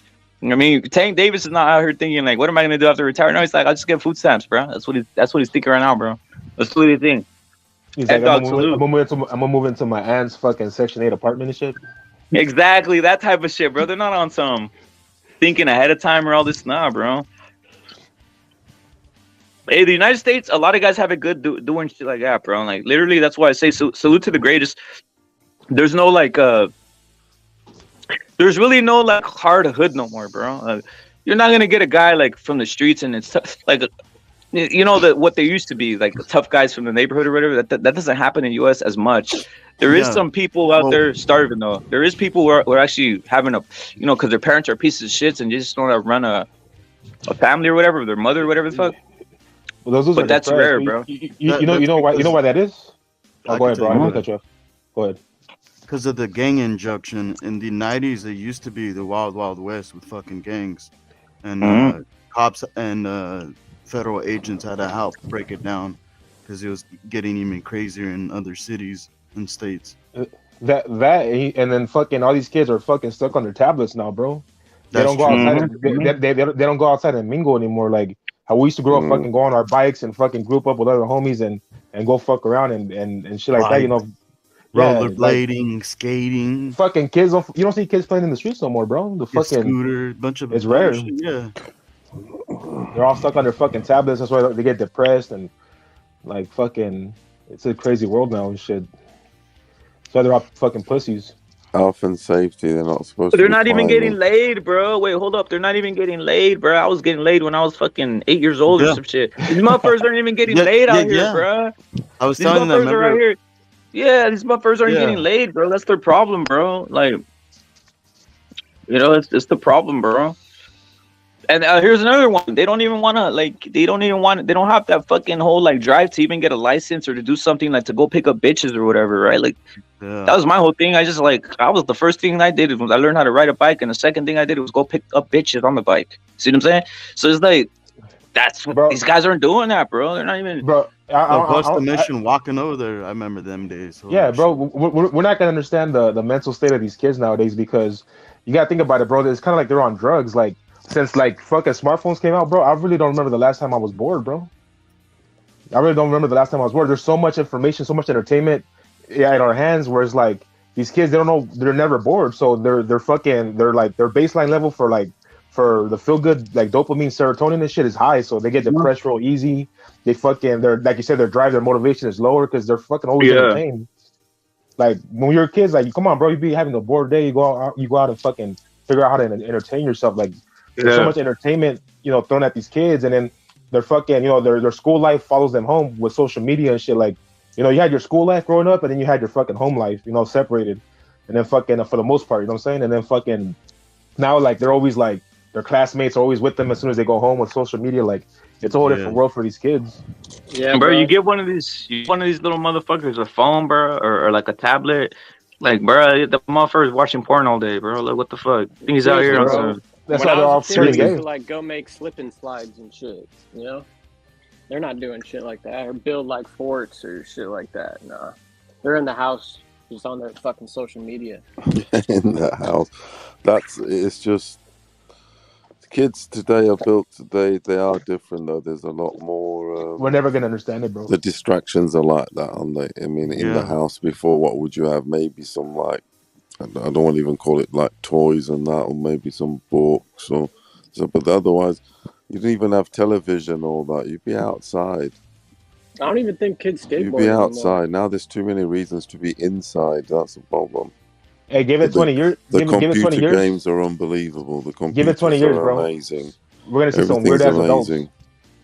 Yep. We're gonna see some weird fucking 30, 40-year-olds in 20 years and shit. Weirdos. Technology is very homely though. It's very keeps you confined. Forget me.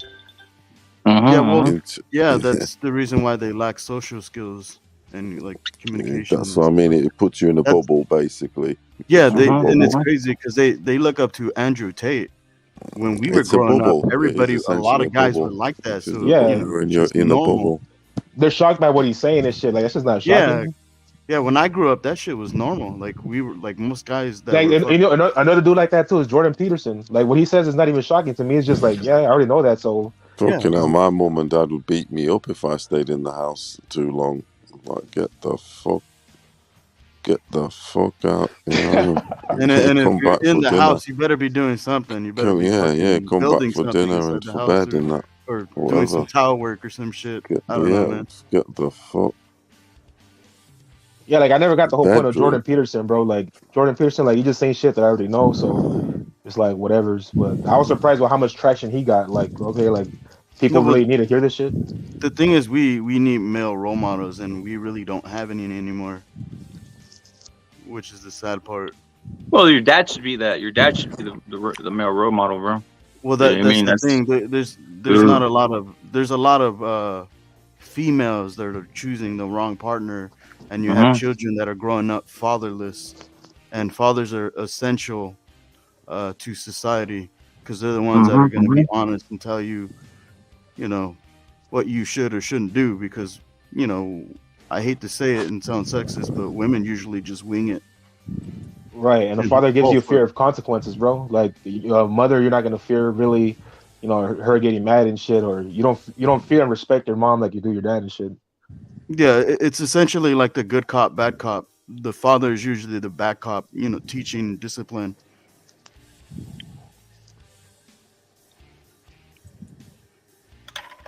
Yo, Feliciano saying Tank Davis is probably going to get committed. No, he's probably going to get that or even less than that. A slap on the wrist. Yo, Feliciano, he already has the key to the city, bro. So that tells you everything, right? They give him the key to the city. You think they're going to give him any type of sentence, bro? Like that's what I was saying. Like he literally got the key to the city 3 years ago. The key to the city of Baltimore, right? So you think they're going to really do anything to him? No, I've been saying he's not going to serve any time, right, at all. Yeah, it depends how bad the DA wants to lock his ass up. Like if the DA starts saying, Baltimore. It's Baltimore. That was where they had the whole BLM thing going off, bro. Like, literally, that's where the mayor said we're going for BLM. That was with the female black mayor and all this shit right there, bro. Like, dude, they're not gonna do anything, bro. That's the epicenter of like fuckery, bro. Over there, bro. Like it's crazy, bro. Like that whole city of Baltimore is run like Detroit, like a Crip city, bro. They're not gonna put this guy in anything, bro. And especially since he's like represents a lot of people there, they're just gonna let him off the hook, bro. Yo, I mean, I'm not trying to show off or anything, but you're mentioning trailer park. The funny thing is that I actually own 2 homes. Hell yeah. I own 2 homes, 2 vehicles, and a soccer van. Where you at, kid? Who are you talking to? The little nerd Sly. Oh, he says, so let's compare. Sly, who goes on here and says, I do this, I do that, I'm rich and all this shit, bro? Like, come on, bro. People would sounding like a. Yeah, I know. It sounds like a douchebag. Yeah, I mean, I hate to He sound like a jackass. dickhead. You know, I'm still paying my second mortgage to my second home, obviously. But like, you know, I'm renting my first home out. My plans is to rent out these 2 houses when I'm done, and then I'm just gonna buy a mobile home and just retire there, and then get the extra money from the rent. But that's my plan. No, yeah, when somebody goes out of the way to brag and shit, all that shit stems from insecurities, bro. You know? Yeah, bro. Yeah, People who whatever. fucking Shit is see-through. take pictures of money. That's probably the most money they've ever seen. Yeah. I know that because I've done that when I was younger, and I was broke as fuck when I was in my early 20s. No, well, that's not what I'm sorry to interrupt, but that's not what I'm saying, Sly. Is that you're coming over here talking shit that we're from the trailer park and this and that. I'm not saying I'm better than you. I'm saying I'm financed well, is all I'm saying.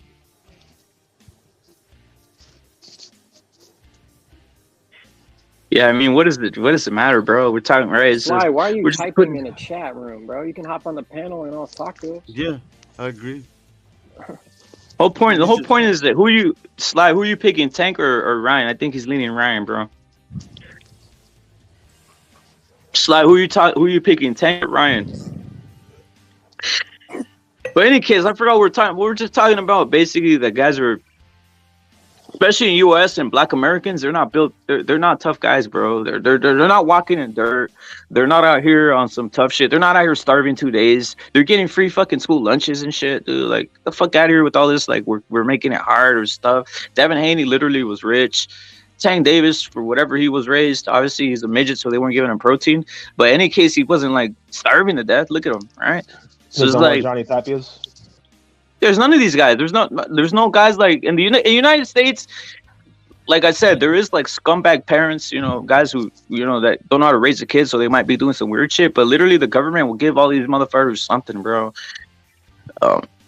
Right? Like that. Like, it's better off than in Mexico, bro. You're just gonna starve, bro. That's all I gotta say. You're walking on dirt floors in certain places. Your fucking your roof is a fucking what do you call that shit? Tin or whatever the fuck.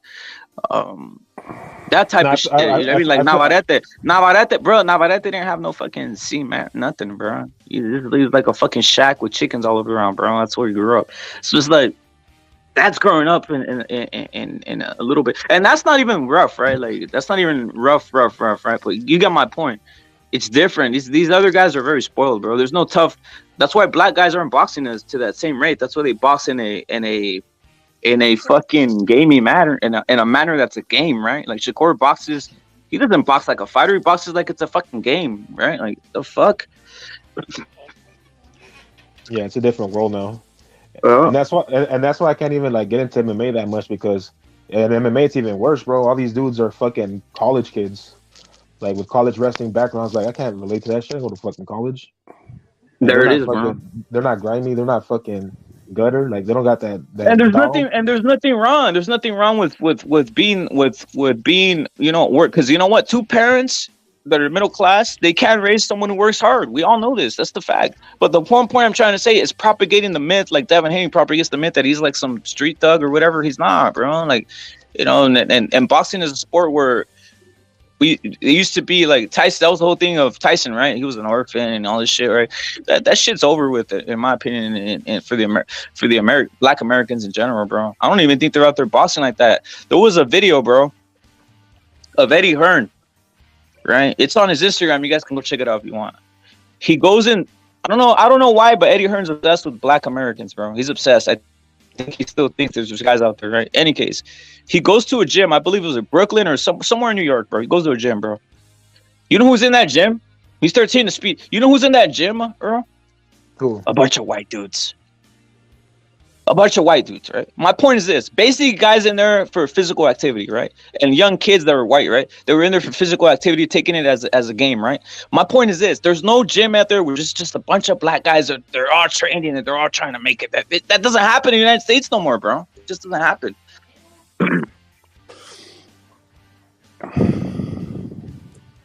All this crunk gym shit, all this shit, that's done, bro. That's done, bro. It's over with, bro. Period. There it is, Joseph. He paints his nails, bro. You know, and no one says anything about it. Does he? Yeah, Tank paints his nails. He does all kinds of weird fruity shit, right? Obviously with the Broner, that's another thing. He's out here kissing Broner. Like, yeah, it's fucking crazy. Who's are gay and shit. You got Wilder out there twerking. Yep. This new generation of American fighters got brainwashed by Floyd. I mean, it is what it is, Timothy. A lot of people did worldwide. That's why that was out there. But that's not real fighting, bro. That's on some other shit.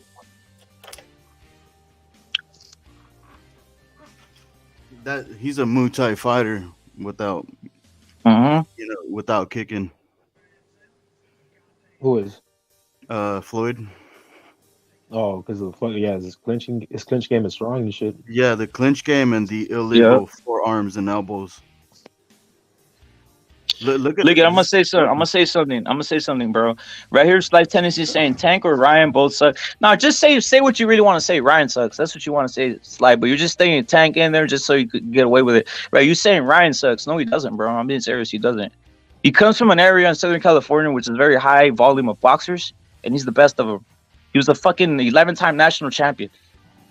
Guys who are 11-time national champions that come out of the fucking Southern California area are the best. You can name them. Oscar De La Hoya, many of them. Fucking Andy, Southern California, fought for Mexico over the border of Mexicali. If you come from that area, you're probably going to be a fucking champion if you're beating everybody from fucking California, bro. Like, Ryan Garcia literally has sparred everybody in the world. He's a fucking guy who has knockout power. Like, he's not a horrible fighter, bro. He's not coming from fucking, he's not coming from fucking a little place in Louisiana where 5 guys box. And he just has to beat up on 5 fucking Louisiana boxers, bro. He's coming from an area that's deep. Mexican Americans love the sport. It's probably the area pennant with the most amount of guys who want to box and beat your ass. That's what people don't realize. That's not happening in New York. New York, like I just mentioned, the gyms in New York, it's just a bunch of fucking weird motherfuckers who are in there because they want to train and play games. There's nobody. There's boxing is dying all over the United States. The only ones keeping it alive are the Mexican Americans at this point, and that's the fact. In New York, when they go to the gyms now, it's for a tour of Gleason's. That's what it is. It's a tour. It's all it is. Yeah, it's all like a fucking. It's a game. It's all. Hey, let's go visit the site where we'll go to Tyson the Twin was Towers practicing. and go to Gleason's gym. Exactly. It's a tour. Kronk is a name brand. They just sell you shirts. No one even goes there. It's just fucking Eminem's training in there. That's what it is. Eminem's in fucking Kronk gym. Hitting the speed bag there, dude. Justin Bieber goes there and shoots some pads exactly. and shit.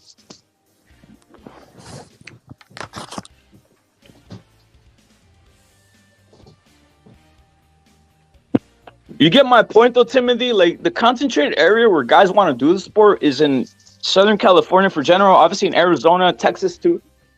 Those are the areas where people still want to do the sport of boxing. And if you're fighting in those areas, you're gonna find other people who are interested, and the competition's higher, bro. I'm just keeping it real.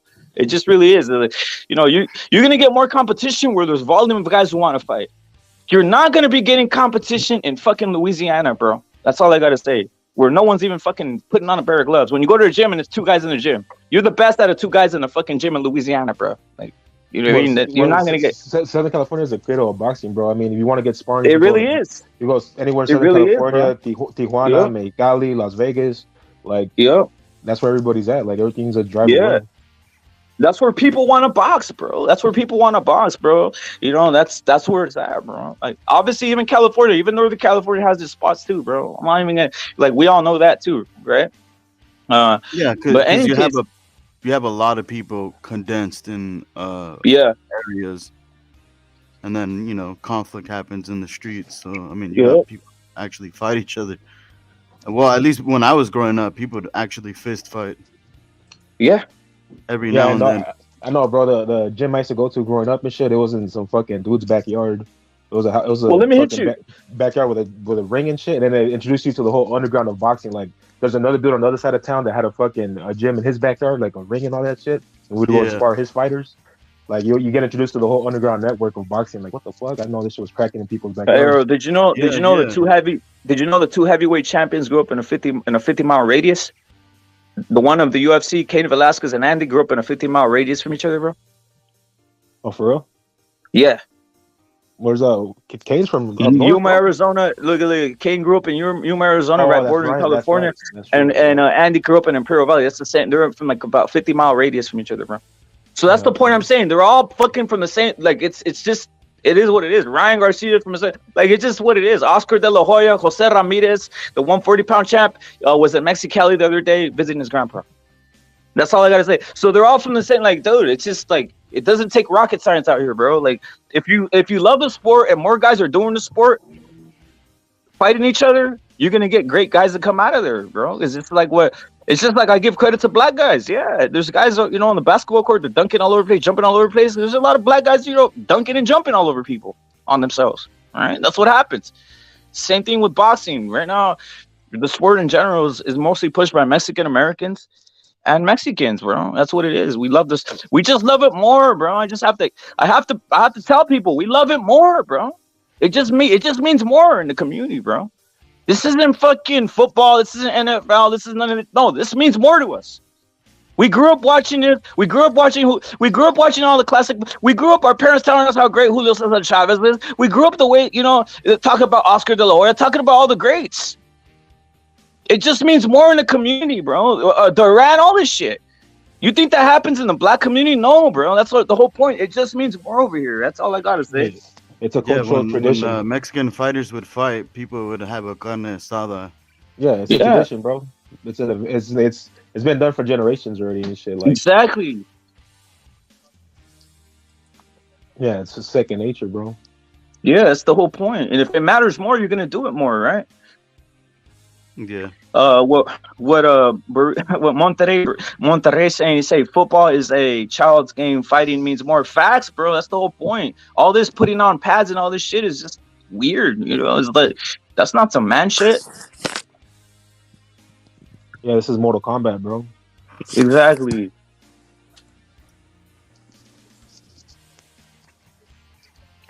That's why it's horse shit when they say, when they bring up anything about Ryan or whatever, bring it up about Tank. Tank literally is a homosexual. Open the homosexuality. That's the facts, guys. Right? And I'm gonna test people. What do we call a person doing this, Earl? Right there on the screen. What is that? What's that considered in this world? What's this considered, bro? That's called faggotry. Exactly. That's suspect shit, bro. And even in, Tank, do whatever you want. This is 2023. You could do whatever the fuck you want out here. But guess what? I don't see Ryan with some shit like that. I don't see, any Oscar. They say all this other shit. I don't know. Oscar might have done some things partying, but he's not out here kissing a dude on camera like this, guys. That's all I gotta say. What about the handbags that he likes to wear? All that shit. It's crazy. And guys back this. Guys support this type of shit. Yeah, they're touching chins and Tank looks all happy and shit. He looks like he's in euphoria, bro. Wow. He looks like he's actually in love, bro. It's accurate. He's in love, dog. Yeah. Salute my dons. Oh, what the hell did I walk into? I'll be back. I'll be back later, my dons. I don't know what the hell, what kind of activities are on the screen right now. Just proving the point of what's going on in society. But go in the Don. I'm changing it up for you. Go in the Don. Hey, I just wanted to talk about the line. This is is my audio coming in clear? Loud and clear, bro. Yeah, bro. Okay, 10-4. It just means more. That right there, that slogan, that right there, that phrase, that's $1 million phrase right there. That could be, of course. That right there, it just means more. Facts. Apply that into your life. Apply that into your life and your everyday activities. It just means more. And I just having that in the back of your head, repeating that to yourself, man, you'll be successful in life. It just means more. CCD boxing. Facts. Exactly, bro.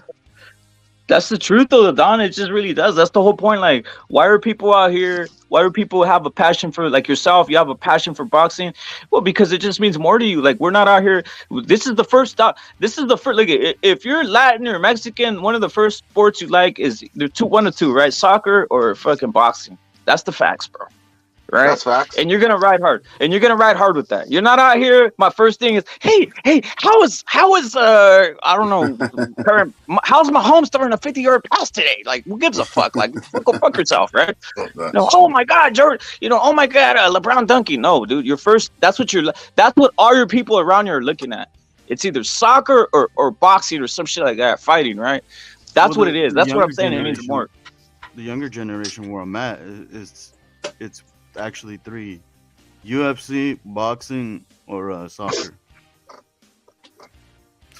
Yeah, it's fighting. It's fighting sports. Fighting sports in general. We all like seeing fights, bro. Like, that's what Furioso said, a famous line. He said that he'll watch anything fight one time, right? Is what he said. What's that shit, Furioso? He said he'll watch anybody fight. What did he say? I mean, it's even interesting to see animals and even insects fight. Like that one-on-one it's second nature. It's primal. Yeah.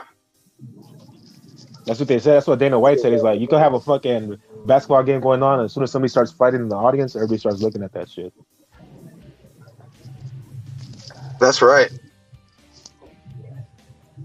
My Dons, this fight right here with fucking Ryan Garcia and Tank Davis, is the biggest event that's going to happen. This fight right here, this is going to basically tell us where boxing is. You know, people are always saying, well, you know, Canelo does numbers. Yes, of course. But this right here, this right here is going to have everybody's attention. I'm telling you.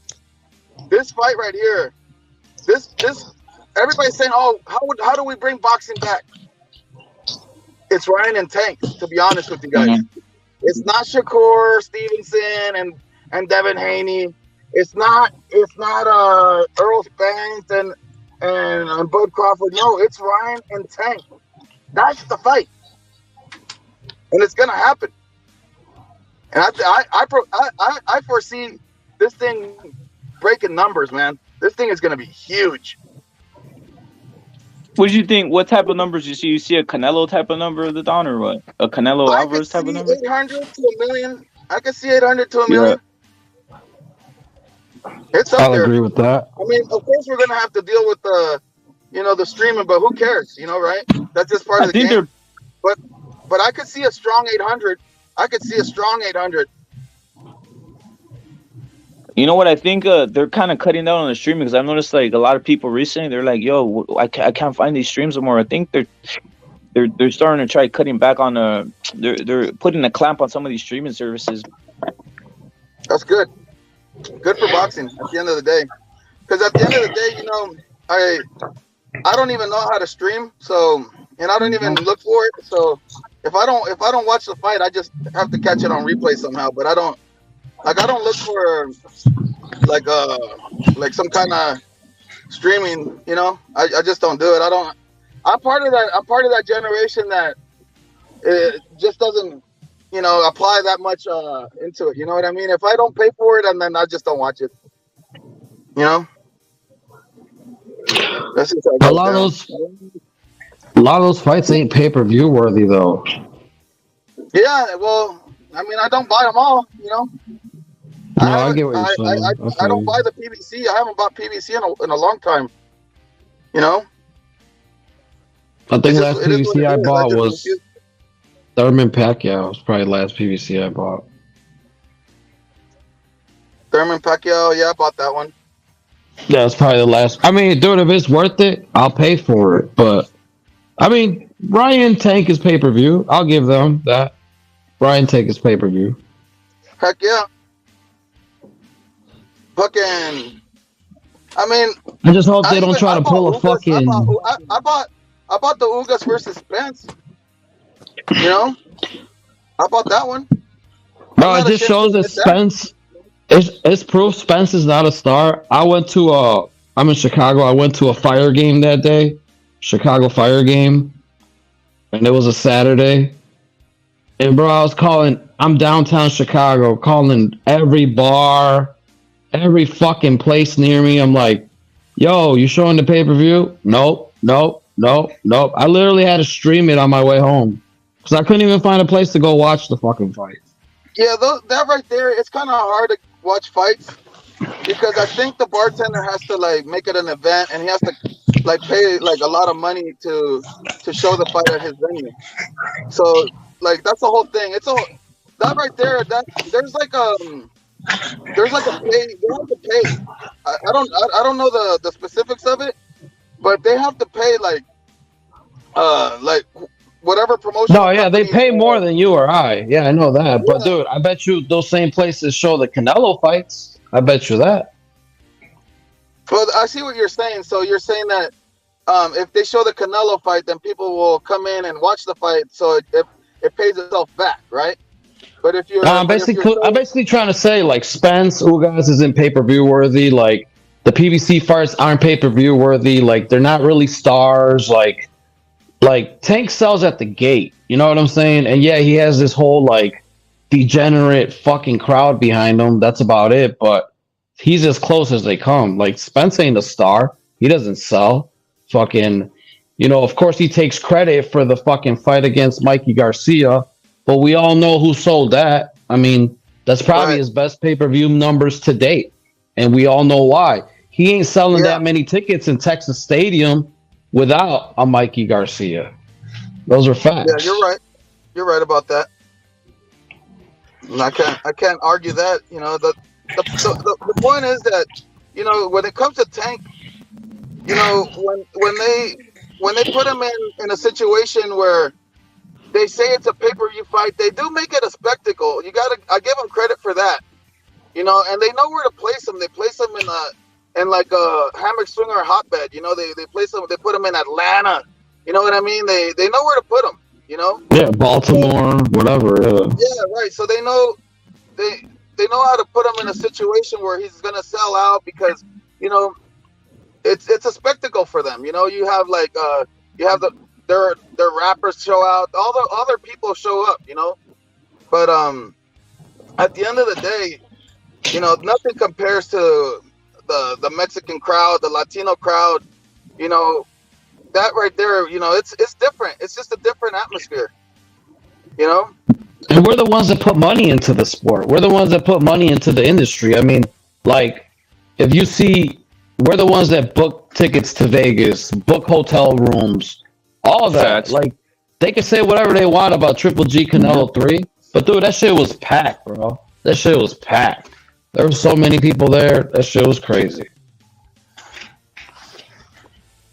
Well, as much as people complained online about how nobody wanted to see Triple G versus Canelo, it made money. Wonderful. It sold out at the gate, and it also did made money. Pay-per-view. So, I mean, it goes to show you that not this little YouTube bubble is not as big as people think. You know. And it was actually a good fight. That was a decent fight. That wasn't a bad fight. Right. It was better than that Boots fucking fight that was back in, January, whatever the fuck. It was better than that. And that motherfucker's supposed to be the next one coming up and this and that. But, I mean, there's just more fucking PBC hype. That's all that is. Yeah, I agree. Yeah, I don't think Boots is the... Look, man, they're promoting him as if he's like a top prospect, but he's already, like, leaning into his 30s. You know what I'm saying?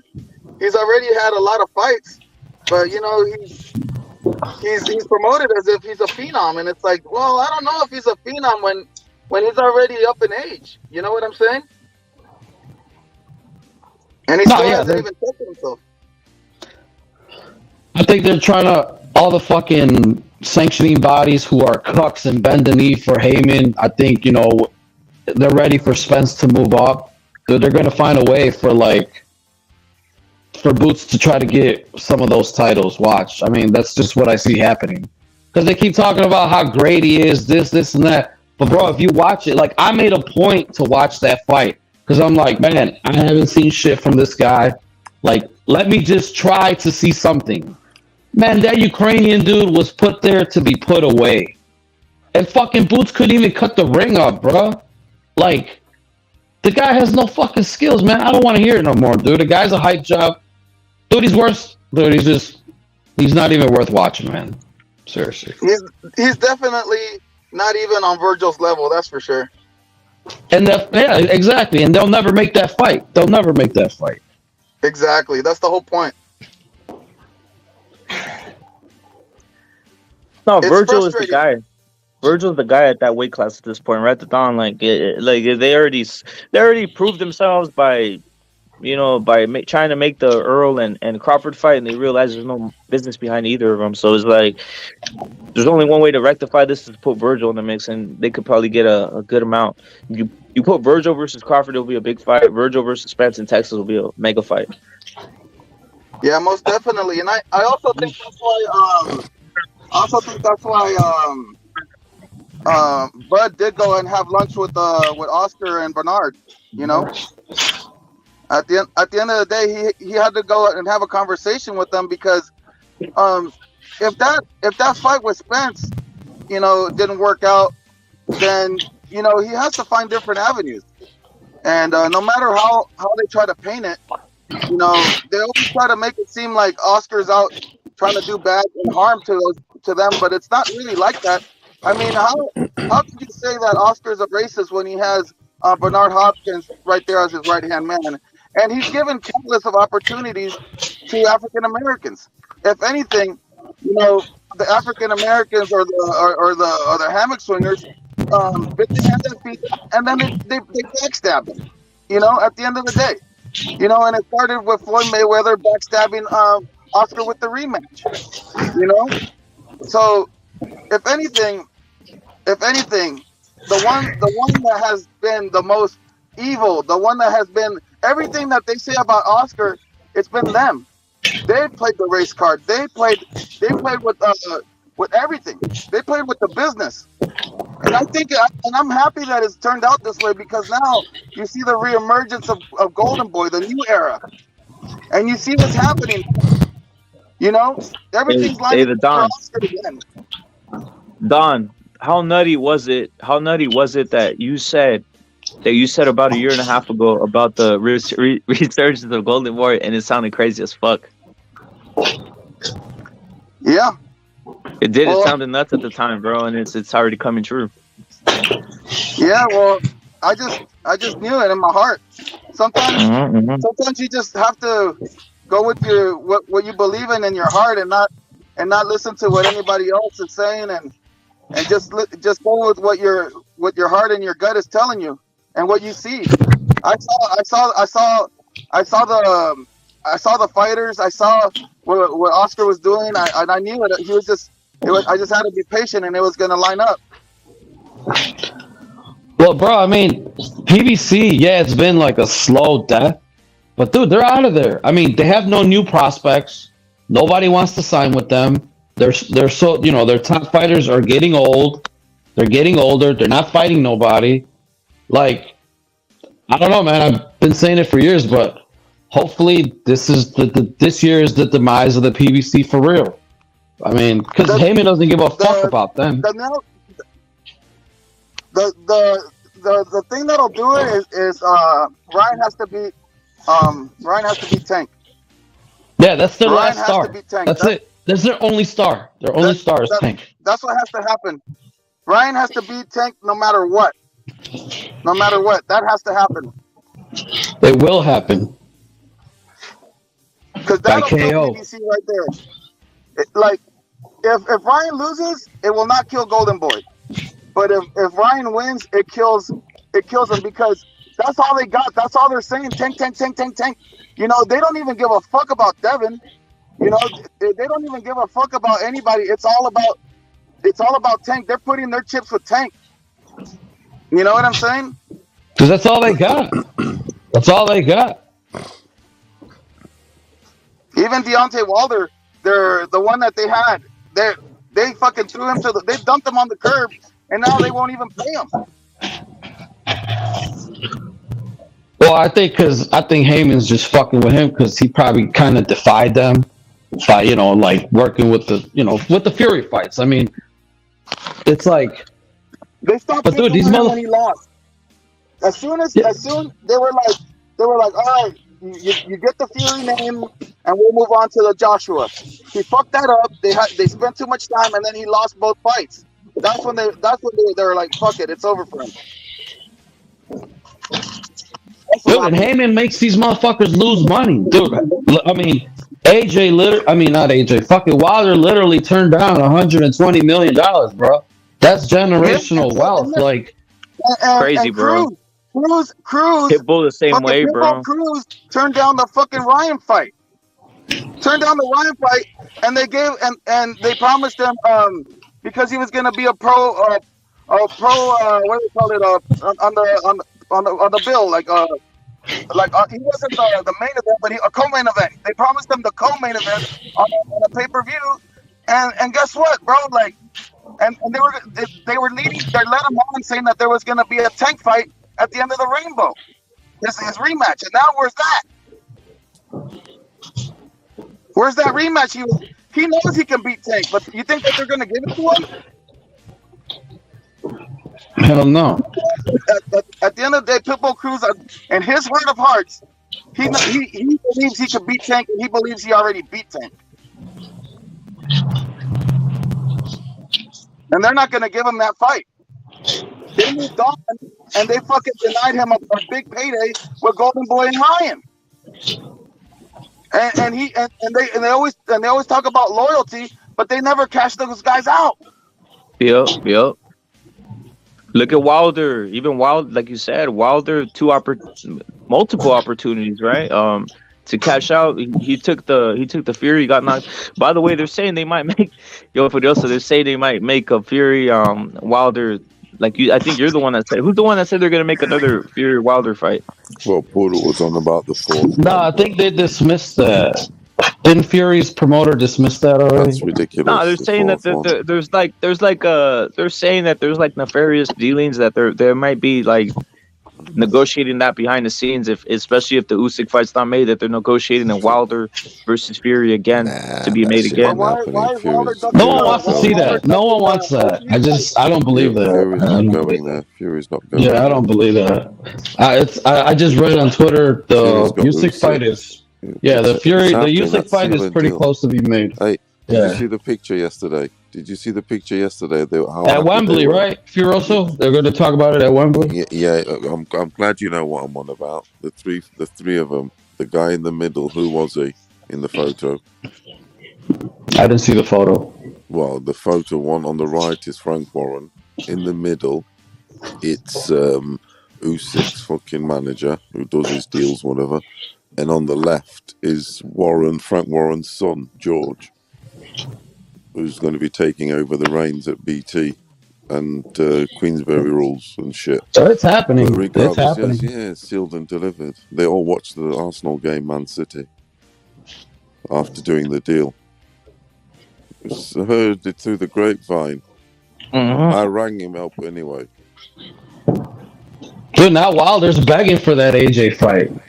He wants, but dude, he'll never see that kind of money that was offered to him again. Not even close. Not even sealed close. And delivered.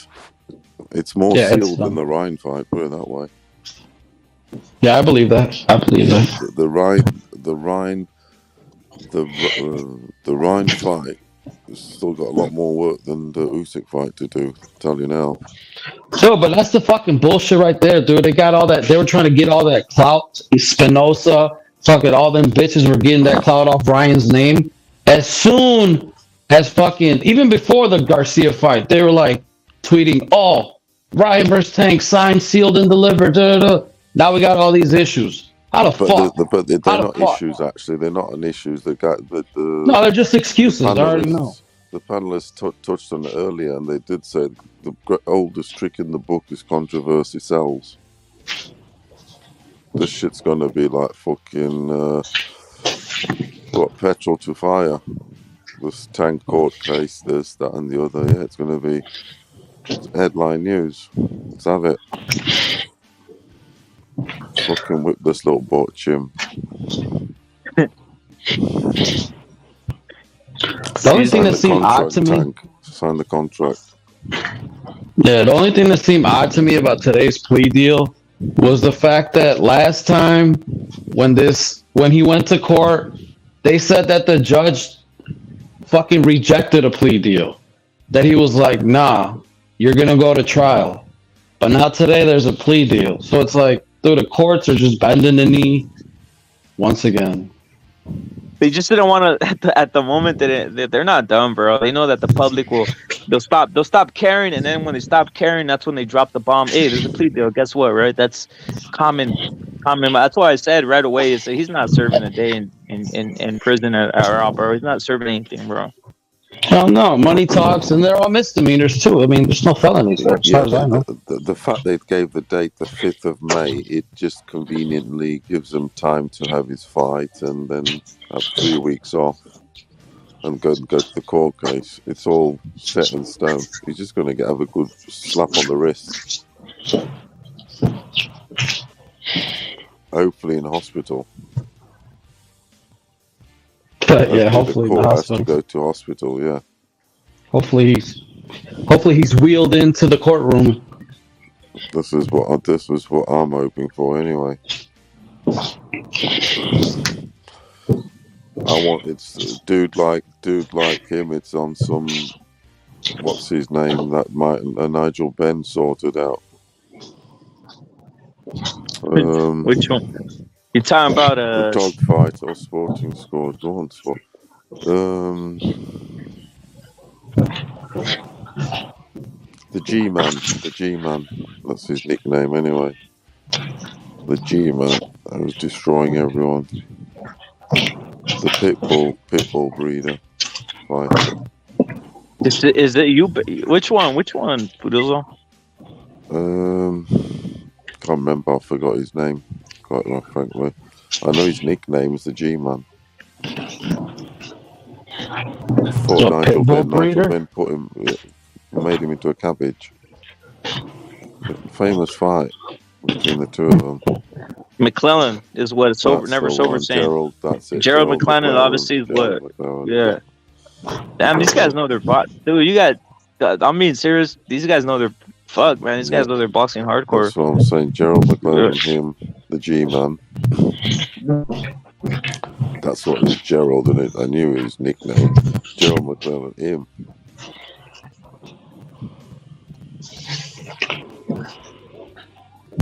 Put him in hospital. Put the motherfucker in hospital. I couldn't give two shits about Tank. Hey, on your side, Furioso, is Tank known? Is Tank known over there? Like in regards to just boxing, like what you seen, like boxing, do they know in Tank? the boxing world, very what are much the top? so. What are the top American known fighters over there on your side? Oh, out of the black ones, what are the top American ones? And are they all known as pussies, like they're known here? Obviously, it's Crawford. Crawford's known because he's fought over here in Scotland also, and in England, I think. Maybe not. I mean, he fought what's his name, Kell Brooks. So there's that too, right? Yeah, there's all. Yeah, anyway, but he's known because the people, if you're interested, you see the pound for pound lists, and Crawford's been up there for many years.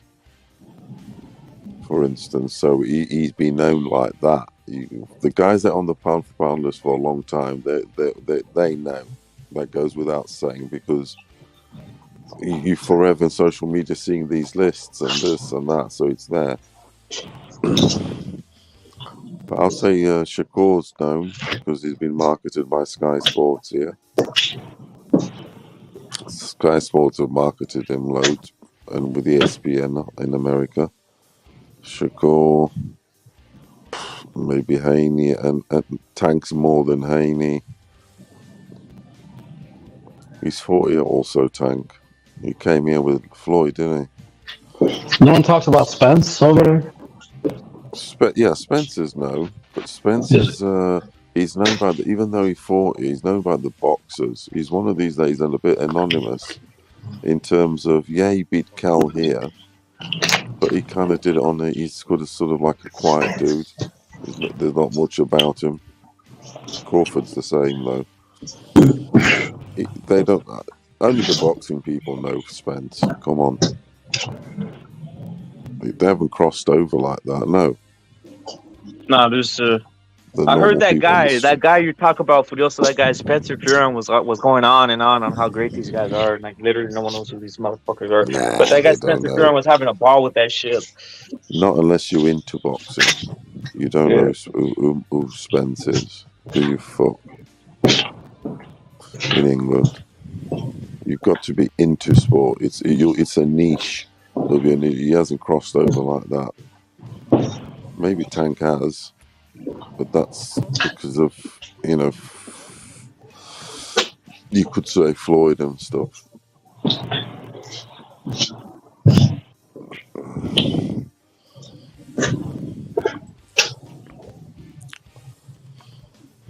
Is boxing a top sport over there then, Furioso, or what? Rank it in regards to on your side, because I know they're selling now. Look at what Fury sells out versus Chisora and this type of shit. So it's like it's obviously a big thing. Well, the way it works out is, as far as I'm concerned, is the English invented most sports, right? Or a lot of sports. So there's a lot of top sports. Some are pro, some are amateur, and boxing happens to be one of those where it's hard to prove rules or whatever. They've sort of organised it in some shape or form. Yeah, of course it's a top sport here. Of course it's part of sort of culture here. You bring your lad up to be sort of a footballer, a cricketer, a boxer, a musician. Yeah. Obviously, you got all the trades. Obviously, doctor, electrician, or plumber, whatever. But in terms of sporting here, it's the football, the cricket, the boxing.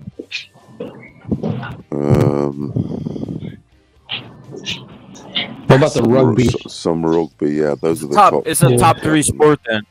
Those are the top four. Yeah, it's the top three, definitely, because it's the one that's had. Crazy. So I'm surprised they don't even know who. Like, so the fact that they don't know some of these guys is surprising. Fuck, like. No, I'm saying the normal. Just care Joe about like on an the Anthony street, Joshua, the normal a Joe Tyson on the Fury, street, type of guys, right? the normal Joe on the street I'm talking about only knows people like Furies and AJs, and they know Canelo. They don't know Spence. They don't know Spence. The normal Joe on the street, I'm sorry, he doesn't. Crazy. Errol Spence. You go up to him and say, what's crazy? You know Errol Spence? Do they? Well, basically, people who follow the Premier League or people. Yeah, you ask your How Premier about someone who League follows the person, Premier League? You would say that they follow sport. Your conventional person here who follows boxing casually, he obviously knows, say, AJ, he knows Fury, he knows Lennox Lewis, he knows Frank Bruno, this, that, and the other, and just he'll know Canelo because he fought Billy Joe Saunders, that sort of thing. Yeah. He'll know a bit of Cal Brook, he'll know a bit of Amir Khan, and this, that, and the other, but Errol Spence, like that, they don't know him like that. Do they? Fuck a normal Joey, they don't know him. Yeah, I don't know him. No cap. So basically, they just know people. the mainstream. I test these people because when I'm in sort of in situations where it be work, social events, this and that, you get talking to people, and it might be football, it might be anything, and I try and see if anyone knows, knows boxing or chitty chat. Mm-hmm. And I'd be testing people. I'd be asking them, and that. And it's like, I'll say to them, "Do you know the?" It's like, nah. Don't forget, I'm out there doing tests. I'm out there doing, my own fucking feel on the ground. What's happening in the streets? Don't you? Feel for what's going down. I always want to see that. I always want to see what people really know, or who's really known out there in regards to boxing. Just out of my curiosity. I'm not saying we know everything, and I'm just saying about that boxing, and they'll be knowing a bit of. Yeah. They don't know Spence like that. They don't. Isn't there a European football league? I mean, football like American football. Yeah, there is. They play American football. Yeah. They do. Is it popular at all? No, they love it here when they come to town in London. It sells out the stadium, but it's amateur. They have local leagues. Chingazos get connected again, bro. I'm seeing right here on my side. It says device not connected. Chingazos. It says on my side, bro. I think you need to go in and out, bro. It says device not connected. Chingazos on my side, bro. The problem is with American football here is it's got 3 other codes of that type of sport to compete with, which is rugby league, which is basically rugby but like with sort of different rules, and you could say rugby sevens. It's like lesser men as half a team. Yeah. That's on some right athletic shit because there's more space. It's on speed and fucking, you don't see fat dudes in the sevens. Because there's more space, so you need more speed throughout. Anyway, yeah. So basically, American football's the 4th. It's not going to get a look in because there's 3 other formats ingrained in society here. At school, everything. It's rugby, cricket, and soccer. Those are the 3 really that they care for the most. Win the 6 Nations, beat Australia at cricket, and the football team do something. That's the 3: cricket, rugby, and football. And an indoor sport, I would say it's boxing.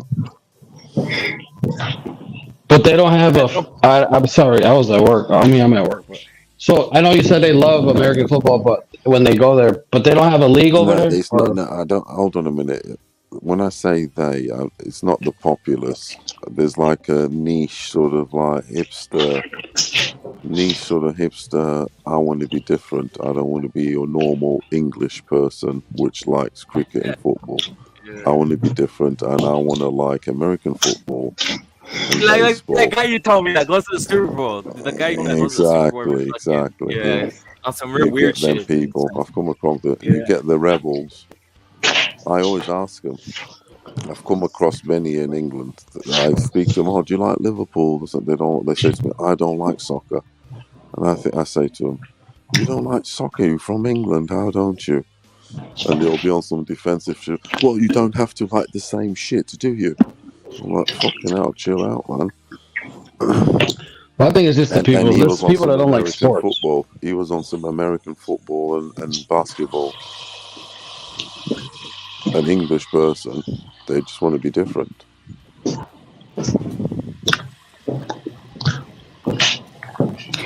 Yeah, maybe that's like rugby and like lacrosse over here or some shit. You get some people that like rugby's massive here. They love it here.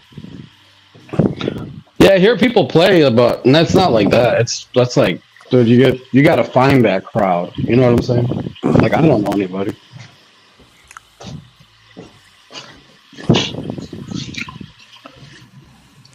Now over here, the major sports I'm thinking is obviously football. We're talking about American football. Baseball, basketball, and then hockey. Not even, no, hockey's not even. Hockey's a regional sport. Maybe. What would you make the fourth best then? The fourth one is what we got: hockey. Well, we got basketball. We got basketball, baseball, and football. Hockey's like a white people sport here. Soccer, bro. Football's soccer. Yeah, that's big actually. That gets 30, nearly 40,000 average attendances. That's big. That's dude, hockey's like a white people sport over here. I mean, it's expensive. Baseball is. CR, even baseball is at this point. Like a lot of the dudes are playing. Back in the days, baseball wasn't even considered a sport. They used to call it a pastime. It might not be a sport, to be honest. Yeah, I mean, like a martial art. There's a lot of obese people in baseball, and it generates so much fucking money here, man. This shit is crazy. Shit's so boring. Yeah, it's boring as fuck. Yeah, I've been to a Dodgers game. That shit was boring. The only thing that was good about the Dodgers game were the hot dogs. I'm not even lying to you. If they said to go and watch baseball for free, I wouldn't go. It's boring as fuck. People just get drunk there. Yeah, for real, bro. Maybe if she was a nice bitch or something. Maybe it's a nice bitch or something and whatever, just to go. But otherwise, like, oh yeah, get excited about it. No chance. I took a Slovakian girl to a baseball game one time. Maybe just, but nah. What'd you say, bro? What'd you say? I'm really rich. She's like, oh, this is where rich people. This is where rich people. Rich people spot. She's a dodgy fucker. Yeah, I've been to a hockey game and it was fast paced and it was actually entertaining. I've been to roller hockey games. I haven't been to ice hockey. Roller hockey, they're fast. Anything on wheels and fucking or ice like that, it's fast. Yeah, playing baseball's fun. Playing baseball is fun if you play it. Yeah, baseball is hella fun, but watching it, hell no. Yeah, to play, yeah. I don't mind playing it, but not to fucking watch it. Fuck that shit. Yeah, like I said, I'm from Chicago. I've been to Sox games, Cubs games, and dude, all you do there is get fucking drunk. That's it. Like, shit is boring. That's what it is. Look at bitches and get drunk. That's it. It's just, to just fucking unwind from your high tower. How's the demographic over there, bro? The demographic over there, bro, in Chicago. See, now the Cubs are on the north side of Chicago. The north side of Chicago, the demographic is mixed, like Latinos and whites, but it's mostly like middle class to upper class on the north side. On the south side of Chicago is where the Sox are, Like on the south side of Chicago, un chingo de negros. There's a bunch of black people. So towards the south side of Chicago, the demographic over there is mostly blacks. Yeah, there's your Latinos, but those are like the hood ass Latinos. Like, you know what I'm saying? I tell you Like, what, those rep. Going. Fucking Sporting got some serious fans. They do in South America. Jesus I saw that. I Christ. saw that. Yeah, they like the colors. It's the colors. Furios, it's the colors. No, I think it's also. Oh, they've just scored. It's also what a Chilean dude just wrote here. He says, "Oh, I like Sporting because the Sporting did attack the Chilean market. They've had about 10 players from there over the time, and there's loads Peru, Ecuador, Everybody, all over the place. Look, Nestor as well. They love him. I think because of Ronaldo also and Futre, and even in the 70s they had legends. In the 60s too. They're a huge club. They are. They know.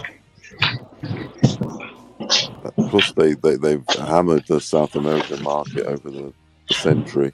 The craziest sport I've been to live was hurling in Ireland. 50. The mental South Americans love this. It's all South Americans. Peru and fucking Venezuela, Ecuador. hurling? Yeah, hurling. Chile. The fuck is that? I never heard of it. Chileans It's like love an a bit of Irish. Sporting. It's like There was a Vidal. soccer, Didn't but with Vidal there? sticks. La Católica. It says that what a dude just wrote here. One of the players played for La Católica. Yes, it might have been that guy Vidal. That guy Vidal. Did he play? Did he play for Sporting or no? No, not Vidal. Do you remember the striker called Acosta? Of course, I remember him. Yeah. Yeah, that big guy. He says, "Oh, he played in Sporting and he played at La Católica." He said, "That's the striker." He said, "Goleador." Well, Antonio Acosta. Wait, so what the fuck is hurling? Hurling is. Did you say curling or hurling? Curling or hurling? Curling. Hurling, whatever sport they're talking about. It's a. Yeah, what is Irish, that? It's an Irish sport. It's basically think of like soccer, Check right? You have two the goals at either live end, rep and you just to have see what I'm on about. You have a They big go ass crazy. stick, and These you use a Sporting stick South to hit the American ball fans. and you can hit people with the stick. It's like They're only football. playing You can ram Midtjylland. people. Fuck yeah. You can get into fights. Yeah, it's pretty gnarly. Irish people get crazy about it. Is it like hardcore lacrosse? It's hardcore lacrosse. Yes, it's basically hardcore lacrosse, and everyone has a big wooden like bat stick. Yeah, and they just. And you can hit you're allowed to motherfuckers with it. Yes, you're allowed to hit motherfuckers with it. Yeah, and it's a bloody ass game, bro. It's like a bloody. Oh, I bet. Yeah. But yeah, dude, Irish people are crazy. Shit, salute to Furioso. Maldito that's VAR. crazy. Sporting have had 2 disallowed goals. The fans are going crazy. VAR. He's saying maldito VAR. Maldito is like, you know what that word means when you rep it. It's like maldito is like it's mal is bad, isn't it? Fucking dreaded. Fucking bitch. Fucking like son of a bitch. He's got fucking VAR. They're going crazy, these motherfuckers, South Americans for Sporting. I can't believe it. Who would have thought that South Americans going crazy for Sporting? That's the whole point. They do for those. Yeah, but all over the place, not just the color. It's the color too. It's the color of Sporting. Yeah, the color. Are unique. They are unique. Yeah, I'm telling you. I told you it's like one of the top kits that I've seen out there. Obviously, Ronaldo's all Spanish. All Spanish speaking.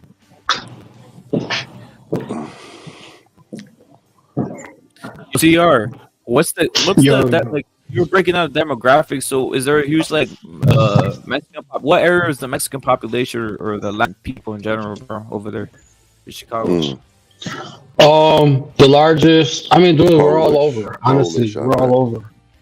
We're all over. But there's a lot on the southwest side. There's like concentrated areas. One of the neighborhoods is called Pilsen. You can look it up. It's all Mexicans pretty much. I mean, now there's a lot of white people that moved in because it's near the University of Illinois at Chicago. So like a lot of students are around there. But we're deep as fuck here, bro. There's a lot of Mexicans here in Chicago. A lot. Crazy. I mean, a lot of Latinos, I should say. A lot of Latinos. Hey, do you claim that motherfucker? I don't want to say the channel, but the guy Danny, Ringwalk Danny. Do you claim him? Who? That guy Ringwalk Danny. I don't know if you know who that is. Who also knows who it is? I don't know them fucking punk ass channels, bro. Yeah, you don't want to know about him, bro. There's a cuck, bro. There's a cuck who claims Chicago, bro. He claims he's Mexican, bro. And he's just out here cucking all over niggas. Now I want to go on there and talk shit to him. You can't, bro. It's not like one of these mega, like, it's like one of these. The boxing voice rep it? Yeah, bro. That guy's a cuck, bro. Damn. Oh, dude, I fucking. So mad. That guy was so mad when Speedy lost, Speedy Ellis. Nuts, bro.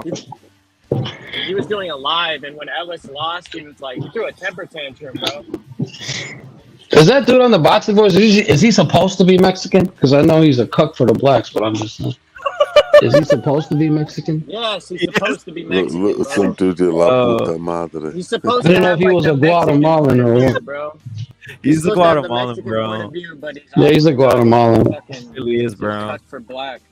He's a Guatemalan cuck. Oh shit, they've conceded one at home. Fuck up by the keeper. The keeper's gone and fucked up. Sporting have conceded. I'm seeing that upset happening over there. They've conceded at home, Sporting. The keeper fucked up. Kicked it out, and the guy kicked it back in. 30 yards out, I might add you. How embarrassing. Damn. Wow.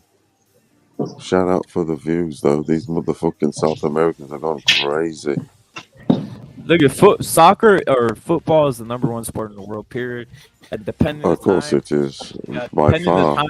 Think about how crazy every damn human on the planet knows about the sport, bro. Even the United States where it's like, it's the most by far. It's not even close. Nothing else is close.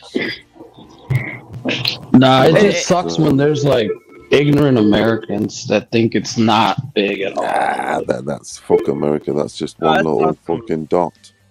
Yeah, bro. That's one dot. The world is. There's not big guys running 40-yard dashes. CR. That's why, bro. Fuck that shit. Yeah. That's so straight line. Football's the pinnacle of athleticism in terms of you have to be able to run. Yeah. You have to be able to run. You have to be able to be skillful. You have to be able to jump. You have to do everything. Because the ball is round and it's endless what you can do with a round ball. Whereas if something's egg-shaped and you're throwing it with your hand, I don't know, it's just a bit different. Anyway, it's the most popular sport, of course it is. Most federations, most practiced, most everything. But it's like some of the ignorant Americans who think the zone isn't shit because they think it's just boxing and Eddie Hearn. It's like, nah, bro. The zone is worldwide. They feature many different leagues. Feel threatened by Eddie Hearn, of course they do.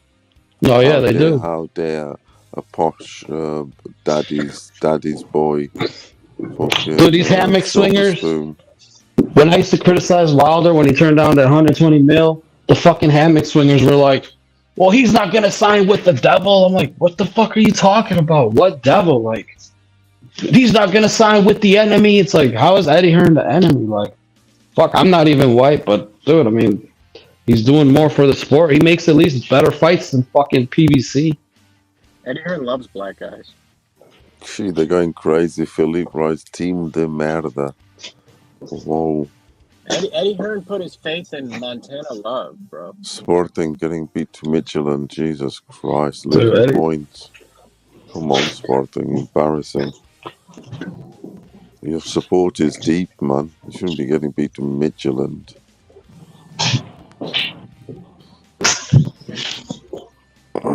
So, well. Yo, Chigazo, I see you trying to get on, bro, but it keeps on saying on my side, bro. It says like the fight's not connected, bro. I don't know what it is on your. It's on your side, bro. I'm seeing you're trying to get on, but it says the fight's not connected, bro.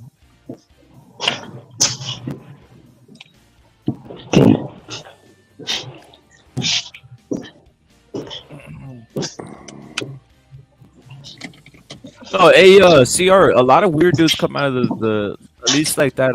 What's his name? That full South Cut. What that is? I'm just saying South Cut. Hell no. And like that's the thing. Chicago. What are the favorite fighters you had over there, bro? I mean, honestly, with the people that I talk to, most people are fucking just like social media bots. Like, Yeah. if you know, fucking advertising keeps. Dude, I've literally had some guy tell me like, and this wasn't like recently. It was I think last year when Tank was fighting. Like, oh man, Tank is fighting. They're like, isn't he great? I'm like, hell no, he's not great. What the fuck? I'm like, no. So most of these people don't. The people that I've talked to don't really know boxing. They just go with the fucking storylines, and you know, there's a lot of American bias. And that's about it, really. I'm surprised they even knew who Tank was, bro. To be honest. Well, dude, I mean, they go on social media. Like, I mean, I'm sure you've seen it too. Like, dude, when the Tank fight's coming up, like, and not with this one because this is going to be different because Ryan's also a draw. But even with Boots, dude, you see these Showtime ads and this and that. They tell you like, oh, the great Boots Ennis, like he's fighting and this and that. And it's like these fucking people don't know shit, so they just take the word of it. They take that word and be like, oh, like Boots Ennis, oh yeah, he's a great fighter. It's like, no, he's not. He's not at all. Like, neither is Tank. Like, but dude, it's just like with real life. Most of these people are just social media bots. They don't really know shit. Like, dude, my coworker loves LeBron for no reason, just because he sees it on the fucking TV all the time. Yeah, and I'm just like, dude, that's what you get shoved down your throat in America. You wake up in the mornings, what LeBron did. You go to bed at night, what LeBron did. He probably had a tear. He probably had a tear in his eye when LeBron broke the scoring records or shit. Yeah, he's like trying to tell me how the numbers don't lie. I'm like, bro, I'm literally in my late 30s. I'm from Chicago. I watch Michael Jordan play. Shut the fuck up. You're on some Michael Jordan shit, right? And my first telling you about well, it's like, yeah, but it's like, I'm not trying to be biased. It's just, dude, if you watch the shit yourself, you'll see for yourself. Like, dude, LeBron will never even be better than Kobe. Doncic is better than fucking LeBron will ever be. Doncic is going to be a fucking beast. He already is. Fucking the Joker's better than Dude, LeBron is the Mayweather of basketball. He just navigated his career. The Joker's better than LeBron. Put out fucking propaganda. The guy sits out games. Like, he doesn't care about winning. Like, that's not my mentality, and that's not how I was raised. Like, I'm not with that shit. Like, I'm just, dude, he's just propaganda, bro. Like, honestly. And I'm not trying to be biased. It's just, I've seen the shit for myself. So, like I said, I grew up in the 90s. You see, when you bring up Canelo, what do they tell you, bro? What was one of the, like, when did you start realizing Canelo was a thing, and did you see the hate on that side, and was there Mexicans for Triple G over there? I started seeing Canelo was a thing when he was coming up on HBO, like before he even fought Mayweather. So, like, of course, I always wanted him to fight Floyd, but it was that fucking cuck Richard Schaefer who fucking, made the fucking the catch weight happen and all that shit. But as far as people for Triple G here, nah, not really. Every Canelo fight that I went to, when they were having the first two fights, and I was all around all Mexicans, everybody was for Canelo. There it is, bro. You're breaking down these conspiracies. This is the conspiracy I always thought. I always thought that really there's not many. There isn't Mexicans for Triple G. It's just Guatemalans, bro. They're perpetrating, right? They're perpetrating that they're fucking Mexican. Like, it's hard. I never seen no Mexican. You guys could tell in the chat. I never really saw no Mexican for Triple G type of shit, bro. Me neither. Not really. No, never. No, it's mainly mainly white dudes, isn't it?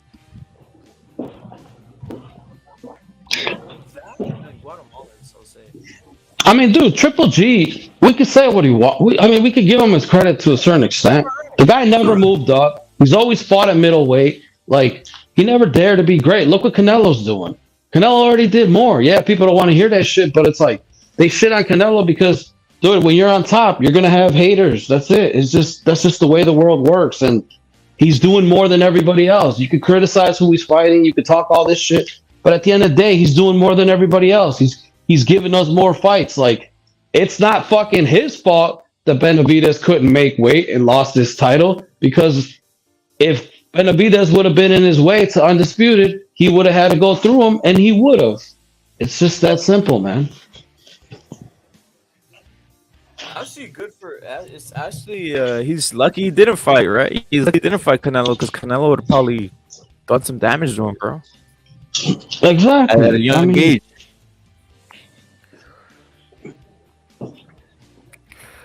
Yo, Don Ramon, try it. I mean, Chingazo, try again, bro. I don't know why it's not connected. I already sent you the screenshot, bro. There's something off, bro. It's saying. And with that said, dude, I think Plant has a very good chance of beating Benavidez, honestly. Well, his chances this year, if it goes to decision, do you really trust PBC with giving a proper decision there, bro? If it goes to decision, I think they might rob. Well, depending on what happens, right? If Benavidez is winning, round by round, they'll still rob his ass. If it goes to decision, bro. That's just my assessment. Well, I mean, the only other thing I could see, the only other angle I could see PBC playing in which they would rob Plant if it came down to it, is because Plant already fucking fought Canelo. I doubt Canelo would give him a rematch. But if they fucking give Benavidez a win and try to catapult him to, maybe people would act like, oh, the demand is there. The demand is there. So they want that Canelo money. They want the fucking Canelo money. The PBC does, obviously.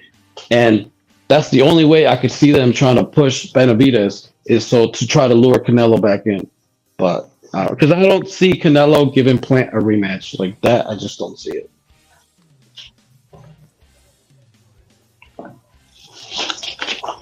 You shouldn't, bro. You ended like that, when you ended in like a definitive action, the way Canelo ended Plant, there's no rematch necessary, bro. Exactly.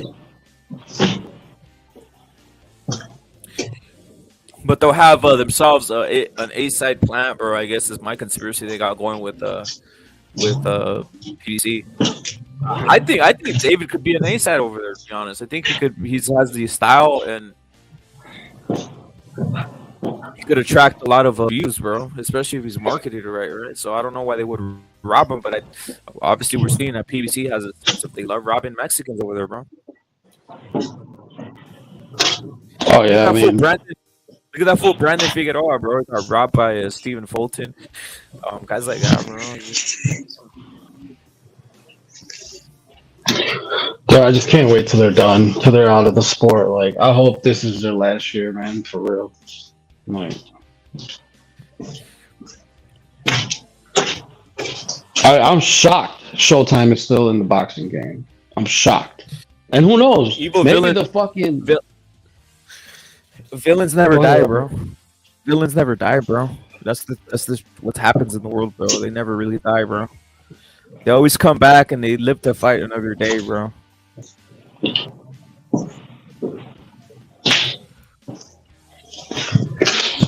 I don't really see Danny Garcia fighting again, at least no time soon. I mean, who the fuck wants to see him? I don't fucking know. I never break down. You see him break down in the ring? Is the crying? Like a little bitch. Yeah. They're crying like a little bitch. Talk about it's hard being a father and it's hard being. Dude, you're fucking privileged as fuck. Like, and you know what? That's the problem with a lot of Americans, and I'm just being honest, dude. It's like a lot of us, like, just be honest. Like, we're privileged. Like, it just is what it is. Like, dude, I know. I don't know him, but I know a guy who I don't know if you guys ever heard of this company called Caviar. It's like Grubhub, but for like higher end up restaurants. It's just a food. I know delivery service. You know what you mean? All right, so I met one of the co-founders of that, and his partner. I never met him, but like his partner, I follow him on IG. Dude, this guy travels the world, but like not in like a vacation sense. Like he literally goes to like Ethiopia, fucking, like these places that's just not a vacation. Yeah, it's not a vacation, and it's like, dude, it's really eye-opening. Like, and for fucking Danny Garcia, for charity or work? for fucking fun. for fucking fun. Dude, this guy literally took a train ride across the Sahara Desert on a fucking coal train, a train that carries coal. I'm not gonna lie, CR sounds like a hipster, bro. 'Cause those motherfuckers are the ones that go like, "Yo, my vacation, I'm gonna go suffer. I'm gonna go fucking to the fucking rainforest." Yeah, I mean, maybe he is, but dude, it's like, but for me to see that, I probably would never see that any other way. You know what I'm saying? I know what you mean, bro. Like I ain't got the money to travel like he does. Like, dude, he goes to these crazy places. It's insane. Let me ask you: does he land in Thailand by himself? Does he go to Thailand by himself?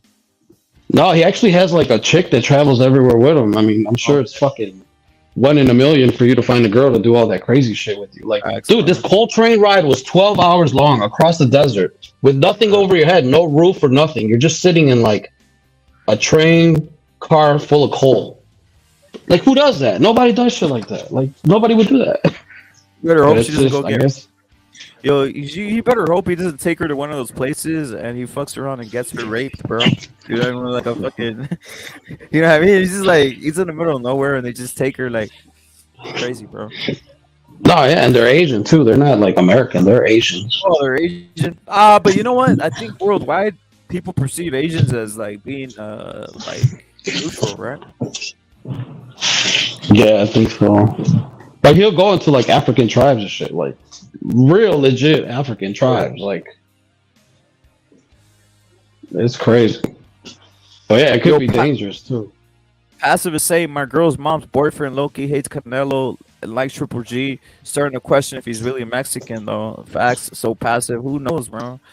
It's hard. Like I've never that's why I was asking CR, bro, from that area if you saw the whole phenomenon of like Triple G Mexicans type of shit, or was this is marketing ploy, bro? A marketing ploy. Dude, Triple G. Look, HBO boxing was great at fucking marketing fighters. Like, let's just be honest. That's what they were great at. And fucking Triple G is a fucking product of that.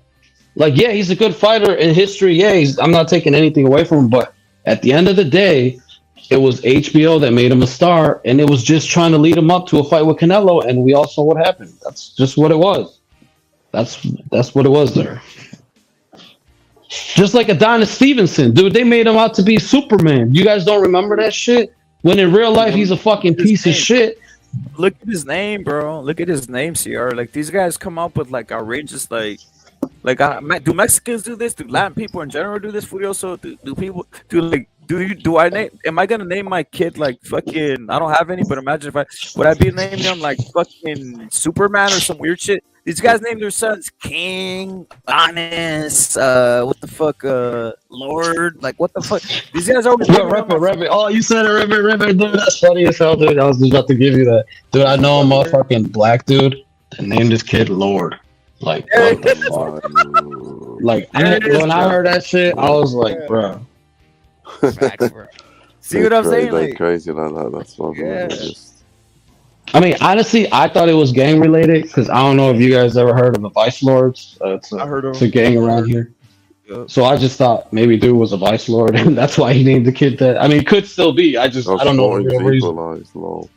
But hey, dude, hey, Vice Lords, or what is that? That's a black gang, huh?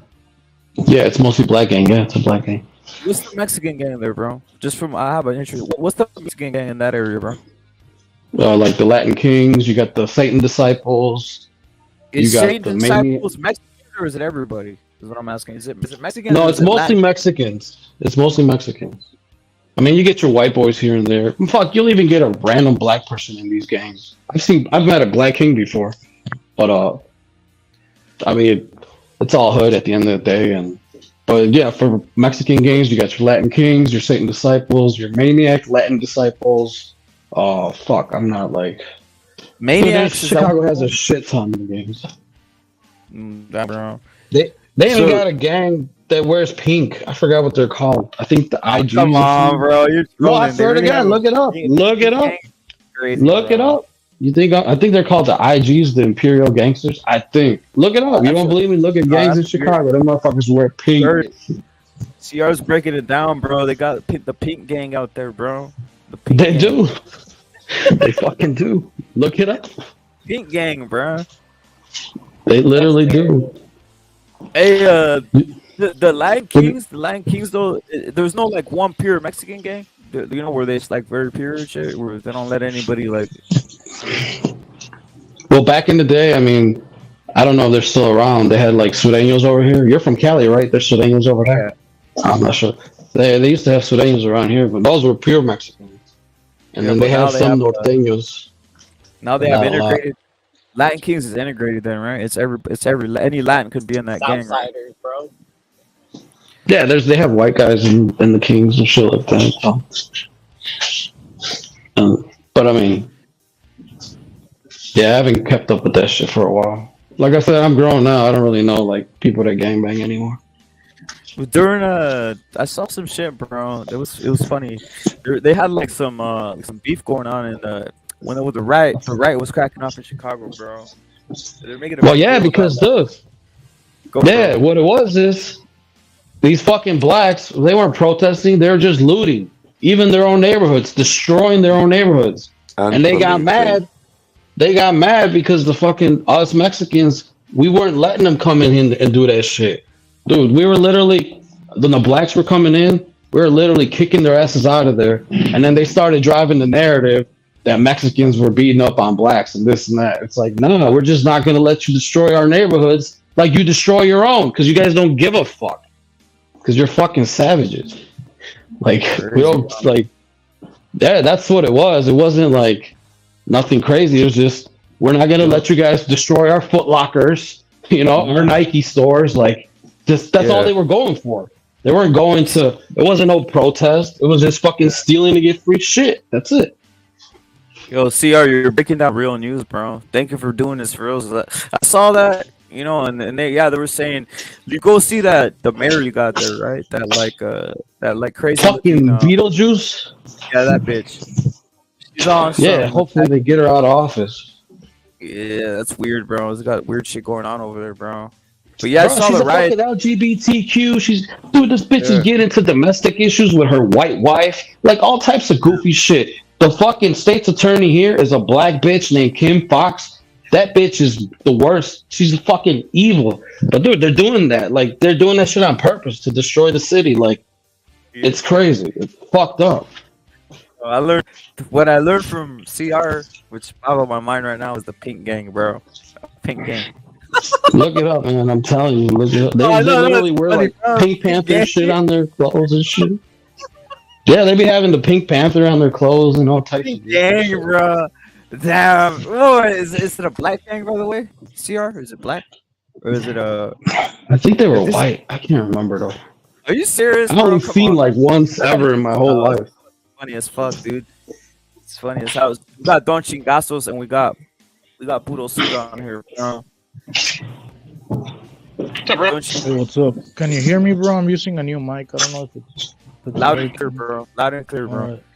What's your thoughts on some of the stuff we're gonna say? Not the Pink Gang or not, but just the boxing, bro. I mean, there's really nothing new going down in boxing, bro. That hasn't been going down in like the past month. I heard that Wilder is being a little bitch and he's backing out of the Reese fight, and the sanctioning bodies are pretty much agreeing with him, and the IBF ordered fucking Hergovich, right? Hergovich. Yeah, that guy against Andy Ruiz for the IBF interim, bro. They're fucking it up, bro, because it's Ruiz versus Wilder is a really easy fight to make for the PBC since they own the rights to both fighters, bro. They're both under the PBC contract, and Andy said he wanted the WBC belt, bro.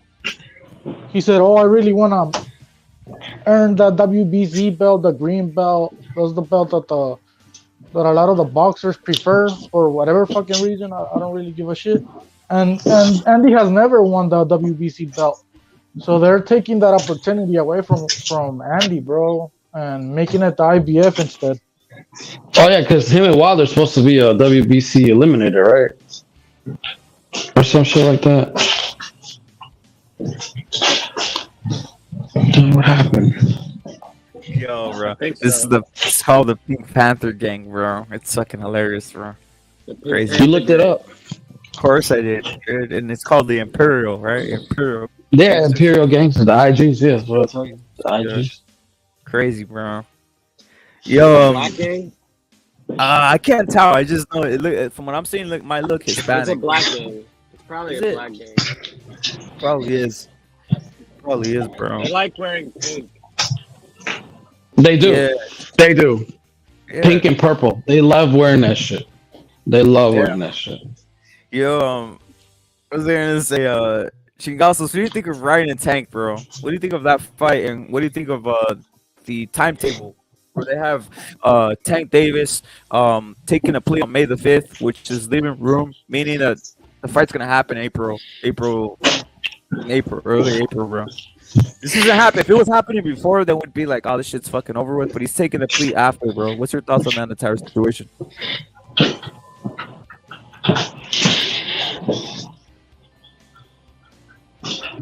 Vergasos, you're on mute, bro.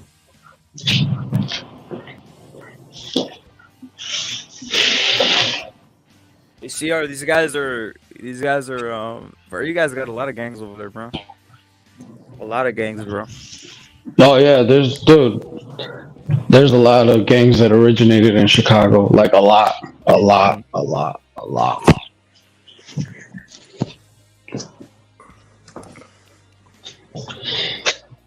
Wasn't Bonnie and Clyde from around there? Al Capone. I have no idea. Al Capone. Al Capone and him. If you guys are The just original coming, gangster Al Capone. is there any? There's no Italians anymore over there. Not a lot.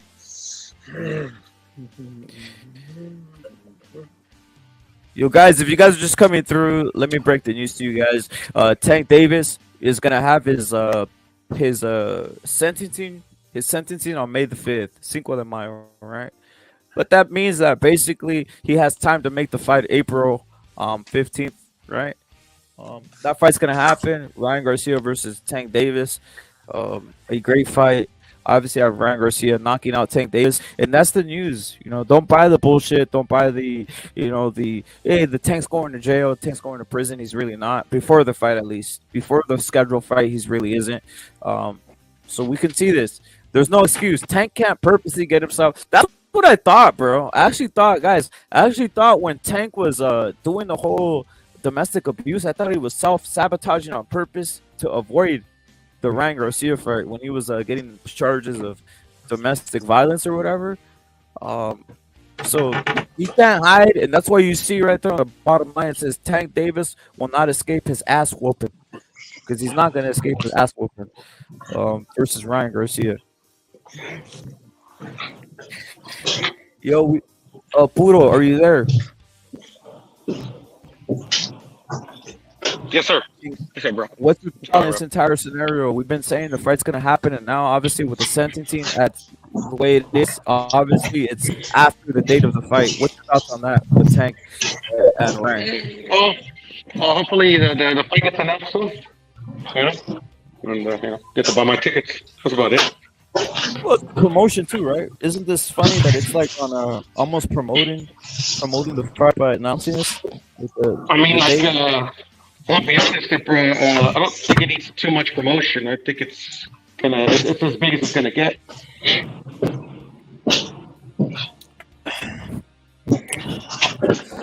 All promotion is great promotion, especially if it's eyes that don't really watch boxing. So it's like all this. But that's the thing. They don't watch boxing. They're not watching the promotion, bro.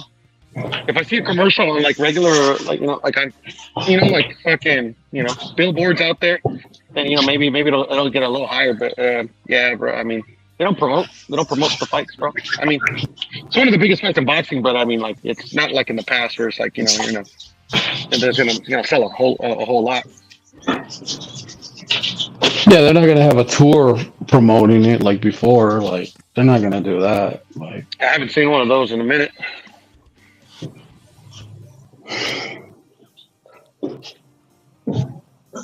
Yeah, I think the last one that came here, even though it was that long ago, was the Mayweather Canelo fight.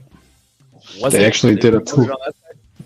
Yeah, it came to Chicago. It was a free event. I was at work. My cousin went though. I told my cousin, I'm like, get your ass over it right now. He went. He saw it. He got to go in. Is there Pre-pandemic, any? That's pre-pandemic. Is there any boxers out of Chicago, CR? Because obviously there's a community there, so I would assume there's guys out there trying to get in gyms. Is there any guys out there or no? Not really that I heard of. Like, there's a little town right outside Chicago called Cicero. I know they have like a little boxing gym where they have like matches sometimes. I used to work near there, but I always meant to try to stop in at one of their events, but I never got to. But as far as like an up and coming boxer, not that I know of, man. Honestly. David Diaz is the last one I remember. Wasn't Tigre from there? I forgot his name. Granados? Adrian Granados? I have no idea. Yeah, he was from Chicago, bro. Was he? I just remember the goat at the Manny Pacquiao fucking press conference.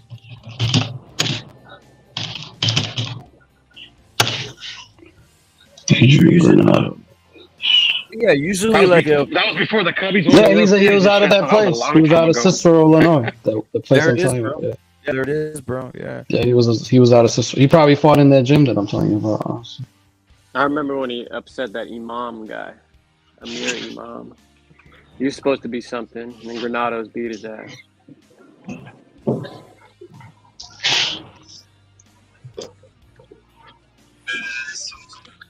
The last fight I saw Adrian fight was when he fought Conor Ben, bro.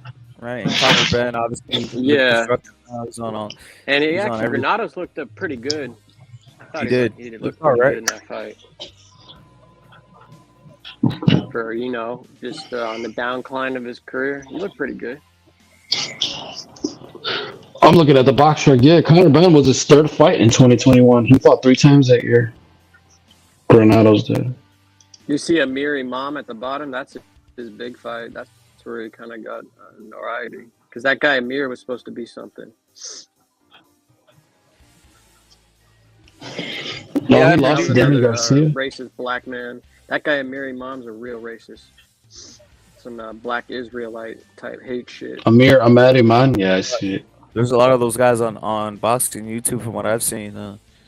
I'm Vader. I don't know if you noticed this, like an epidemic of these motherfuckers, bro. They take that shit to heart and bring it in boxing. Though when the third Fury Wilder fight was coming up, I don't give those fuckers any views, but I was like, man, I was curious. I'm like, let me just see what these fucking black fucks are saying. So I go on one of the channels and supposed their predictions, and for the Fury Wilder 3, there was a guy literally saying like, man, I can't do it, man. I can't have a white heavyweight champion, man. Like, I just can't. There you go. Like I just can't. And I'm sitting there, I'm like, dude, these motherfuckers are more racist than anything. And they were the first motherfuckers to fucking pull the race card. The most. I mean, Yeah, the most. It's weird that they be saying that shit because the Klitschko's pretty much dominated the era before Wilder fucking came in, bro. And they're Wilder's white, a I mean. fraud. Wilder's a fraud. Those 10 title defenses were all bullshit against nobody. I mean, they were real title defenses, but against fucking bums that nobody knew who the fuck they were, bro. If you want me to be real with you. At the time, the best fighters were in Europe, which were the Klitschko's, fucking Fury, AJ, and then, man, he didn't fight nobody, bro. None of them. He fought Fury because Fury was in fucking depressed and on fucking crack. I don't know what the fuck Fury was on, bro. But he had inflated up to like 400 He wasn't pounds. boxing. No, he wasn't boxing. Absolute the death of black Old boxing. dog. Black So boxing is he's like, so Wilder was like, well, I'm gonna go in and take advantage of this motherfucker who's not even training, kick his fucking ass, and get a name, make a fucking name for myself. But that never fucking happened. He got his fucking ass kicked, bro. Hey, Rip, Yo, I bet you he was in. boxing He is was dead, in on fucking. I bet you he was in on setting up Povetkin. Hey, but I heard good news today, bro. I was for some reason an ES News video popped up in my feed, so I decided to click on it. I barely ever watched that motherfucker, but I did, and it was Emiliano Vargas, right? And basically, Ali was asking him, who's the best guys that you've sparred? And he said, well, I'm actually going to spar Loma pretty soon for his next fight. And I was like, damn, that's a great sparring partner to get ready for Haney because this dude, Emiliano Vargas, was kicking fucking Shakur's ass. Yeah, it really is, bro. It really So is. this is the end of Devin Haney, bro. The end of Devin Haney. All white undisputed coming soon. Bro, black boxing is dead. Spence versus Crawford negotiations is the biggest thing happening in black boxing. They're not even negotiating. That's a lie. You I don't even believe that. That's the whole point. That's the point, Sierra. Like Bro, literally, this that's is what the everything. state That, of this something is that the state of You black guys in here boxing right disrespecting the now, king? bro. Bomb squad, I'm telling baby. you, this is the state of black boxing. They sit on these panels all day debating Spence Crawford, who's ducking who. Meanwhile, white and Mexican boxing, we got Virgil Ortiz versus Stanionis coming up. Hell of a fight. Two best fighters at welterweight. We got Lomachenko fighting Devin Haney. You know, we got all these great fights coming up. But these dudes are still debating on you know, these dudes are still debating all this bullshit about Spence Crawford. Dude, and it's just fucking fans of like promotional entities and fucking PBC and this and that. It's like, dude, it's clear as day who's ducking who, but at the end of the day, it's like, man, like these motherfuckers are defending people that don't even know they exist. Like, I don't defend nobody. I just call it how it is. Like, it's just simple as that. And guess what, bro? Just to take it, this is me being a bit of a conspiracy theorist, but I think there's a reason that Tank took the Ryan fight, bro. I don't think Tank believes he can win, and he actually wants to get knocked out so he can claim like brain damage and get his sentence reduced. Because you can't, hold on, bro. Real talk, you can't send a guy with brain damage to prison, right? Yes, you can. He's not going to prison. Not like a regular prison, right? You go to No, like they go to like mental health places. That's where they're gonna send Tank because he's too small. He got raped up the ass by other black dudes. Yo, Rip it. I'm about to leave work, man. I'll try to jump back on when I get to the crib. no doubt, bro. All right, Sierra, man. thank you for putting me on game about the Pink Panthers, bro. That's a new one, bro. That's funny Don't shit. even trip, bro. I'll be back on. I'll be back on. Hold on. Why they switched the Black Panthers to the Pink Panthers now? They got a gang called the Pink Panthers over there, bro. The Imperial Pink Rag. Panthers, bro. Yeah. Where's that at? Funny, bro. In Chicago, bro. That shit had me Well, dying. they got some. They got like Playboys for Angels, right? There was a gang called the Pink Panthers in California, in Croatia and Serbia. They were like they stole jewelry. Like Well, we got Pink. Yeah, you're right. Pink Panther in the chat, right? But yeah, the that's whole why thing Pink is. Panther, I think that's his name. Yeah. Like that's why he Yeah. named it that. Because these guys Yep. they would steal like artwork and jewelry from like museums. Yeah, I and heard shit. about that. But yeah, I think that Tank. That's the whole thing. He signed basically. His master Al Heyman said, boy, they're gonna rape you in prison, and he said the best thing we can do is sign this Ryan fight. You take a left hook, you get knocked out, and then after that you can claim you're retarded. I mean, we could already claim Tank's retarded, but this would add to it a bit, right? Yeah, with that list, the speech impediment, you can pretty much already sell it. You get him just to talk a little bit slower, stutter just a little Yo, bit. Alda, what'd you think of the whole wheelchair incident, bro? You know, when he's getting like pushed in the wheelchair, bro, for the Super Bowl. I don't know if you saw that. That's because Broner fucked him up the ass real hard, and he couldn't walk. Probably.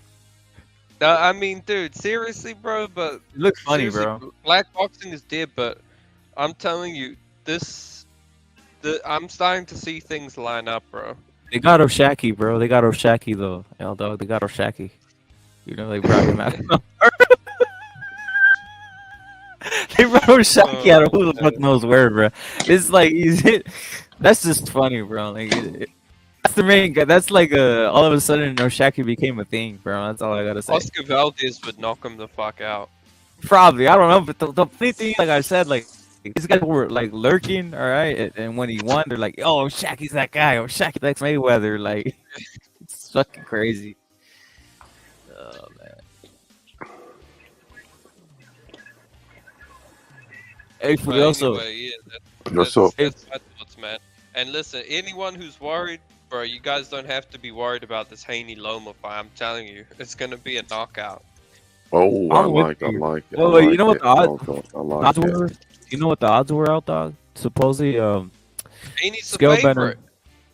Dude, Scalebender said it's Yeah. +2 something. I know. Plus Look, two look. something The for only two dudes Loma, that sound bro. most convincing is you and Scalebender, L-Dog, on some Loma. Aldog's convincing me to put money on this shit, bro. I'm keeping it real. No, Just he's him convinced. I'm just He's, saying, he's bro. convincing me. seriously. Look, to be honest, I don't. I'm see, easily convinced, bro. I'm keeping it real. I'm I'm easily just convinced with asking these you guys, this. I'm especially just if it's a gonna put nigger. this. It's a black guy. I'm putting this Well, it's question fucking out Haney. there, We bro. all I'm seen him putting this fight. question out there, and if anyone can answer it, great. Who has Haney fought that is as good as Jermaine Ortiz? No one. We've gone over this a lot, but no one. Exactly. Jermaine So I Ortiz mean, beats Jermaine Ortiz beats Haney in all actuality. he might, bro. He might. It's not a might. I think he does. I think he does be.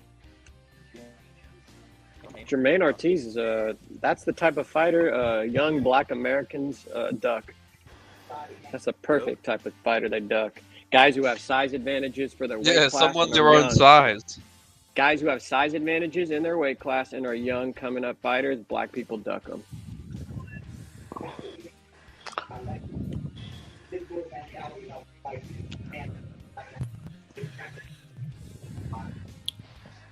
Don Chingazo salute, bro.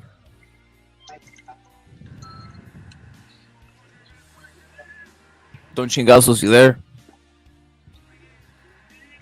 Yeah, Music yeah. is bust out. Don Chingazos, what do you think of the Loma Haney thing? Is there a conspiracy there, or can Loma just obliterate him like most people think? Like people with the fucking with the who just. You don't need to be a rocket scientist, but you can see Loma fight and then you can see Haney fight and say, wait a minute, Loma's going to school this motherfucker, right? But do you think there's any conspiracy with that fight, Chingasos, or no?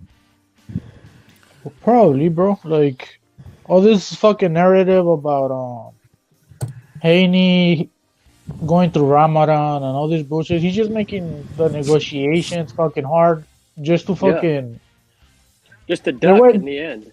Yeah, they're waiting for Lomachenko to get old, bro. That way they don't have to struggle that much with him later on, you know. So the longer the negotiations get stalled, the better for Haney. Shit. They're letting Errol Spence fight at a weight class above and keep his belts. Maybe Haney will try the same. Yeah, exactly. That's what the an fuck they're interesting doing point. right now, bro. That's an interesting point, bro. I never even thought of that. You're right. They let these And- motherfuckers fight above. Even Canelo did it one time, right? So it might happen. Haney's never like, even thought hey of that, man, bro. I'm actually a little too big right now. I'm just gonna fight at 140. I'll fight Loma later, and then I'll never fight Loma. Like I think Just if like they what fight, Errol bro, Hold on, bro. This guy says Ortiz doesn't hit hard. Oh yeah, I forgot about the devastating punching power of Devin Haney. Exactly. Sergeant, come on, bro. Devin doesn't hit at all, bro. Sergeant, Devin hits doesn't. even less, bro. Devin Yeah, is the only dude to beat Hey. Linares without knocking him down once. Dude, I saw I saw like a clip in the AM, bro. I saw a clip in the AM of I was just like, let me see some of this Devin Haney versus Cambosis to see how he did versus him real quick again, just to recap my brain. And you could literally see Devin sitting down on his punch, throwing a hook, and you could see his face. He's throwing as hard as he can, and it's like a wolf. It's like a feather, bro.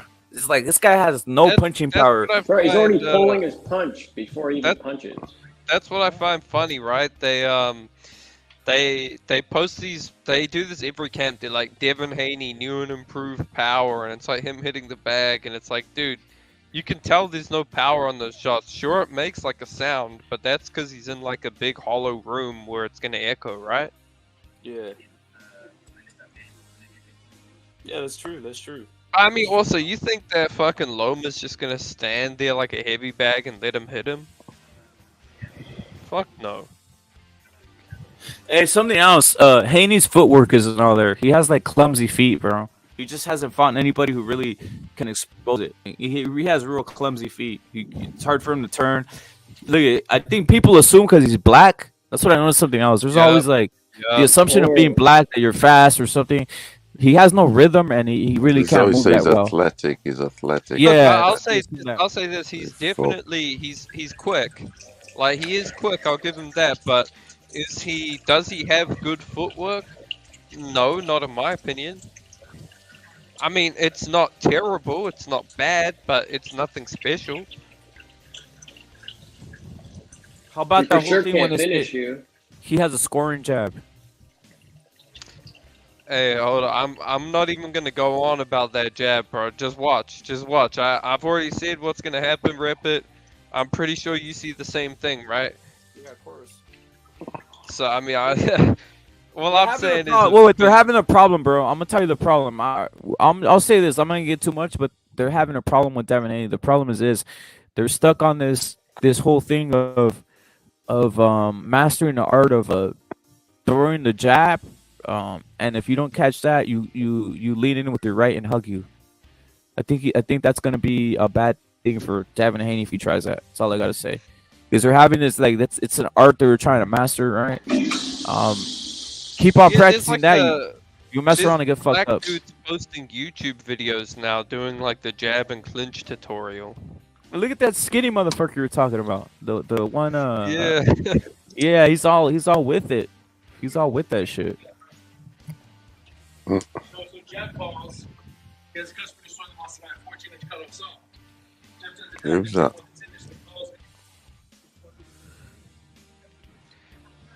So basically, Furioso, you telling me not to put money on these things no more, or what? Or to be skeptical of this type of stuff?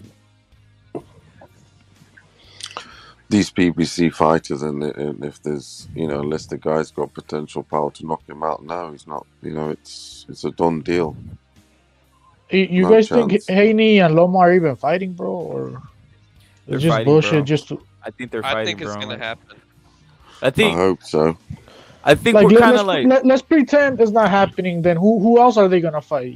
Like who else Nobody. is out there for them? That's what I wonder. Well, all roads lead to each other, unless Haney moves up and Loma moves down. Look, just know if they fight that I think Lomachenko needs to make it clear that he won or fucking finish that motherfucker, because they're gonna rob him, bro. I know how these motherfuckers are, where they want the young black fighter to come up on top on the decisions, bro, just to fucking sell him later on. Keep selling him, making money off of him. I think I'll say something else, bro. I think we're beating. I think boxing. I won't say us, but guys who watch boxing, they're kind of beat up by fake shit. They're beat up by hey, they were telling us about Crawford Spence, which I never really believed in. So all these fights, they say it's unbelievable. So we're skeptical of Ryan Garcia, Tank. We're skeptical of Lomachenko. Think about how crazy it is. You're skeptical about Lomachenko, Haney happening. You're skeptical about Fury and Usyk happening. And these are fights that are barely talked about for maybe a year or less than a year, right? But that's how fucked up the brain is of the boxing fan out there, because they're so fucking used to this like Crawford Spence shit or Charlo versus whoever, or all these guys that they never make those fights at all. They're never gonna make them, right? So it's kind of fucking the brain up for shit that's kind of made. But that's what I'm trying to say, I'm your leader. Like the whole basically mind fuck that's been going on is this push by the ESPN and all this type of shit. Carpenters and this, they're always talking about specifically Crawford and Spence, right? And it's just not happening. It's not happening. So we start putting that into other fights. I think these fights can be made. I think these fights really can be made. I think obviously Haney versus Lomachenko is going to happen. I think all three of these fights are made. I think Tank Garcia is the most likely to happen because of the money. There's a lot of money to be made. That's the biggest fight in boxing. Hey, Tank looked like he was popping pills or fucking drunk or drugged up. I don't know, some sort over there at the fucking Super Bowl, bro. He wanted to get wheeled around at the Super Bowl. Like that's not normal, bro. When have you been wheeled around in public, bro? Me personally, that's never happened to me, bro. Not even when I'm fucking super drunk in public, bro. I could still walk. He's a strange guy. He beats women on camera.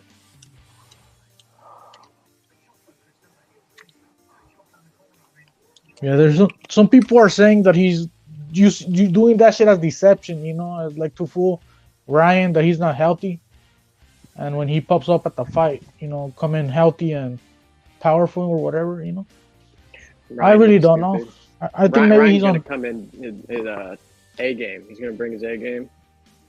I Or think take he him was out. on drugs, bro. I think he was on something, bro. Popping something, some pills, bro. Some Yeah, he fucking. looked out That's of it, bro. popular. He did look out of That's it. popular in their culture right now, bro. Like the Percocet and the lean, the purple drink. It's what they're all about. Yeah, he was on the purple drink, bro. That's what's going on, bro. That's what it looked like to me, at least. Yep.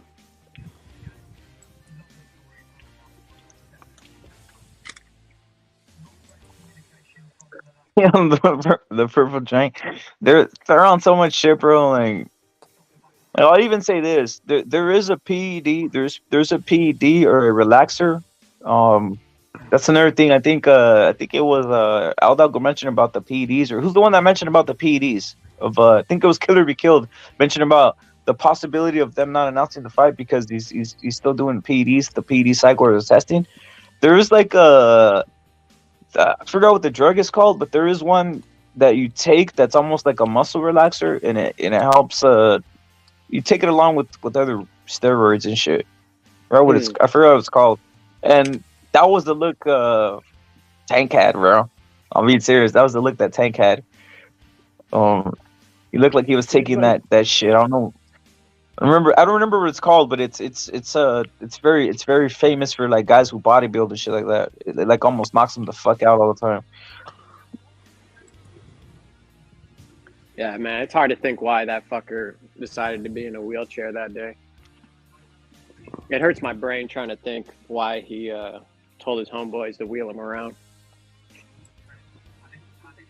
I told you his ass was hurting from the night before.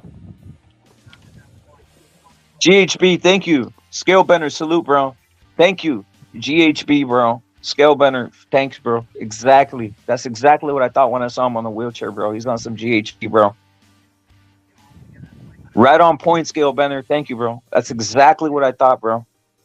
Right away. I knew it just looks suspicious or whatever, right?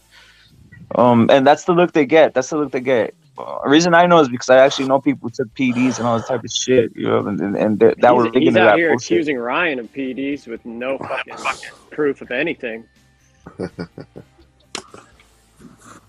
mean, Scaleburner's on that shit right now, bro. So it's what it is. He was making this face, you know, like the face that the dogs make when they're sad or whatever. Like that type of face he fucking Tank was making on that picture. Well, it's probably because no one wanted to talk to him at the Super Bowl either. Fucking midget in a wheelchair. Cara de perro aguitado, güey, así, you know, that type of shit. That's what it looked like to me, bro. I was like, damn, this fool. I don't know if he's showing weakness on purpose because obviously he does weak right there. I think he's showing weakness on purpose, bro. I don't know, bro. The motherfucker is a crazy motherfucker that fucking puts shit on his toothbrushes and might be going to prison in May. I don't know, but whatever. Hey, was this ever a thing? What Hawker's saying right here? It sounds nuts. Was this ever a thing when Hawker's saying? Remember when they wanted Little Loma to fight Crawford? Yeah, that was a thing. Crazy, bro. After the Rigo fight, they wanted him to fight Crawford.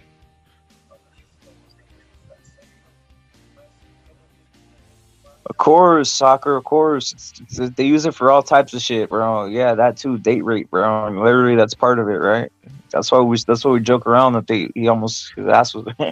The way that's what L-Dog was saying. He looked raped, bro. Like, it is what it is. Yeah, Broner went ham on him, bro. Of course.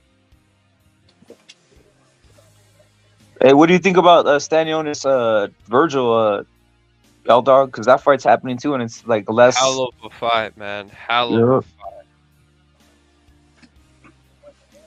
I mean, to me, I think Virgil will win, but it's a dangerous fight for both of them.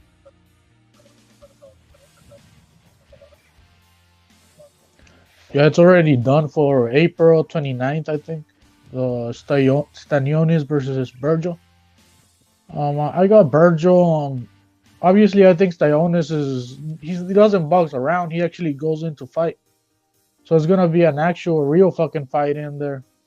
And if it's gonna be a real fucking fight, they're most likely they're gonna go toe to toe. And I have Virgil beating Styonus on the exchanges, you know. Styonus, the thing about Styonus, I feel like he doesn't go for the counter punch. I feel like he waits for the other guy to finish his combo and the exchange, and then he goes in. And I think Virgil's gonna catch him clean in between those exchanges, in my opinion. And they're gonna go toe to toe, and Virgil's just a harder puncher, in my opinion, and that's why he's gonna come up on top. The thing about Stanionis is he does have punch resistance. He can take big punches, and he comes in to fight. It's gonna be a great fight, bro, in terms of styles. Yeah, It might be Julio fight saying. of the year. I hope it is. I hope it is. Julio's saying they thought. Well, look at Navarrete, bro. For whatever that was a great fight, bro. They always make a fight, right? But Julio's saying they thought Tank was a Make-A-Wish kid and gave him a football, bro. I wouldn't be surprised. I wouldn't be surprised, Julio. It's funny shit, bro.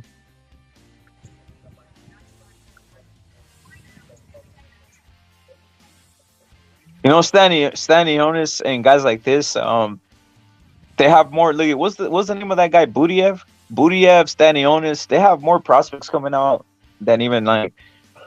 But they're doing this where they're eliminating these guys. Like this Stanionis, Budiev should have been eliminated between Boots Ennis, right? Especially since they were at PBC. I don't know if I'm pronouncing it right, chillin'. I don't know. Is that how you pronounce it, Aldog? Budiev or It's Butayev. Butayev, right? Not I guess it's because of the Butayev, guys. Butayev, bro.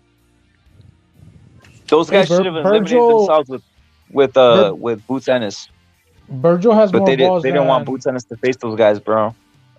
Virgil has more balls than Spence, bro. Because I don't know if you're aware, Rep, but Styonus petitioned to fight Spence last year, and the WBA, I forgot which sanction, but he turned it down, bro, because Spence is trying to fight Thurman at 154, bro.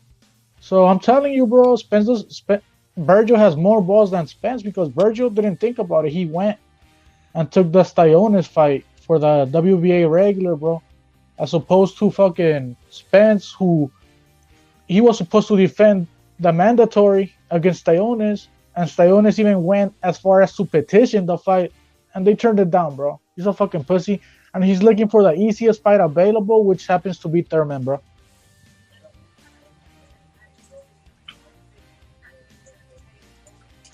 Thurman's a bum, bro, and they're basically Spence is gonna vacate all that shit, and it's gonna be. Bro.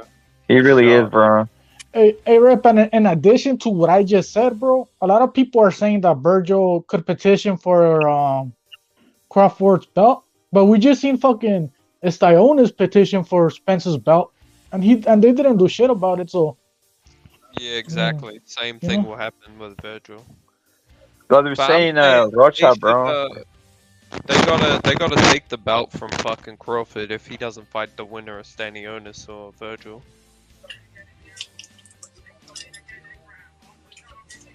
Well, they're saying that for Rocha's gonna fight Crawford Vergazos. I mean, that's what I heard. I heard De La Hoya's trying to sign Crawford on a 2-3 fight deal, some shit like that. And they're gonna throw in Rocha in first against Crawford. I don't know who wins, bro. I think we have to see, bro. I haven't seen Crawford really face a puncher lately, or somebody that actually wants to bring the fucking fight that can punch. But I don't think Rocha's up there with Virgil, bro. To be real with you, I think he's good. He's a good fighter. He comes in to fight. I don't know if he could beat Crawford, bro. To be real with you, obviously I'm rooting for Rocha, but it wouldn't surprise me if he comes up short against Crawford. But then again, Crawford is getting old, and he hasn't really been all that active. He only fought a Venetian in like the past year. So let's see what happens, bro. He But trains You know a what? lot too. Like Crawford, he's always in the gym training, and that's a good thing, but it's also a bad thing because if you never take a break, like after training camps, your body gets worn out, dude. Like eventually your joints, they start to wear out. You know, it's like, look at any athlete. They have bad knees after their career usually because they've used them so much. Then they end up crippled. Yeah, they do because Soccer again, players, all like yeah, sorts. They do exercise your is knees, your healthy, but being joints. a professional athlete is like so fucking intense, especially if you train as much as Crawford. So he could come into the ring one of these days and his body's just shot to pieces. Shock absorbers go. Yep. The car can only take so much. Yeah, there's some Ferraris that, you know, some good engineering out there, but the majority can't take it. Is that specific to any type of ethnic group though? I noticed like a lot of these, like, I'm just gonna keep it real, the black guys, they have that problem. Their knees go, they lose their vision. They obviously they obviously have the whole slurred speech because of taking.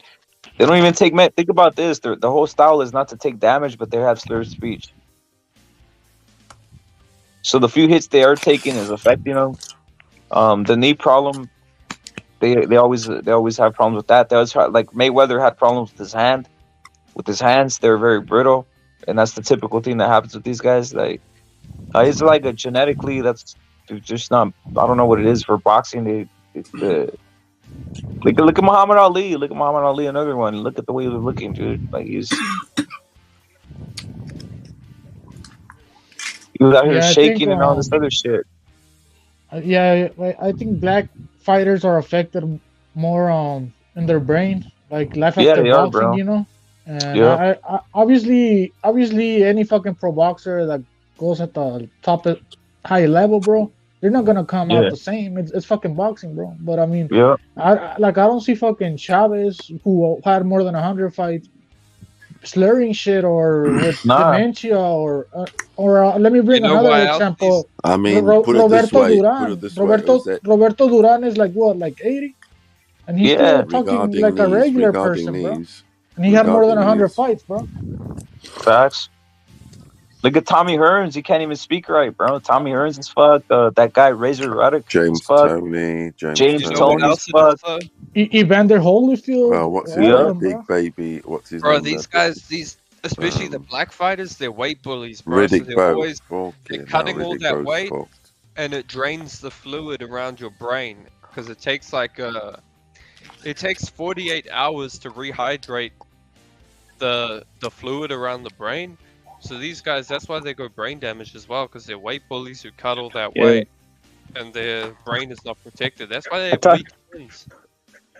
You were gonna say. I thought you were gonna say their IQ is already low, so to get just a little bit lower, they're fucking mentally retarded. That I doesn't mean, help either. look, that's definitely a plausible theory. So Yeah. Oh man. I'm not gonna, say no. That adds to the diagnosis. Yes, it does. No, but it's the truth though. Then there, like in other sports, it's happening too, right? Like, it's all about protecting. Maybe they should just get out of this type of sport and start playing with balls, man. Like they always do, right? Yeah, and I used Chavez and Duran as an example because they had more than 100 fights, bro.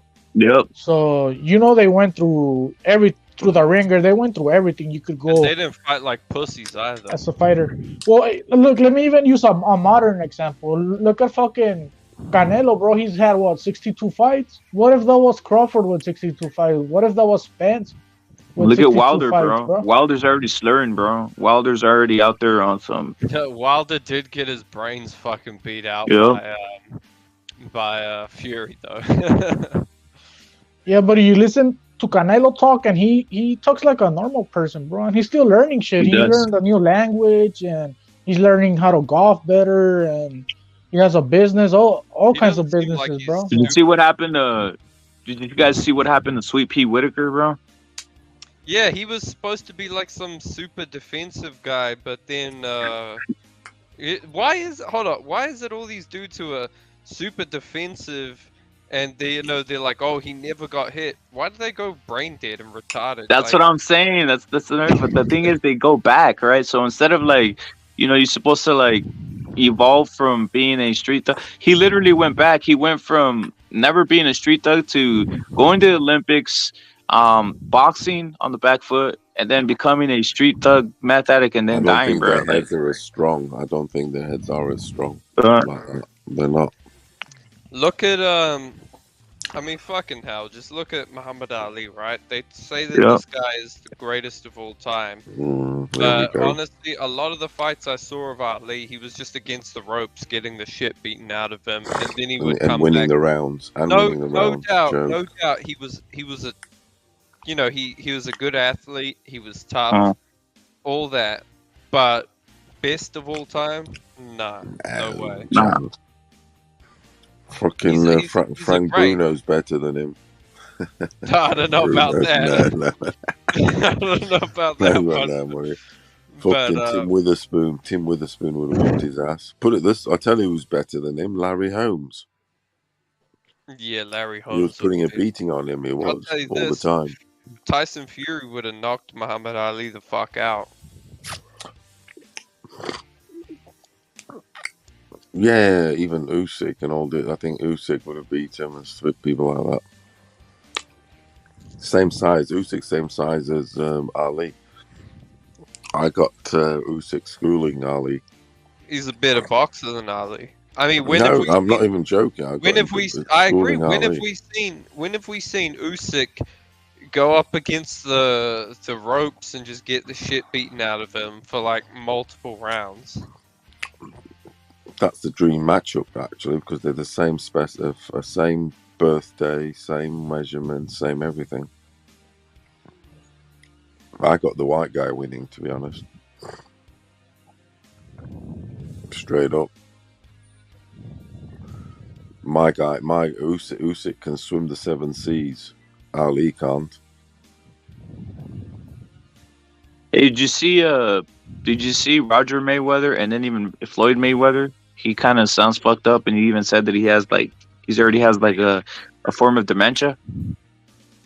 Yeah, those guys both went retarded. So I mean, Yep. well, actually, I gotta rephrase this. Did they go retarded, or were they just born retarded? I think Floyd turned. If you look at Floyd Mayweather, bro, like even when he was like trying to go for Olympic gold, if you look at the little like interviews he had, he sounded like he could talk, right? And now he's on some like his brain's fucked up, and he literally admitted that he has dementia, bro. It's crazy. He says he has dementia, bro. Floyd Mayweather said he had dementia. Like he has like a form of Alzheimer's, bro.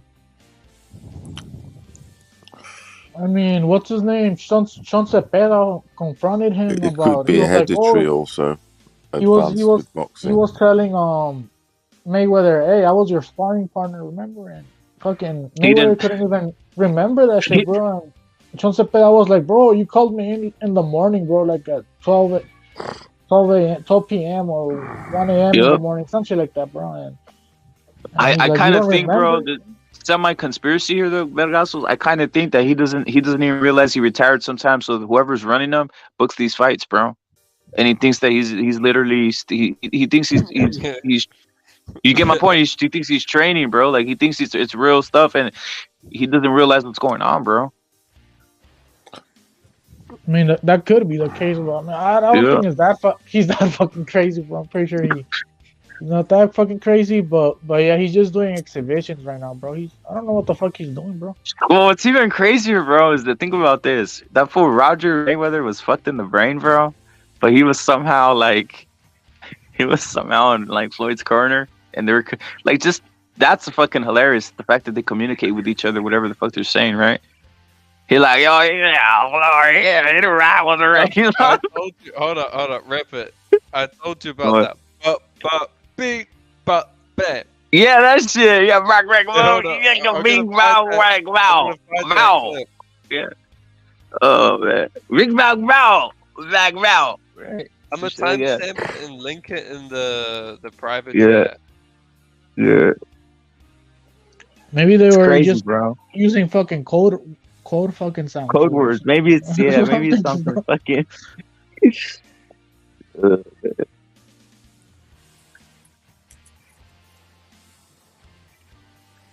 Basically, this year. I tell you what though, but Mayweather, he wasn't really that bad at decision making when it comes to navigating the boxing landscape, the matchmaking, bro. Because he took fucking fights that he knew he was gonna win, bro. Straight up, you know. Yeah, I'll say that. He knew who he could and couldn't beat, and he knew who Tank could beat and who he couldn't beat. Look at how Tank ducked Loma. That was because fucking Floyd basically knew Loma would whoop his ass. Hey, Furioso, I just gotta ask a question. Over there in Africa, were the Africans afraid of dogs? That's a good question, actually. They were really, because the dog was used though. The dog was used sort of against them by the white man, especially like German shepherds and things like that. Yes. Yeah, they were. So they saw a German Shepherd, he started running. No, but it's not like on some of that, like it's a lion or something. But yeah, they would. I suppose it's scared as any other race, but they had a thing about dogs, that's for sure. Because I noticed that myself. That's what I was at. Because right now, Don Chingazos and obviously Eldar were talking about Mayweather's like his sense of fights. I mean, it's they do that with dogs. Like they just want to, like, they see a dog, they jump. The dog could just be right there, they'll jump, right? So I'm saying, like, that's the sense of a fight. Vergaso's like the guy was evading, just he was on the jumpy mode. It's not that he's necessarily smart, that they have a sense of fear. They have a sense of like avoiding fear. Avoiding something that's dangerous. My bad. Avoiding something that's dangerous. I didn't see many dogs there, apart from when it's the white people having them. To be honest, the dogs are more used to they'd be eating them. Quite frankly, it's normally white suburban. They don't have them as people pets. They don't have pets. Don't. Yeah, they don't have them. Like they would have one, like maybe like one knocking about out in the yard or this and the other. But there's no pet shit there. Fucking hell. Don't black dudes in America, they like animal abuse, like they like that whole dog fighting thing? Yeah. They love that dog fighting, bro. They want that white man thing. That's absolute animal abuse, bro. I don't get how these... They want to walk that. That's crazy, man. They literally have these dogs and be injecting them with steroids and shit to make them bigger. That's what I heard this piece of shit. I won't say the channel name, but you know who I'm talking about, right? Yeah, I know who you're talking about, bro. And Deontay Wilder goes on that fucking channel and endorses fucking animal abuse. Yeah, no one says anything, right? I mean, well, the football player went to prison for it, right, or something? Michael Vick back in the day, for fighting dogs. Yeah, but they don't. Now they obviously forgot though. They don't want to bring it around. Like that's part of the culture that they have in South. Bisping. No, Michael Vick, a football player. But yeah, there's a dog fighting scene, bro, in the African American in the South, community, bro. and especially in the South of the United States, like obviously everywhere. Michael But Vick groomed and trained dogs. He had a property and he had a big old dog ring. Yeah, they train these dogs like if they're a boxer, bro, they'll make him go run, put weights around their neck. The dog doesn't perform, they'll just kill him. Yeah, they'll just kill him and whatever. And they have a champion, like this is the champion of the pit bulls or whatever of the dogs. They have a champion, and whoever beats the champion is the new champion. Oh, they have this little fucking system, bro. It's weird, bro. That's what bro. This dude, because I saw this thing and I was like, what the fuck is he talking about? Anyway, these dudes were talking about injecting their dogs with like steroid cycles and shit to make them fight harder. I'm thinking, what the fuck? It's crazy shit. Yo, Furioso, Ed Dog is saying He's saying, ask you if there's a bunch of Indian and Pakistanis in South Africa. I went to Vietnam a couple months ago and met a bunch of people who are from South Africa and they were Indian. Is what Ed Dog's saying. Yeah, of course there is, because South Africa, especially the east coast, because South Africa's got west and east coast of Africa, and the tip and the bottom tip. Especially the east, it faces India. And it borders Mozambique. Mozambique's got loads of Indians. I mean, the East Indian Company was getting people from Africa, so. Yeah, because Indians are in Africa littered. Fucking, especially in the south of Africa. Hey, I got a question for you. Did you ever run into like a black tribe that was just like that you ran out of nowhere, like one of those that you're just out there in the fucking, in the, loads of them, loads of them. Yeah. Did they ever try and kill you? Nah, not a lot like that. Some of them fucking, the kids would run away from me on some never seen a white dude. Seriously, it's small young kids like 5-year-olds, like 10-year-olds even. They would be like fucking running away into the huts and shit, and into the fucking sweet corn field and shit. Never seen them. Hey, Furioso, you think they're scared of you because you're white, like those tribal people that don't contact white people that much? Never seen a white person. Like, I'm pretty sure they know white people exist. They're not fucking contacted tribes, right? Like they know the city. No, that's what I was asking him. That's what I was gonna ask. That's what I was asking him. Vergaso, I think I think he's saying. Yeah, that they didn't even know white people existed. I'm telling you now, I've had people, black people, that never seen a white person, and they saw a white person for the first time, and it was me.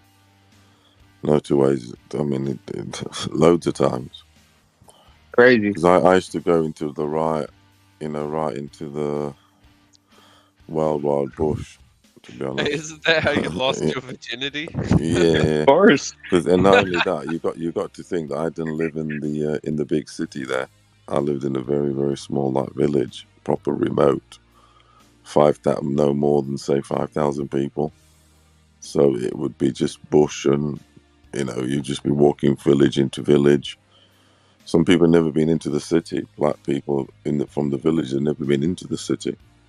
That's why their ages are all fucked up. Because by the time they get to the village, they're already like 10.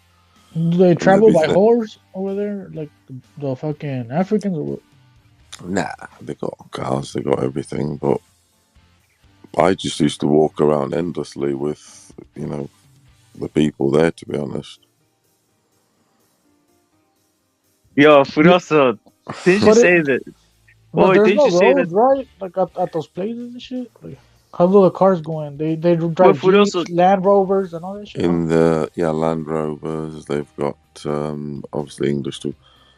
You even used to get fucking Jeeps, loads of Japanese motor vehicles, the Toyotas, fucking. But Furioso, didn't you say that those African women walk around topless around you? Yeah, loads of time. Yeah, fucking. That's just like everyday standard, to be honest with you.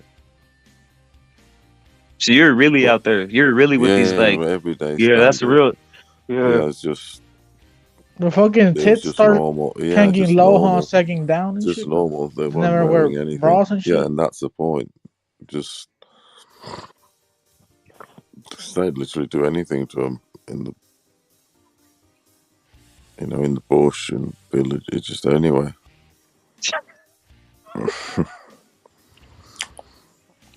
They're proper not wearing. The ones in the city are wearing clothes and all that. But if you go deep into the into the bush, into the inland sort of thing. Hey, Furioso, have you been there wearing less. Like recently in Africa? Have you been to Africa recently, or you think it's all different? No. The last time I was there was in. This was back in the day. This was back in the day. How it feels like. Yeah, this was when there was like proper tribes and shit, right? That type of shit. Hey, Furioso, you don't think maybe they moved up now, like in ranking? Like now they got roads over there and cell phones. I don't know. You get me? Like Yeah, it's a different era now. You the get me? cell phones are opening the roads for them to come to Europe. The cell phones before, in the old days, they were kept thick. They didn't know anything. Probably couldn't read a map. Yeah, Now because they you got look now you they got look cell around, phones. Now they and got now they cell phones. They can get anywhere they want. and now Yeah, there's now they can just Africans they don't everywhere, know bro. Like they don't need to Exactly. know how to read. Everything's touch, Yeah, right? So they don't even know how yeah. to read. They see a picture and touch it. They type Google. They put England as I'm going to go there. we have always had black people in America. Obviously, I mean, I'm not talking about them. I'm talking about Africans that are just coming in from Africa in the last fucking 5 to 10 years, bro. They're popping out everywhere, bro. Fucking Yeah, they're Mexicali, going everywhere. Tijuana. I don't know about other countries There's because a mass exodus. It's this 2023. They reckon it's going to be one of the biggest waves Oh no. seriously, the exodus of Africa it's just incredible. The thing is, you'll never be able to send them back. yeah, I'm That's the already problem. seeing it Italy's happen with my experiencing it. own eyes, bro. So I don't need proof that shit's happening because I'm seeing it happen. In Their Mexicali, at first least. stop is Italy. Yeah, it's Italy. That's their first stop. Yeah, the whole they're attacking the whole Mediterranean from one end to the other. Dude, put it this way. It's either their boat sinks. Dude, Or I they was get there. speaking to a Lithuanian friend of mine last week, and I was just talking about how like niggas popping up everywhere in the street. I was actually talking to him on the high street in town, and I said, "Look at all these niggas, man." And That's he how says, "Yeah," Mbappe got the France. and he says to me, "Look, in Lithuania, if you saw a nigger there, people would be taking photographs of them because they were rare." But he said he went to Lithuania recently, and it's like he was saying to his friend, he was walking down just in Lithuania. He says, "I mean, that even there they are." And he said he turned around to his friend. He says, "Yeah, it's real." Hey, Furioso, look So at to the speak, it's like they fucking literally are French, everywhere now. the French national team, bro. Like I look at it and there's a bunch of names like Kubaluki, Kukaku, Yeah, bunch but of you know. they've always had Yeah, because slaves. French They've colonized a always bunch of had Africans. slaves. They've always had Yeah, slaves. France went to Now, when Africa you and talk about countries colonized. like countries like Italy and Lithuania that weren't in the slave black trade, it's different.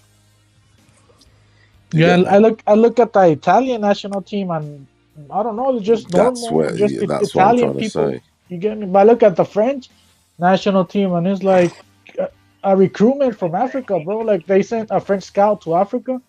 They were like, find me the best players, bring them back to France, and we'll fucking put them on the national team, bro. That's how I see. That's the system that I assume they're fucking using, bro. French And culture they're is more accepting. Italian culture is not. That's what I think.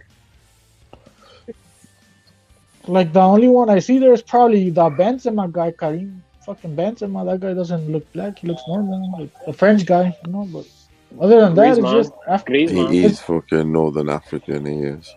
it's like a Antoine fucking Griezmann. African all-star team, bro. That's what it is, bro. Hey, Furioso, but you lived all around Africa, right? I think people just assume like you were like in different parts of Africa, right? Yeah, Angola, Zimbabwe, Botswana, South Africa. What were you, a fucking mercenary or something? Yeah, because we moved around. Diamond.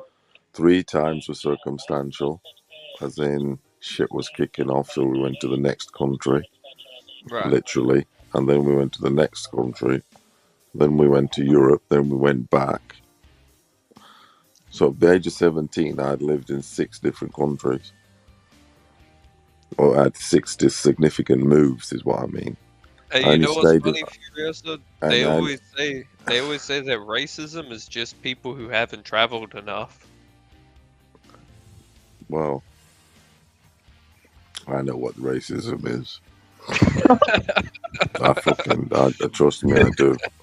I've had Yeah, dude. a Talk to nigga be VA Money, racist, dude. and I've had. VA Money's been everywhere, dude. Hey, they're all the same. They're all the same. Furioso, is that what you're saying? They're all the same. You've already encountered them all, every part of the Africa. And... It's all the same shit. All the same shit. Have you been to Egypt? Hey? Furioso? Egypt? No, I haven't been to Egypt. I've been to Zaire, the Congo, twice. Mhm. Congo, Zambia, because we crossed to Zambia. We used to go fishing there. That's all Southern Africa, basically from literally of Namibia. Basically from the Congo, all them countries, they're pretty much all of them. Damn. Hey, Africa has like some fucking badass ecosystems, right? Like giraffes, fucking blue rhinos. Oh yeah, that's where you go on all that safari. type of shit, right? But it's just It's not easy. It's not easy being a pikey in Africa. Trust me. You're moving around a bit. It's you know what I'm saying. You got to be careful because you can die anytime. They hate you, right? Furioso, was that the time when they hated him at first? Out there, bro. Yeah, they're looking yeah. for. They're after Where your I'm blood. going to is like it sounds like a They're nice after your place blood. to visit, They're bro. after your blood. We were going from one place to another. You don't know if you're gonna get ambushed and shit. No shit. Like, hey, Furioso, like the scenery right there is badass, right, in Africa and shit. But it's just the people, huh? They fuck it up. Like Yeah, they have I mean, they have guerrillas, yeah, fucking it's Coney look, 2012, all those people over there. dude, Africa's amazing. It's just the monkeys, fucking bunch of idiots there. Do you get me? I mean, Africa is amazing. It's the monkeys. Yeah, like you don't I'll go gotta to watch out Egypt, for the bro. blue rhinos, right? You gotta watch out for the fucking guerrillas, bro. Blue rhinos. Those fucking little armies, those little warlords that are running around with their AKs. No one wants right? to visit that shit. No one wants to go visit over there, right? Furioso, like that's not some place like, oh, I want to go to Africa. Like, what the fuck? They're on some wildlife and South shit. Africa, to be honest. Like, People do like the wildlife and shit South like that. And cool, but I mean, look, I'll put it to you this way: I wouldn't want to live in South Africa. yeah, but South Africa itself is amazing. It's Yeah, amazing. exactly. It is an amazing place. Wildlife, the terrain. No, but not only that, it's been built up. It was a seventh power in the world. You know, It's crumbling, yeah, is now it's fucked. Oh, it's fucked. It's fucked already. Yeah, As soon as bro, it's Mandela completely got out, it divided. was fucked. Yeah, I As heard soon as South they got Mandela Africa out of jail, that was it. that they have a hard time preserving the infrastructure, like the energy, Niggas fucking don't build plants shit. and all that shit, bro. Niggas don't build shit. They got no directive. I'll They put it. need to be I'll told put to it build. this They need way. a quarterback. They need an engineer, a foreman telling him what to do. They I'll ain't put building Look at the shit. apartheid. Let me give you guys an example, bro. When I was there, I forget where I was, but I was like, "Oh, what's that building? Is that like a university or a college?" And he's like, "Yeah, it's a college." And I was like, "Oh, wow, that looks really big. Like, how many people go there?" And he goes, "Well, actually, after we finished building it, we found out that you could just teach everyone online, so we don't even use it. We just teach people online." And I'm like, "So you guys wasted all that fucking money on building like a huge campus just to, as soon as it's built, say, oh, well, let's just abandon it and do everything online." Someone's made money there, haven't they? Along the yeah. line. Yeah, that's corruption. Yeah, that's corruption right there. It's build it, and that they all make money. They all eat out of the pie. The people in charge of building that school probably took part of the budget for them, bro. They didn't Yeah, spend that's all some the budget Mexicali building that shit, shit, bro. Vergasos. That's some Mexicali shit, bro. That's Yeah, that's how I know how they That's how I know how they The operate, oldest bro. construction together Because needs to be I knocked see it down. here, bro, in Chicali, so I know how these motherfuckers work, bro. But yeah, that's what they do. They ask for a budget, and then they keep most of the budget for themselves, and they only spend a certain Dude, amount on the infrastructure, bro. That's what they did to Benfica Stadium, football stadium. That's that same thing. We had the biggest football stadium in Europe, but some wanted it just to be reconstructed, as in like touched up, and some. But there was the ones that wanted it to be knocked down and build a new one, because the company would make loads of money, and the people that agreed it would make a lot of money too. So they were all going to make money just getting a new one, if you get me. Whereas I was one of the people that wanted the old one kept because of the history, like Camp Nou and like Real Madrid Stadium. They've kept it, they've renovated it, but they didn't knock it down. If you get me, you never knock down a cathedral, never. That's a good point. Do you get me? And it was a cathedral essentially. How old was but that stadium, that bro? was corruption. That was corruption. How old was it, from the Eusebio days or what? Yeah, oh, it's the biggest stadium in Europe, 120,000. We were well proud of that shit. I've been in it. I was in it for the 137,000, 120,000 at games in the past. But it That's was crazy, crap. The dude. health and safety was out That of shit must be control. nuts, bro. That shit Yeah. must be nuts to be in a stadium with that many people, bro. Yeah, I was in there. It's on YouTube, the game. Portugal, Brazil, 1990. How many people fit? 130K, some shit like that. It was 120. But that day, that game I went to, there was Fucking hell. 130,000. They were sat up all the alleyways, everywhere. The health and Who safety won? was long. Portugal on penalties. Fucking hell, dude. It How was loud crazy. was the crowd pop? How loud was the It was crowd pop? mental. It was mental. I was in the stadium like at 2 in the afternoon. The game kicked off at like 7. It's probably 8. as big as Estadio Azteca, huh? Furioso, Yeah, the bigger. one in Azteca Mexico. was 115. Camp Nou was 115. It was the second biggest. The biggest stadiums in the world was Maracanã. Was Sao Paulo? What was it, Maracanã, right? Azteca, Morumbi. Morumbi's 100,000. That's Morumbi, São Paulo. The biggest was Maracanã, but that's not 100,000 anymore. That was 180, wasn't it? Then you had the Azteca and Benfica's ground. Yeah, and then you had like Camp Nou. And we went and knocked that fucker down to build the new one. That's 65,000. Think about it. That shit had a basketball court, everything underneath it. It was incredible. It was just retarded, bro. I mean, they could have Yeah, just. because of the money is what I'm saying. That by building a new one, everyone would make money. The construction company, the agreeers, all that politics, bureaucracy bullshit. You know how it is. I was like, don't knock the cathedral down. Just fucking tune it up and touch it up and modernize it. Look at Barca. They haven't knocked theirs down. Real didn't knock theirs down. They're just modernizing it. San Siro. Benfica been playing good on lately. They're like #1 in Portugal or some shit. Yeah, well, they'll be all right. We're going to win the Champions League. On the Yeah, there's no are team. taking There's no team that's like. We're selling to Napoli. Napoli's doing good, right? Napoli are solid. And Manchester City too. They're doing good. We'll get Napoli maybe next. Maybe even get Porto. Hey, Furioso, I was going to ask you too. Why wasn't was boxing ever a factor when you were in Africa? Like there was no Africans trying to box their way out of there, or Yeah, it was. I was into it then. I told you that guy that was trying to coach us and shit. Me and my mate David Johnson. He was an English dude. He was expat from the army, English army. And yeah, I was already, already into it. I followed the South African heavyweights of the time. I was always into the Joey Garcia, people like that. Kilimanjaro, Zimbabwe heavyweight, he was awful.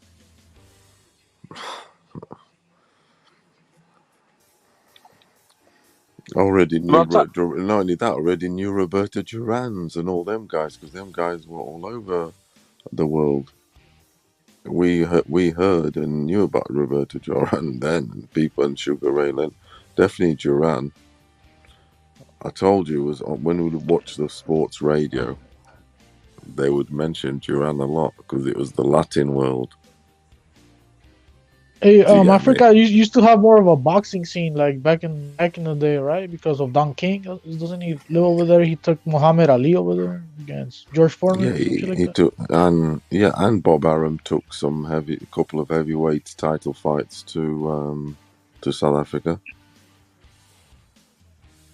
He took not Michael Dokes, it was some other dude. Might have been same era.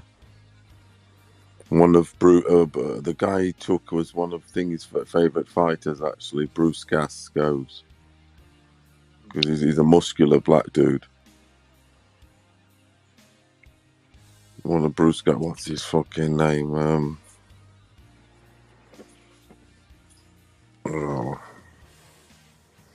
Some crib.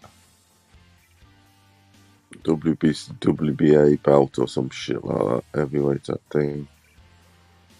Yeah, a lot of those African dudes, I think they're getting more into that MMA shit, bro. Jacket. Actually from there or Hey, Furioso, what I was asking is about the boxing, like in general. Were people out there boxing, or was that just not a sport that was happening over there in Africa? Was there people like boxing? Is what I'm saying. boxing was prevalent in countries where there was English influence. Definitely where there was English influence, because the English would take it and have it organized. So, for instance, Ghana is known for their boxing, isn't it? And football. It really is. Right. Ghana was an English colony, was it not? It was. So was Nigeria. So because they were ex-colonies, for instance, yeah. When I lived in Zimbabwe, for instance, which was an ex-English colony, I saw boxing there very prevalent. At the sports club I went to, we had that dude that was trying to coach us and stuff. I said to that was in that English-speaking nigger country, Zimbabwe. So yeah, you did see it where there was the influence of the English more so. So you've got Ghana, Nigeria used to be English colonies, Zimbabwe, for instance. South Africa, you can also, it's not quite English, it's on some Dutch or whatever, you can still class it. Because South Africa had the means, you see, also, and the promotion. Because South Africa had one of the most famous places, venues in the world, the Sun City, which I've been to. They used to also hold the most expensive golf tournament there. Back in the day, was the Millionaires I tournament. mean, they had a World Cup over there. Have you not heard that of long Sun ago. City? Sun City is like on the, in the border between Botswana and Zimbabwe. It's like their Vegas, so to speak. South Africa's Vegas, Sun City. Sun City, not Sin, Sun City. So yeah, the casinos and this, that, and the other. So they held those fights there. Hey, there was 3 Africans UFC fighters last year, that fucking Usman and the Yeah, but other they're guy not that got fighting lynched. out of Nigeria, though, are they? They're actually fighting out of But one of them was America, France. fucking what's his name?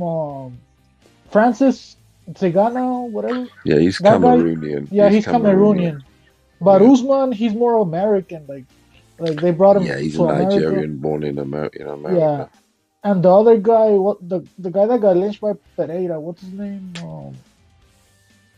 Easy. He's from New Zealand, bro. But he comes from Africa, but he's from New Izzy Zealand. from an immigrant. I'll tell you how Izzy gets into to New Zealand, because New Zealand's in the Commonwealth. Yeah.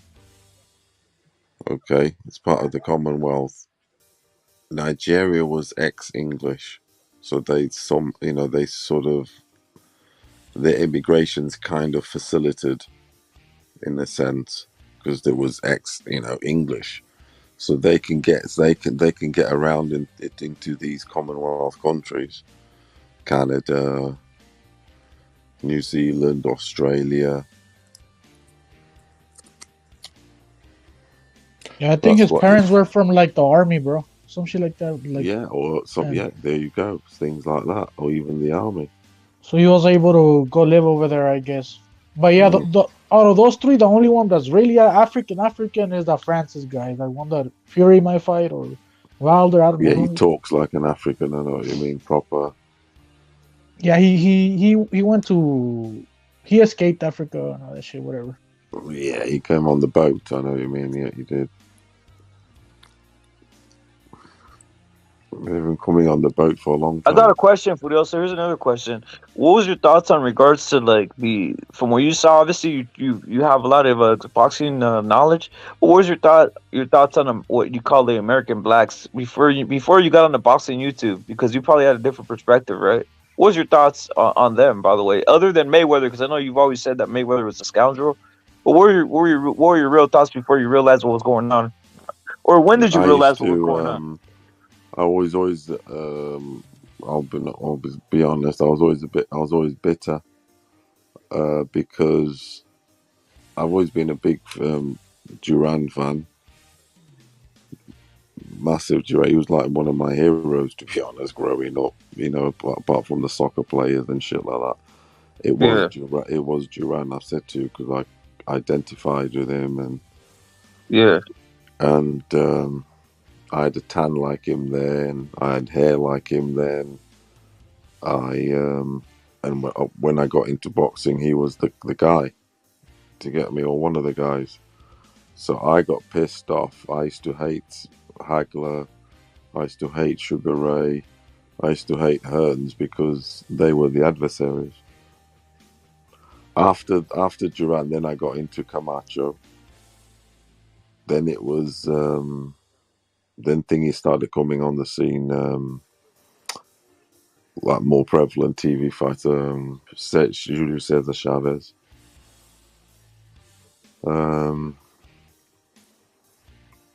But yeah, Duran was always is the first guy that I heard about, like an international style of boxing or something like that. Duran. I think also because of his win against Sugar Ray, that shit did a lot of headlines around the world in the So for instance, my father would listen to Portuguese radio every single day, no matter what country we were in, because you can get it on the long wave. And my dad was into his radios, blah blah. So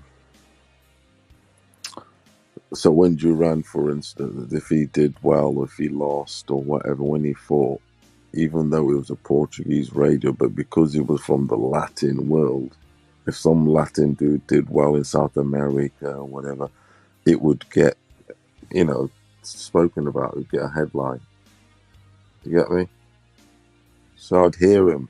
You'd be mentioned on the radio because I'd listen to the football Benfica with my father. So when it's on the news, it's on this and that, they would say, boxei, não sei quê, de não sei, médios pesados, conseguiu ganhar, ou não sei quê, ou perdeu contra o Marvin Hangler in Las Vegas, não sei quê, they'll mention it and shit. So I'm not saying I would necessarily be a fan of watching him on the TV. But You're listening to this shit. Yeah. The play-by-play. The play-by-play. The radio. Because back in the day, you'd be a fan of something, but you won't necessarily even know what they look like. We didn't have internet or magazines. What'd you envision Hagler look like? What'd you envision Hagler? No, I knew what he did. He looked like there'd be some pictures of him in newspapers and stuff because he was quite sort of. Or you'll get like the magazines, right? Like I don't know what magazine Europe was using I'd get the time, newspaper. but I'm pretty sure you guys had some. Now I'd get the newspaper. I'd buy the newspaper. Over here in America, obviously the Rank magazine is where a lot of people used to look at the rankings for boxing before the internet came up and shit. And I used to get the Portuguese sports papers. So on the back, they would have the other sports.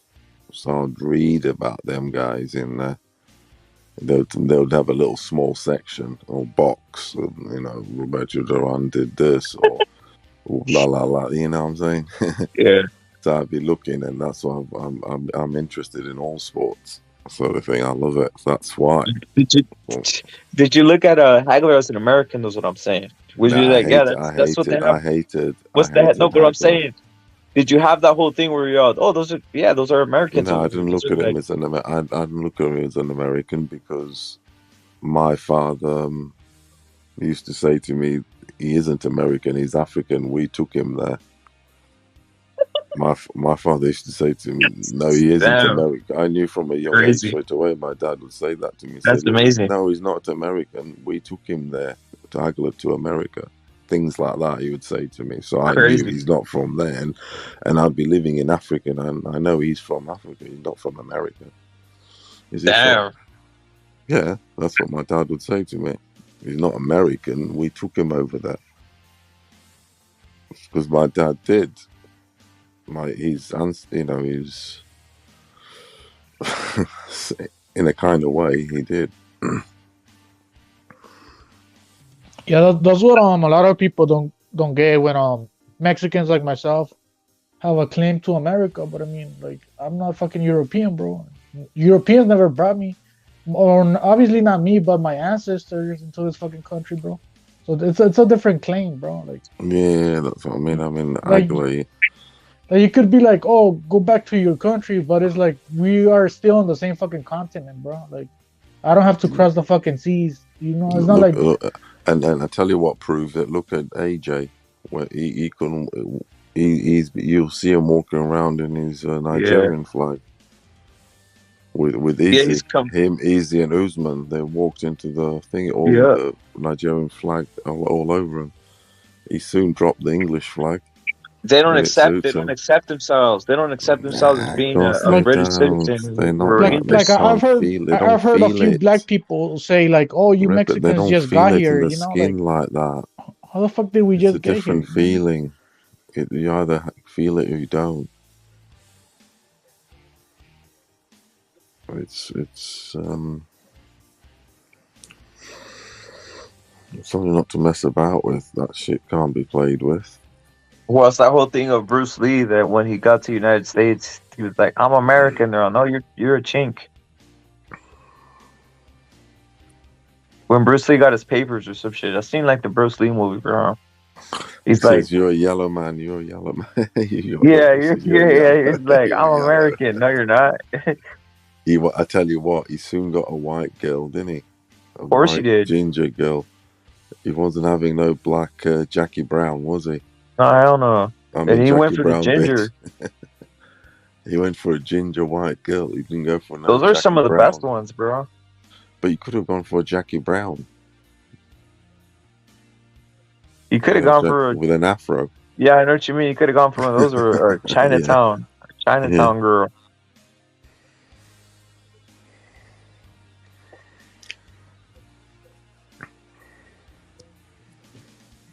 No, that's crazy just seeing it. But what I'm saying, like on boxing, when did you realize the way they were on boxing YouTube?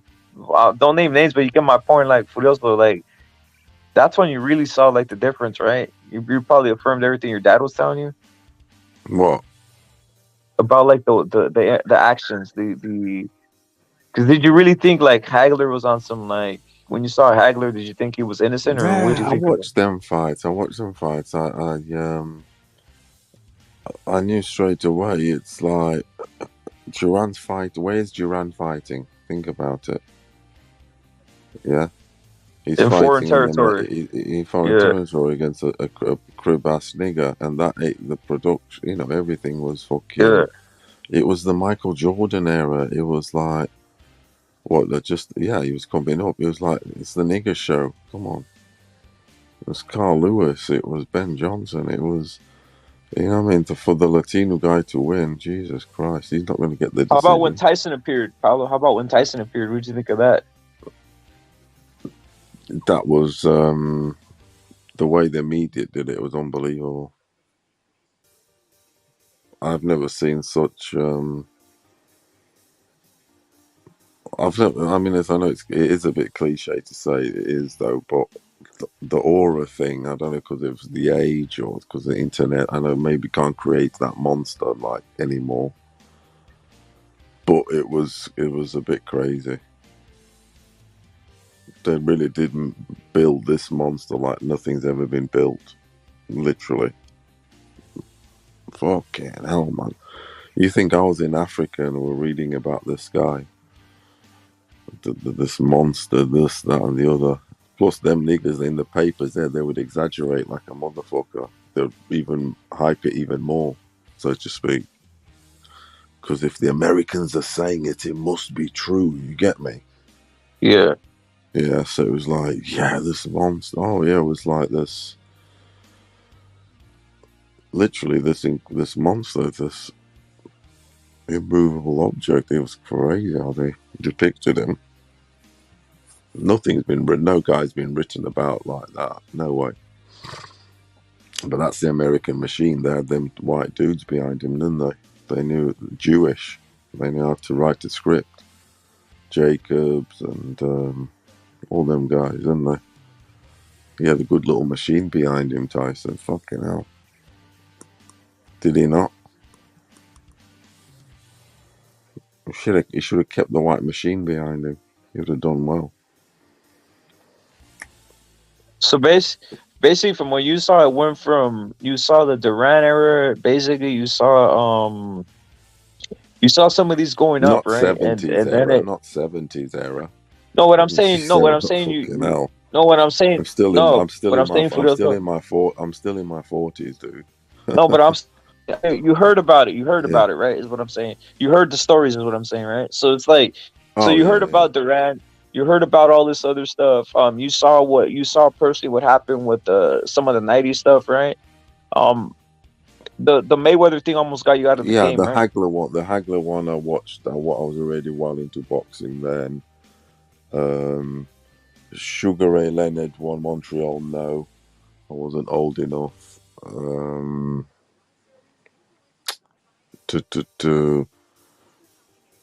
yeah, the Mayweather era is what I'm saying. The Mayweather era is what I'm asking. Yeah, the Mayweather. That really fucked it up for you, right? In a sense. Oh, that sent me just fucking. I was like, no, because the thing is, I was massive Durant fan. Really was big, because of the name. Also, Roberto Carlos. It's a very Portuguese name, so that straight away sold it. They don't take anything else. You get me?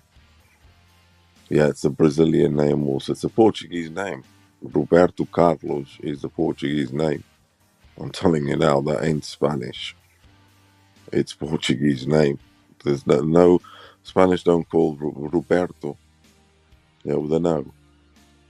Anyway, so Roberto Carlos straight away. Plus then there was the There's single a bunch of Roberto. Mexicans called Roberto, and a lot of taco shops named Berto for some reason, Rigoberto, Rigaberta, whatever. But yeah. Yeah, Alberto. Yeah. Anyway, so I was massive. So I'd seen how Roberto got robbed. You know, he was always going to be the B-side against Hagler. I got pissed off with him getting beat to. I know he got decapitated by Hearns. The Sugar Ray debacle thing, the second time round and that. And then it comes you, and I'd seen that already. Then you got Mayweather come. I thought, fucking hell, man, they're doing it again. Yeah. I've seen it. Well, that's why when I see these dudes now and all that, fucking hell, you can see what the game is, and we know the game. Yeah, that Mayweather was the biggest distaste I've had in sport, because I was like really loving it and getting, loving the boxing, this and that, and I mean everybody did like early Tyson and all that shit. And You came from Calzaghe. Obviously, De La Hoya was doing work and that type of shit, and all of a sudden it turned into that, right? What I did was, you know what saved me? Because I still followed boxing, obviously, but I completely shut out the American scene, and I completely shut it out. I mean, I'd watched some Oscar stuff and like Orlando Canizares and people like that because I liked him. Yeah, it is in Miranda. Small, but is it Banter, whatever he was? And Hey, Furioso, but you yeah, think fucking the guy that saved me Mayweather was. I killed the just economy, bro, in boxing? I just watched the dudes. Yeah, I just watched like Carl Zagi and people like that. Oh, fuck Mayweather. Because when I talk about to older people about boxing, usually they don't give a shit about boxing, bro, because Mayweather ruined that shit for them, bro. Yeah, That's why there's no I fucking money hated in that boxing shit. anymore, bro. To be real with you, they kill the whole economy just to have just for gains in the short term, bro. That's how I saw it. Hated Because that yeah, motherfucker. That motherfucker Mayweather in the did sell, boxer. but that was only short term. It killed the whole fucking economy of boxing, Where I bro. where I was, like I said, that short time. Well, in Redcliffe, when I lived in Redcliffe, boxing. They had some boxing there. I told you about a friend of mine. He came to England to fight. Motherfucker got murdered here. 2 years into being here. He came here before I did. If you get me. Into Europe. But he got murdered in London. Stabbed the motherfucker.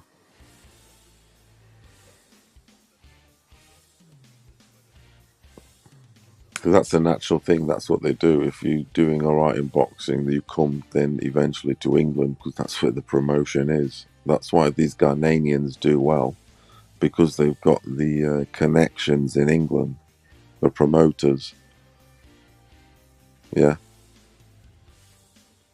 These like Cotes and all these Azuma Nelsons, this and that. And I mean, maybe the Azuma Nelson did get with Don King, but it's the English connection.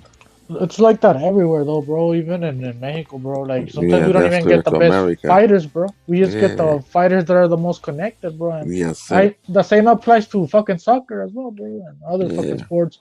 When it comes to sending athletes to another country, I mean, you have to know somebody sometimes to Just be able connect. to Yeah, go to you need another country, bro. connections. It's always networking on connections. That's for sure. It always will be. Like that guy, fucking what's his name? The little guy, Travieso Arce. He said he crossed the border a bunch of times and he was never able to find connections in boxing, so he was never getting big in boxing until he met fucking the guy that the Sanford guy, Fernando Beltran. And I guess Fernando Beltran, I don't like Fernando Beltran, but he is connected with the American market, bro. He's connected with Top Rank, so he hooked Travieso Arce up. But that's the only way sometimes, bro, to come up in boxing. To be real with you. These fighters try to look for another route, and it doesn't work sometimes. Like even People Cruz, that's why People Cruz is all into PBC's nuts, bro. Because he used to work for a low tier promotion over there in Mexico, who was ripping him off, bro, with the money. And now he sees the PBC money and he thinks it's a lot of money, bro. But he's also getting ripped off by the PBC, obviously.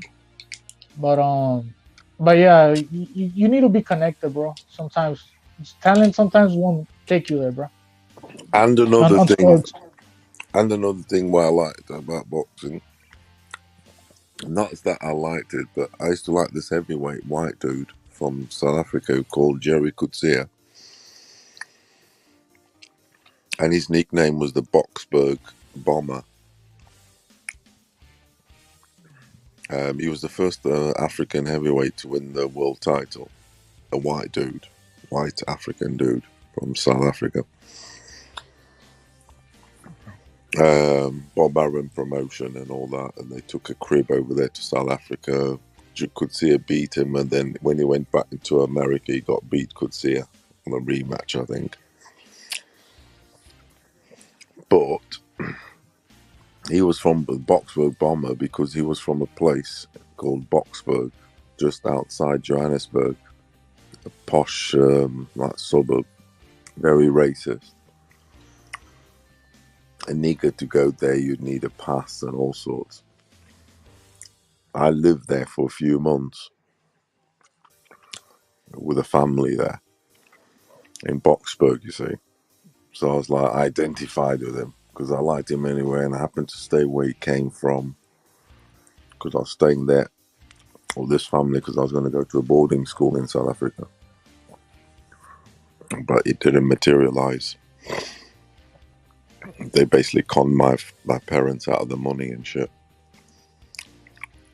and send me packing back to Zimbabwe. Hey, Furioso, who's the guy bringing Africans to America?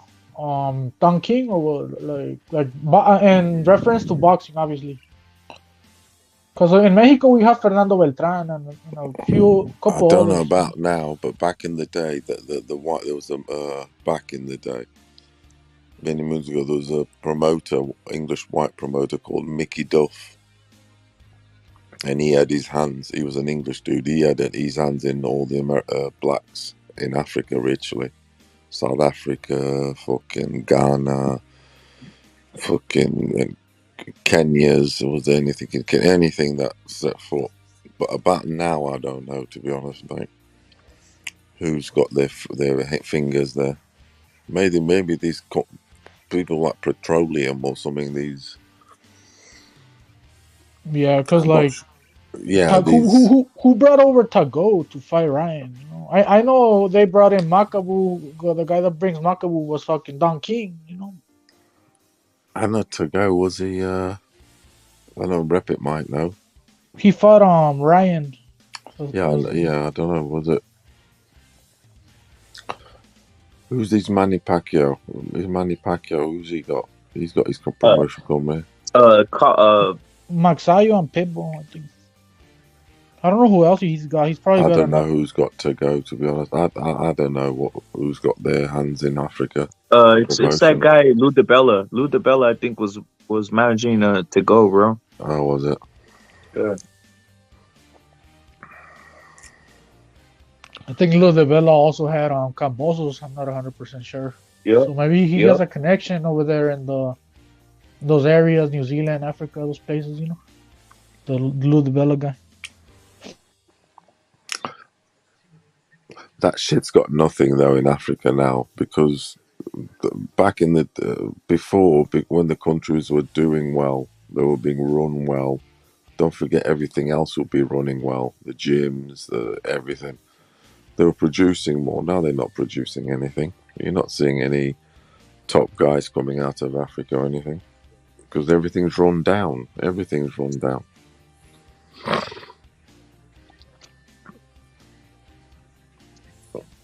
You know, it's too political, bro, in third world countries, and obviously Africa is a third world fucking everything's continent. How chaotic. I see it, bro. It's chaotic, dude. The And you countries know, are anarchy. You know that French fucking footballer, what's his name, Mbappe?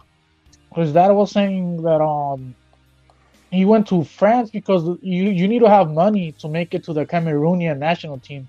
You have to pay for all kinds of shit, and I guess over there in France it's doesn't cost a lot of money to fucking make it in soccer. You feel me? So he says that's why a lot of players are going to France, because there's corruption within the Go to France Cameroonian because government. the conditions are top notch. Yeah, I'm pretty sure. The best conditions. That's why they go to France. The best conditions. So I guess they're just getting players that have money over there in Cameroon. Allegedly, I don't know what the fuck is going on there. It's just fucking Mbappe's dad talking about it. They treat them like horses, Don Ramon. Chingazos. They treat them like horses, bro. That's why. So French, like the French will see a black guy and they'll say, "Well, put him in the stable and let's train him." That type of shit, right? Furioso. That's what they're doing, right? Or they'll be like, put him in the 50-meter dash, right? Let's see if he runs. Yeah, fast. yeah. If he doesn't run fast, then we don't want him. You know. Exactly. The thing is, the France have got some serious. They've got top intelligence, haven't they? Top standards. They've got top technology. They've got top organization. They are. So I'm pretty sure there are bands in science and all that shit. That's what I'm trying to say. They can put a nigger in the laboratory and fucking anything can come out. An Henri can come out, an Mbappe can come out, anything like that at any given time. So you got to be careful because they've got top-notch fucking surgery. They can make everything, can't they? Literally.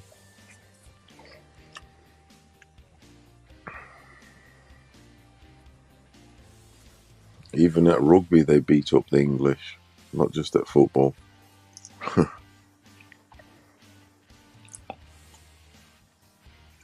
Basically, Furioso in boxing, Africa's really done. Like in soccer, they Yeah, can it's pull some done. guys, but in boxing, they really can't. Soccer, boxing, it's Yeah. done because it's boxing only comes out of countries in Africa where there was English or some sort of organization of sort. So, for instance, Ndongo, let's break down Ndongo.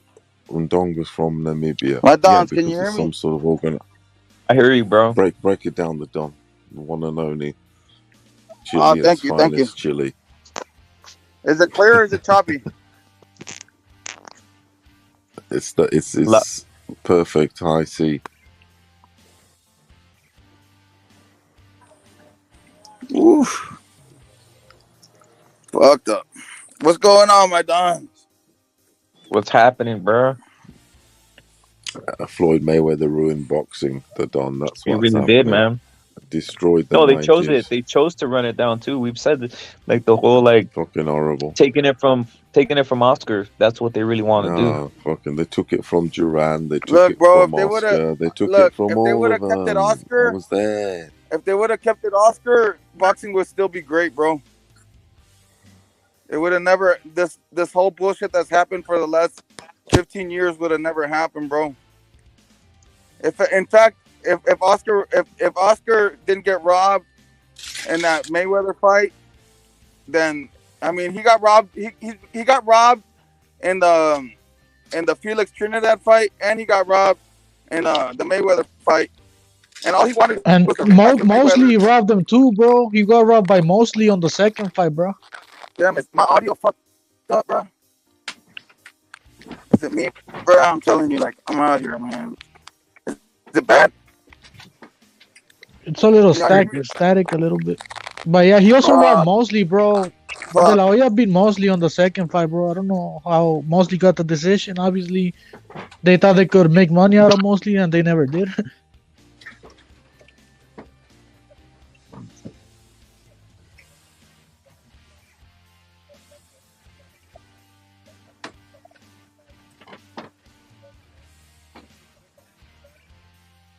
And like the Bernard Hopkins, bro, De La Hoya didn't have to fight Bernard Hopkins, bro. That's a different weight class, bro. He's a bigger fighter, bro.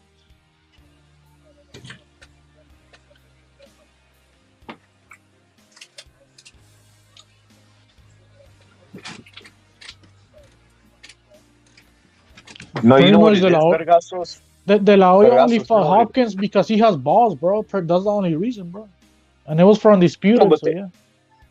If you look at it, De La Hoya was doing the same thing that the current fighters have to do. All the fights that he was winning, he was either finishing them or basically making it like literally like there was leaving no doubt, bro.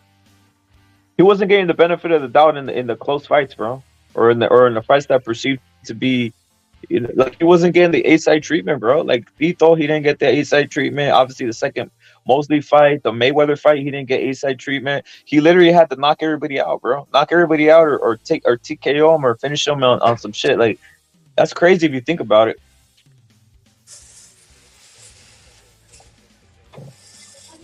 I don't know. I think they were trying to get rid of De La Hoya, almost like if De La Hoya had too much power, and they didn't want that person to have that much power in the game of boxing. So they were like, "Let's take it from him, bro. Fuck him." You know. How old was Oscar when he started his own promotion, bro?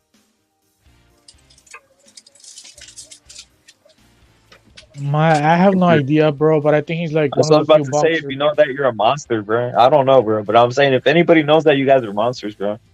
So I was gonna say, like, if you think about it, he was ahead of his time because he was boxing. He already had his own promotion, bro, and he was already like, it's crazy, bro. It's crazy if you think about it.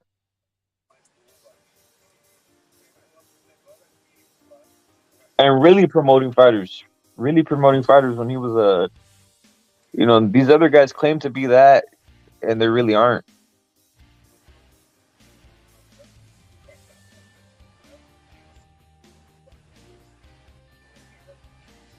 They got to move up, though, John Blaze. They got to move up, bro. Oscar had to move up. Canelo had to move up. Virgil, Ryan, these guys are going to have to move up, bro. That's just what happens with these guys. They're not afforded the ability to stay at one weight class, dominate, and get adulation. No, people say, hey, we're bored here. Fight some other guys of name in another weight class. What they do with these guys.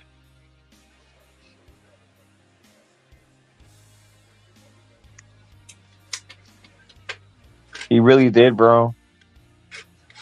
He really did pounce. But does anybody know off the top, guys? What age did Oscar De La Hoya start his promotional company? I don't know. I could go research it, bro, but at the top of my head, I really don't know. I Well, know he was probably in his late 20s, something like that, bro. He wasn't old. He was an active fighter when that happened.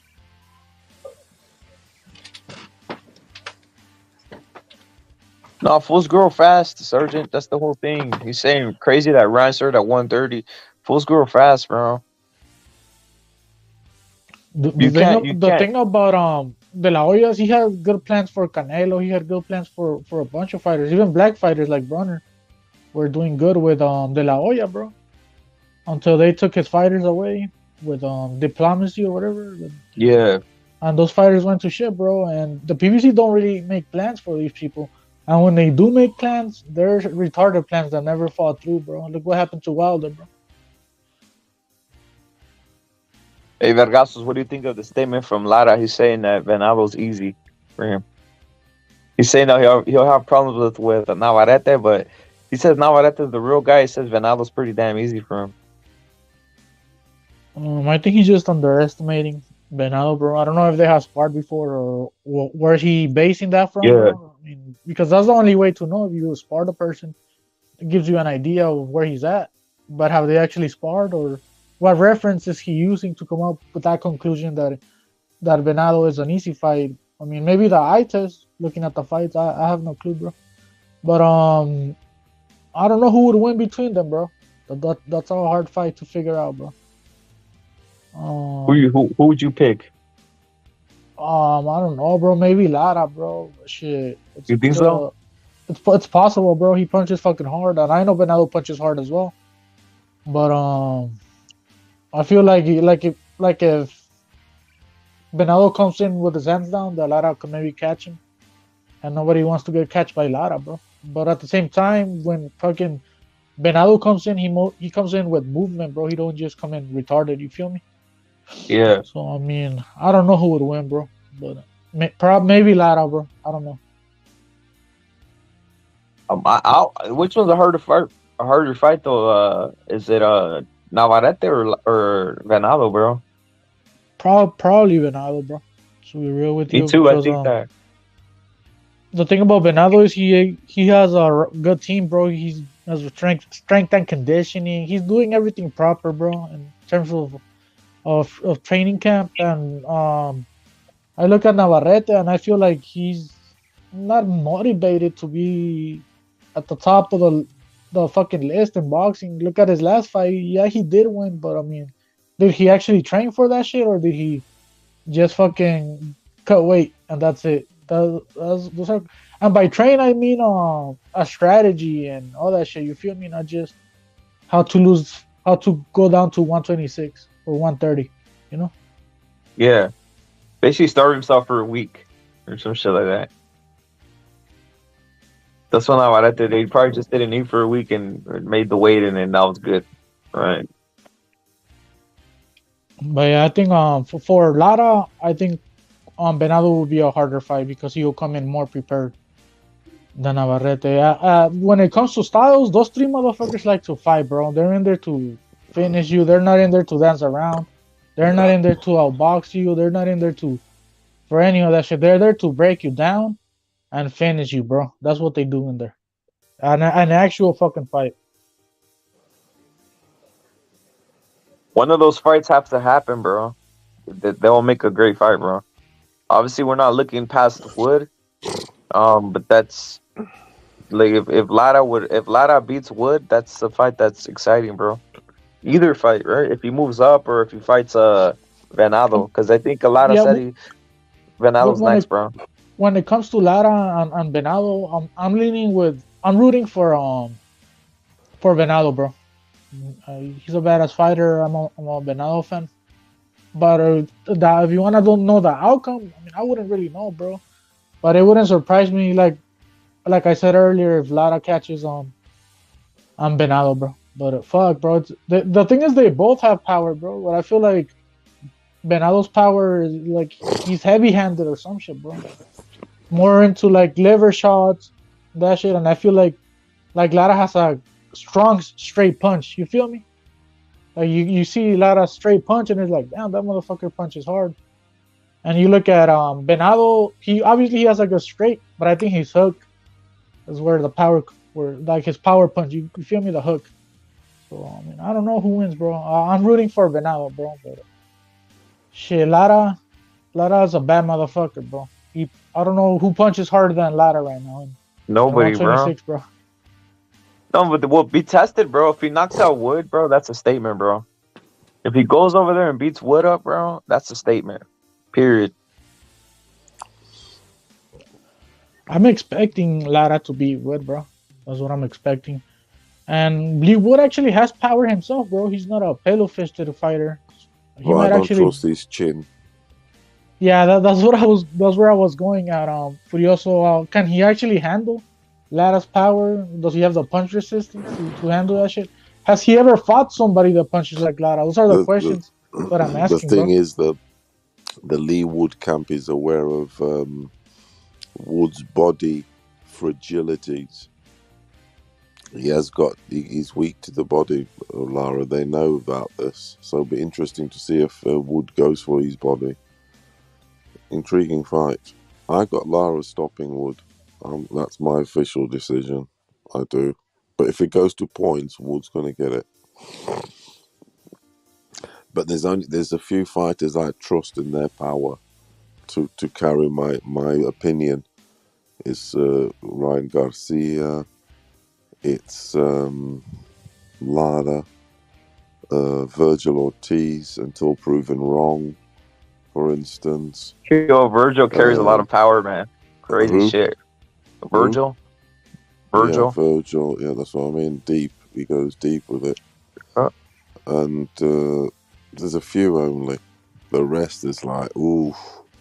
Even Ray Vargas, I was like, ooh, I'll tell you what, if it goes for points, because there was a possibility it would, and it did. Whereas Lara, that motherfucker, as the saying goes, he carries power late. I trust it. I trust his power. I heard it. I've seen him live. So I trust that nigga. He a real nigga. He really is. I seen him live. I heard his punches live. That's crazy. Yep. I know it's cliche to say it, but I actually heard his punches live. I was there at Leeds. And it sounds Yeah, there's a different sound. There's a different sound. No, it There's is. a different I know sound it's when he hits. cliche to say there was a different sound there. Yep. When he started letting go on Warrington, it was like, what the fuck? Warrington's punches sounded like Ebony Bridges punches, whereas Lara is like it's thunderous. We'll see anyway. I trust his power, I do. Hey, what do you think of Navarrete? Did you witness that the first fight or the second one? Which one was it? I went Lara to the Warrington. second one. I went to the second one. Oh, the first one was better, it bro. was They a ripped good- you. it They was- ripped you off, bro. On the second one, bro. I Fucking know, but Warrington. the only consolation is the undercard. I got to see I got to see Ebony Bridges. I got to see Conor Benn. He fought that night. It was awful. He went to points. Hey, Furioso and Warrington ripped you off, bro, with his retarded ass That headbutts, was bro. horrible. I was pissed off. I had money on Warrington. I went with my son. We both had 50 like bucks each on Lara. Hey, Furioso, I'm But we got surprised the on with it, man. British. It I'm was a no surprised. contest. It was I'm a no. surprised the British are supporting Warrington after he robbed you guys of a good fight, bro, with the headbutts, bro. And the reason I Yeah, say this is because when he but fought they were happy. Bernardo, the whole They crowd were was like Warrington, Warrington. You know, they Warrington's still getting a lot of support, bro, despite his fucking cheating ass, bro. because his hometown is loyal. Leeds is a crazy city, man. They'll stick with you to the death. It's quite a big city, and they're very loyal, and they love their sport and music. I've been to Leeds loads of times. Like I'm pretty sure you were like over fuck Warrington right after he over fucking did that 500 shit, right? times. I Or know it like loads of fucking times. weren't you like fuck Warrington? He fucking ruined my fucking day with this fucking fuckery up there with the headbutts, right? There was loads. It was in the rugby stadium. The place it was at is like sort of a posh, big mansions everywhere sort of area, which coincidentally is where the cricket pitch is, where England play actually, called Headingley. It's got the grounds there, blah blah blah, all very nice. So it's got the cricket pitch called Headingley, and literally next to it is the rugby stadium, which is a 22,000 stadium. So it was held there at the rugby stadium. They love their rugby in Leeds. They're crazy for it. Even the people there on some rugby shirts, which you go to another city, you don't see hardly any people with rugby shirts on. You go to Leeds, they all got rugby shirts on. You notice it straight away. Are they champions? Hey? Are they champions over there at rugby? No, what it is right, I'm going to have to be specific. There's two forms of rugby. There's the rugby, the union, the popular one, the one that I presume you know, the conventional one. And there's another one that's played in certain regions of England, and it's called Rugby League. So it's played in the Leeds area, in the Manchester area, in London area. Not very familiar. And some in the north, Rugby. but it's called Rugby League. It's the same shit with different rules.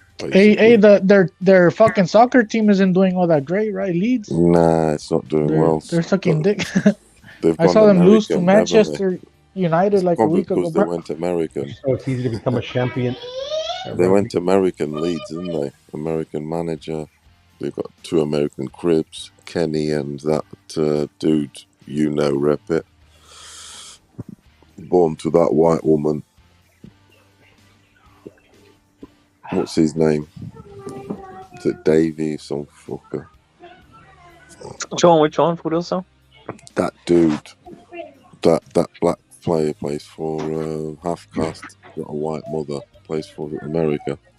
Oh, Remember, I know who it is. I don't know his we name. were I know who you're checking talking his about. mother's video of Yeah. photos out. He plays for Leeds.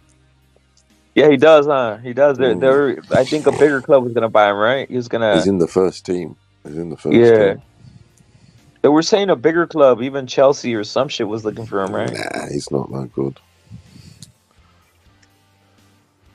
Hey, Red, He runs Araujo from LA Galaxy, he's not playing in Leeds. Barcelona, bro. Or I don't know where he was going. They didn't make the transfer, Vergasos. The transfer was cut, bro. Yeah, by a few seconds, right? Some shit like that. Yeah, some shit like that. That's fucked up, Leeds bro. They should just are, let it go, let Araujo go over there, bro. But whatever. Leeds are with it. They're with it because in the soccer, they're doing shit now. But back in the day, the 70s, they were like quite fucking up there. They got beat in the European Cup final to Bayern Munich. But what I'm saying is, at least they got there.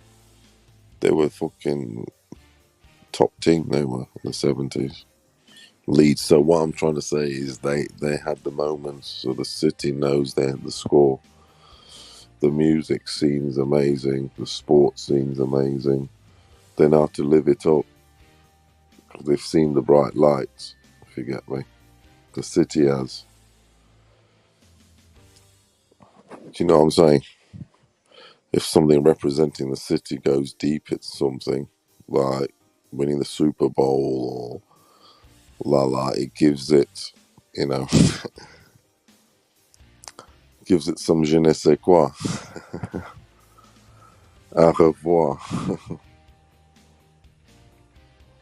You know it does. Representation. What you repping, rep it. What you Well, not repping. Leeds. I'll tell you that. Yeah, Leeds. exactly. What you repping. Mexican boxing's #1. Exactly. You Facts. repping, aren't you? Not That's Leeds what I'm though. trying to say. It's also not Leeds. Representation. Not Leeds. And what's that guy's name? The one you said. I think his Hey, name has is Leeds Robinson. ever won the Premier League, Furioso? Yeah, no. What it did is, hold on a minute. Yes and no. Yes and no. When the Premier League was formed, would you Adam and Eve it? Just the previous year, Leeds had won it, as in the championship, you know, won the first division. But then they revamped it and changed the name. That's all they did. They called it Premier League, like Division 1 or whatever. Same shit. Yeah, it's like winning the NBA. Yeah, fucking, they just changed the name of the the franchise, the basically. the NBA belt in boxing, Yeah, right? Which you're but still world champion. To answer your question, yes, they did, because they signed Eric Cantona. They had a I good team mean, anyway. They had a good team apparently it anyway. was a long time ago, bro, Dude, because it they had a wasn't even good called team the anyway, and they Premier League got him anymore. halfway through the season. Back He then. went crazy. They won it. Yes, they did win the league with Eric Cantona, plus the good team they had. That Yeah, Gordon but a very long Strachan. time ago, bro. That's what it seems like. Yeah, they had Gordon Strachan, they had DeRigo, Tim Weatherall, Lee Chapman up front. I used to follow that team. I know it inside out a bit. I used to like it because Cantona also is fucking crazy with them lot. Yeah, but now it's like one of the shittiest teams, bro, from the league. At least for me, I don't know. Yeah, they're not doing good at the minute. But the thing is, the team's got a lot of clout. The size of it, the club, it's huge. It's got a lot of fucking fans everywhere. That team. And you know how full of shit, Paulo, you know how full of shit these people are over there in England, the Premier League? That dude, I saw this like little thing on Instagram, right? Of a show they have over there. I don't know if it's on Sky Sports or whatever. The guy was saying that Saka's the top forward in the world or some shit. Oh God, because he plays in the Premiership, doing that as if fuck. He isn't better than Rafael Leão. He is doing well at Arsenal. He is. He's scoring maybe every other game, and he cuts You know the two inside, guys. etc. You know the two guys he mentioned as being the top right wingers is what he said. Who do you think the two top in the world was this guy mentioning? Which guy? He meant, I don't know. It's like a guy from Sky Sports where they have this thing, and what they do is they make a board. They make a board, and then they put the top guys at the moment of the world. Wingers. Right wing. That's what he said. Right wing, I believe. I haven't got a Scooby Doo, what he would choose. I can't think of any right wingers of note. He was saying Saka, and then he said Saka, and then he said and then he said no, but he that these are the two best in the world. He said it's either Saka or Salah. Salah, he's done nothing really. That's what I'm saying. Like, dude, these guys are very like they're very biased in their like, dude. That's not the greatest. I'm gonna keep on saying it. The Premier League is not the greatest, dude. That's all I gotta say. I'm gonna keep on saying it till it really isn't. Till the cows come home. Yeah, it's not the greatest, best league in the thing is, it kind of the organisation. It's got some serious money though. Fucking hell. I mean, it's not about the money, but I suppose, Jesus Christ, they're paying some crazy wages and money. But yeah, I mean, they can afford maybe that extra bit of quality like Man City and the reason why it's better is this reason. Because at any given moment, one of the teams in the Premiership can go to most leagues, and just get a player, any player they want. A lesser team too. They have so much power financially, so that has to play a big part. There is no best league, John Blaze. There is no best league. That's my point. Like at any given, like I don't know the best. They really can't prove anything. They just say they are. I mean, there's no way to prove who's who. Like Yeah, we'll say that. I mean there's a Champions League, but that's not 100% But they don't right. let. Like you said, you're the one that said basically they have a quota on It's a them. monopoly. There's a monopoly, and Yeah. there's 4 teams, and I some mean, countries if don't you even go go any. if you go based off the Champions League, then it has to be La Liga since they won the most Exactly. Champions They League have so trophies, many. bro. You know. Yeah, but the thing is, the Champions League becomes void in that assessment because the way they've made the Champions League is there's a monopoly. Some countries have 4 representatives, and some, because they haven't amassed enough points due to their team's representations over the period of 5 years, they don't have any representative. And if they do, they've got to have 3 rounds before they get in with other non-representatives, if you get me. They have to go to like playoff 3 matches. It's crazy shit. And yet a team from another country that's finished 4th goes in, but the champion, for instance, of Slovenia, they ain't getting in. They'll have to go to a qualifier and shit. But then the 4th space in Germany, Italy, England, Spain, what's the other one? 4 direct straight away. Direct. Portugal's 2 direct. Italy's 4. You know what I mean? Do you get me? The monopoly there. They're bound to win because they're sending double the teams. Sometimes 4 times the teams. It's corrupt. Do you get me, lads?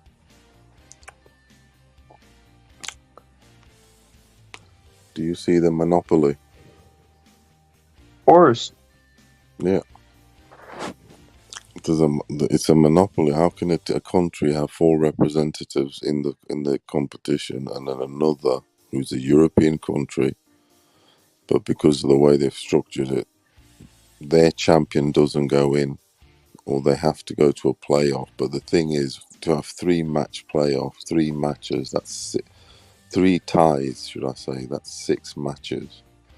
By the time their season has to start earlier, it just there's no way they It's get. not fair, man. It's not They're fair. not getting in. They're not getting in. They're fucked because then in the 3rd round, then they'll have a good round, and a second, and in the 3rd round, they'll maybe get like already a decent European team, for instance. It's just so fake. So it's not fair because the team it's made so that the teams that in the semis and the quarters is the teams from the big sort of countries that have big revenue and big eyes. The thing is, Benfica's big, but the Portugal is not carrying enough weight in the behind the scenes at the headquarters.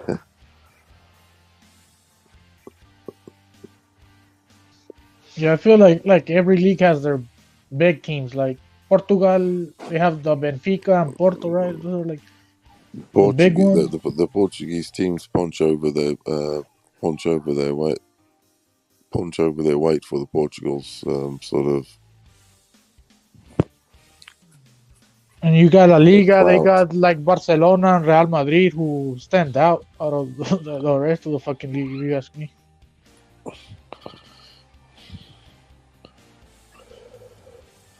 I tell you what, I didn't know Sporting had so many. They got some fucking serious fans, they do. Sporting, Jesus Christ. You look at the fucking Bundesliga and the guy the team that stands out, it's Bayern Munich, obviously. You feel me? That's how I feel every league is structured in a way. That's crazy. All South Americans rep it. Yo, Loving, but Paulo, did you loving do Sporting Lisbon. Porto? How about Porto? Have you done Porto too or no? Yeah, Porto's got. What it is what I've noticed is the games where it's teams like, say, Man United, Barca, because the fans are all a bit. How can I say? Like, yeah, they got hardcores, but a lot of them are snobs. They've all You just got want to see the score. They just want to see the score at the end of the day. Yeah, that's what I know. Whereas the games that you think are whatever, like Sporting Midtjylland, who would have thought that he on some fucking, there'll be like so much like fucking interest, but like I was speaking to one guy from Chile, and he goes to me, I said to him, are you Portuguese? Or I says, no, I'm Chile, but Sporting had a lot of players that came from Chile, which he did, Matias Fernandez and Costas and They had Vidal. Vidal, not Vidal. He played for Barcelona, right? Vidal. And he said, "Oh, I like to listen to the Portuguese." He said he likes to listen to Portuguese, to the language Portuguese and shit. Yeah, shit. Ecuador, Peru. Peru's had loads of motherfuckers. I know Peru, but I'll tell you why Peru does, because their best player ever. What was his name? How can I forget him? In the 70s, from the World Cup, from the famous World Cup. I know of what you're talking 78. about. Yeah, I know what you're talking about, yeah, Tio something, not Tio, anyway, he played in Portugal for years. He was mixed. He was mixed black, huh? He was Yeah, mixed he black. was. Yes, yeah, he was. He was a beast, and he played at Porto. Oh, he was an animal in the 70s. Yeah, and that's why in Peru in Peru there'll be loads of Portuguese, I think, in Venezuela, South America. There's Portuguese everywhere. I mean, fucking hell. Just they went there through Brazil, didn't they? Trust me, there's Portuguese in every fucking street in South America, in every Bible. I'll fucking guarantee that, of South America. There'll be at least one Portuguese somewhere in, like, living in that street or on something like that. Definitely. No, what I always said is those Sporting colors stick out like a motherfucker. Same thing with Benfica, right? They do, yeah, they do. That's I can't. They had loads of fans. Fucking hell. Yeah, Benfica's red, right? Like a red jersey, the little eagle right there, and I think Sporting's green, right? Like green stripes. Green Sporting has the Santos type of jersey. They're the Lions. Lisbon's got it covered. They got the lion and the eagle, king of the sky and the king of the ground. Hey, a lot of Mexican players go over there to the Portuguese league, right? But they don't really use them, right? Like they don't play that much over there. The only one that played was Tecatito. He played once. I think he might have gone Player of the Year over there. I'm not sure. Paulo, did he? He was with Porto, ¿no? Porto FC, some shit. Who? Tecatito. Corona. Oh yeah, Corona. Yeah, yeah. He did do well, Corona. The team was kind of solid and that, playing well with him. The other guy that I think did well was, but he was just he broke the guy. Yeah, well, Herrera did do well with him. He played that role all right. There was another dude though, Porto. Who was it? Was it Cruado? Not Cruado.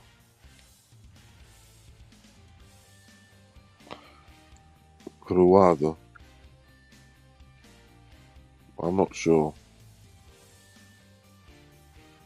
I know. What's his name played over there? Obviously, Jimenez played over there. Who else played? Your favorite. Jimenez, the thing to me straight away. Your favorite. Wait, your favorite. Wait, Paulo, your favorite. Your favorite is that Kikin. Your favorite is that Kikin. Kiki Fonseca. Lol. That guy's a bum, dude. Oh That my guy's a lord! bum. I But knew that's the whole straight point I'm away he trying to wasn't say. the dude. That's what Mexico does, though, Paulo. They get these bums, and then He they. wasn't all that. He's a bum, Benfica gave him a Furioso. chance. He can't. He could have been that man though. He could have been that dude, but he just didn't have it. They gave him the chance. Benfica did. They bought him. They gave him the starring role, everything, but It's crazy, he dude. just couldn't do it. And it proved he didn't do anything else at any other club. So it's not He like it even was in Benfica. Mexico, he was a bum. That's the whole point that Yeah. fucking astonishes me. He's the same as Jimenez was a bum, and he was a bum in Mexico. The same way with Kikín, he's a bum in Mexico. and Benfica tried. Somehow they get him to Europe and shit, which is crazy. The Jimenez, one thing I saw about him from the first time he played with Benfica, I was on like, so one thing I look at a player, a striker, or any player at soccer is, first and foremost, guess what I do? Look at, and it's so important, is basically his touch and his technique. If you get me, his touch and his technique, and Raul doesn't He doesn't have the touch. that. He doesn't have the touch and technique. He doesn't have like any of the that ball. shit. Like, for instance, when the ball goes to Bebeto's feet, you just know it's sort of, it's like, it looks glued, it looks fucking... No, that's the whole Someone point. like Raul looked like he was having to Tronco. put too much They effort call him to control Tronco. it. They call Jimenez Tronco. Yeah, Raul looks like he's having to put too much effort just to control the ball. That should He be does. with his He's eyes shut. Yeah, he he's should a have bum. his eyes shut. The great players can do it with the eyes shut. He was doing good with the Wolves though for a bit until he The injury did fuck him up. Yeah, Took he everything away had from a head him. crash.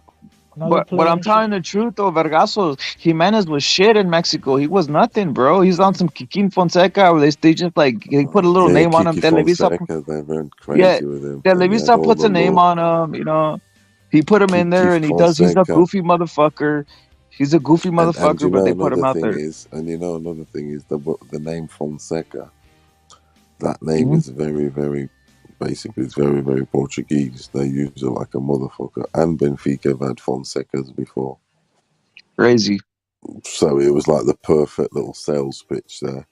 We got a Kiki Fonseca, la la. And you see, celebration was the eagle thing. Yeah. He's He like was doing the eagle thing with his arms out. It was fucking funny. Check his celebration when he scored. He scored I one know. or 2 goals. Kikín. Oh, it's so cringy as fuck. Man. But Shit, I'll man. give him this though. The guys behind him weren't all that, but he didn't do anything else anyway. It's not like he wasn't that dude. Simple as. They can't be all the time, can they? 1,000,000 to 1. It's 1,000,000 to 1 shot. I don't even know how Jimenez conned his way into Athletic Madrid, bro. That's some weird shit, dude. I don't know, like, dude, I'm like, what the? Like, this guy's trash, bro. He just didn't have the touch there. He definitely didn't have the touch there. But how they put him on? Yeah, but they managed to get 25 million out of Benfica for him. I'm with Monterrey, bro. The reason because he has the look. Raul has the look. Raul Jimenez has the look. He has the look. He has the it looks like a physically built motherfucker, and that's what it really is. He comes from a middle class. I've seen his parents and all that. Been interviewed at Benfica. He comes from a middle class. He didn't come from poor. He's not a poor boy. I feel like you guys are asking for Jimenez to be Messi and dribble and do all that crazy shit. No, he's a bum. He's more of a he's not good power guy. You feel me? I know you mean. You're right, He's a bro, dude. Look at. I'll tell you what. Wait, hold on. They put look at Furioso pointed this out, but I was saying this out in my whole time. I was thinking the same thing. You put Edson Alvarez, he does better at forward than fucking Jimenez, bro. He has better technique. He has a header. Like, dude, this is seriously, dude. At this stage, maybe yes. No, even at any stage, since he's a kid, if I put even if I put him right, like he's better. He has better technique. He has better he knows how to finish. Like he's better than Jimenez. If I put him as forward, he would have been the best forward on Mexico. Do you know what you can't take away from Jimenez? He won the Portuguese Cup for Benfica and he won the winning goal 2-1 and he did La Máscara. Yeah, the mask and all this. That's what I'm saying. These guys are characters, Furioso. That's what they're selling. These fucking goofy motherfuckers. But the fact is that shit came off. Actually, 1-2-1. He got the winning goal, and he happened to have the mask with him. It was poignant. It was. Hey, Ponch, you want me to go there? Look at Ponch. Ponch is saying that I'm hating on America players. Well, let me ask you something. What's the name? What do you think that guy? It sounds like you are, bro. Straight up. No. Hold on. Where did that guy? Paulo. No, Paulo. Where did that guy Diego Lainez? Like he said, how was Jimenez the top scorer, bro, on the fucking Premier League with the Wolves? I don't know how.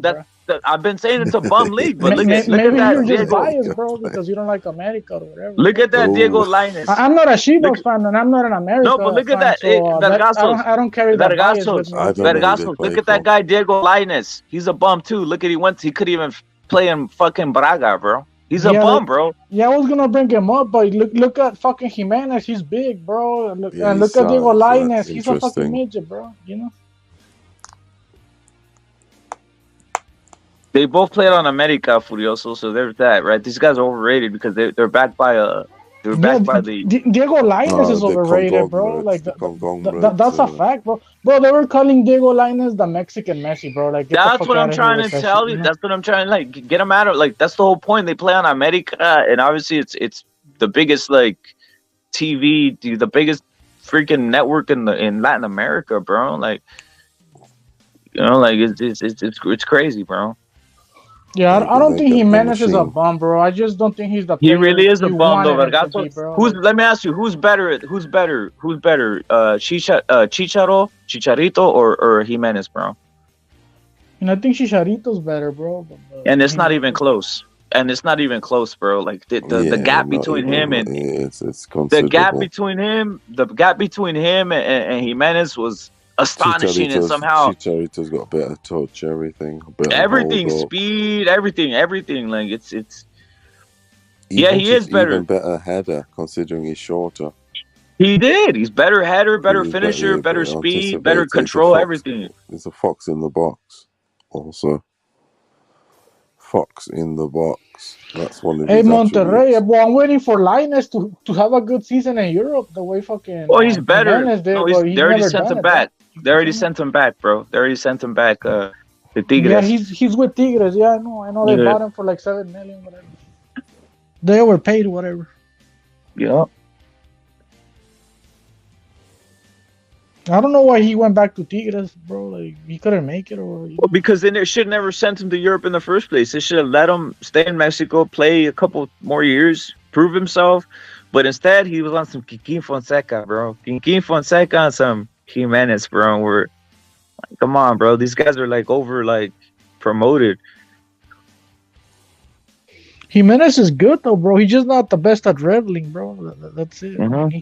He's not a bad dribbler either, but he's not nothing special either. He's not no fucking Tecatito or Irving Lozano when it comes to dribbling. Yeah, exactly, bro. He's the guy you give the ball to so he could fucking score pretty much because he does have power, bro, and he has physical. He is a physical motherfucker. He's big again.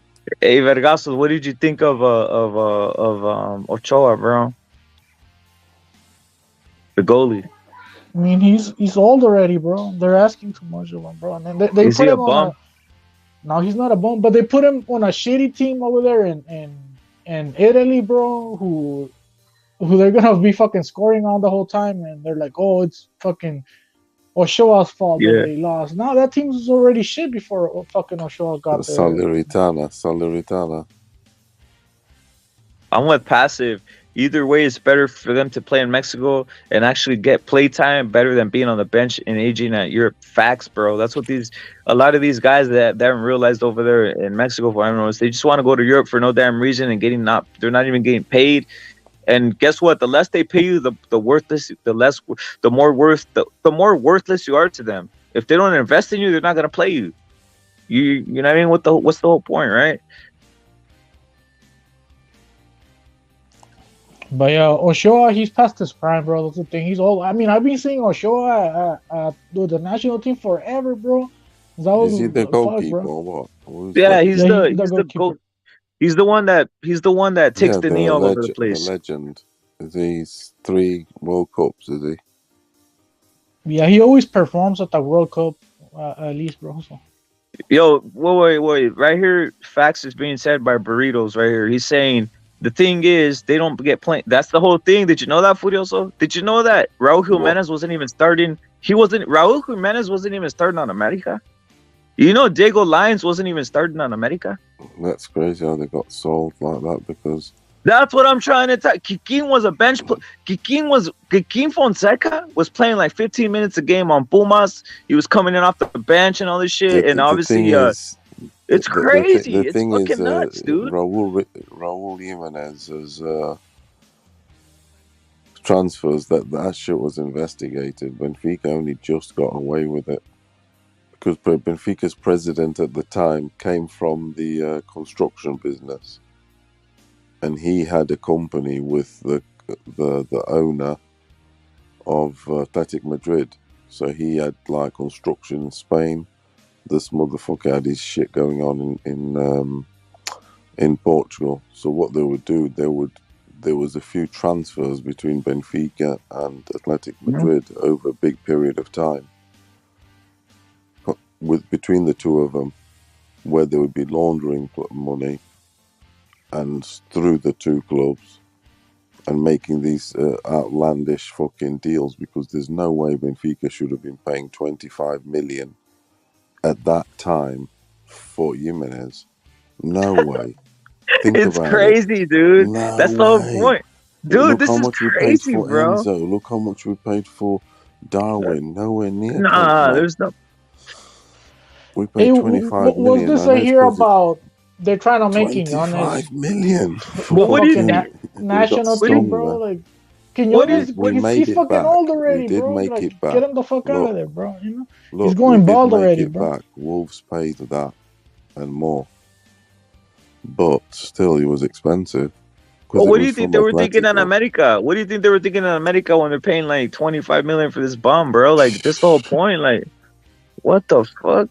Do you reckon it was just a role play? Just went with the flow, did he? Just think, fuck it.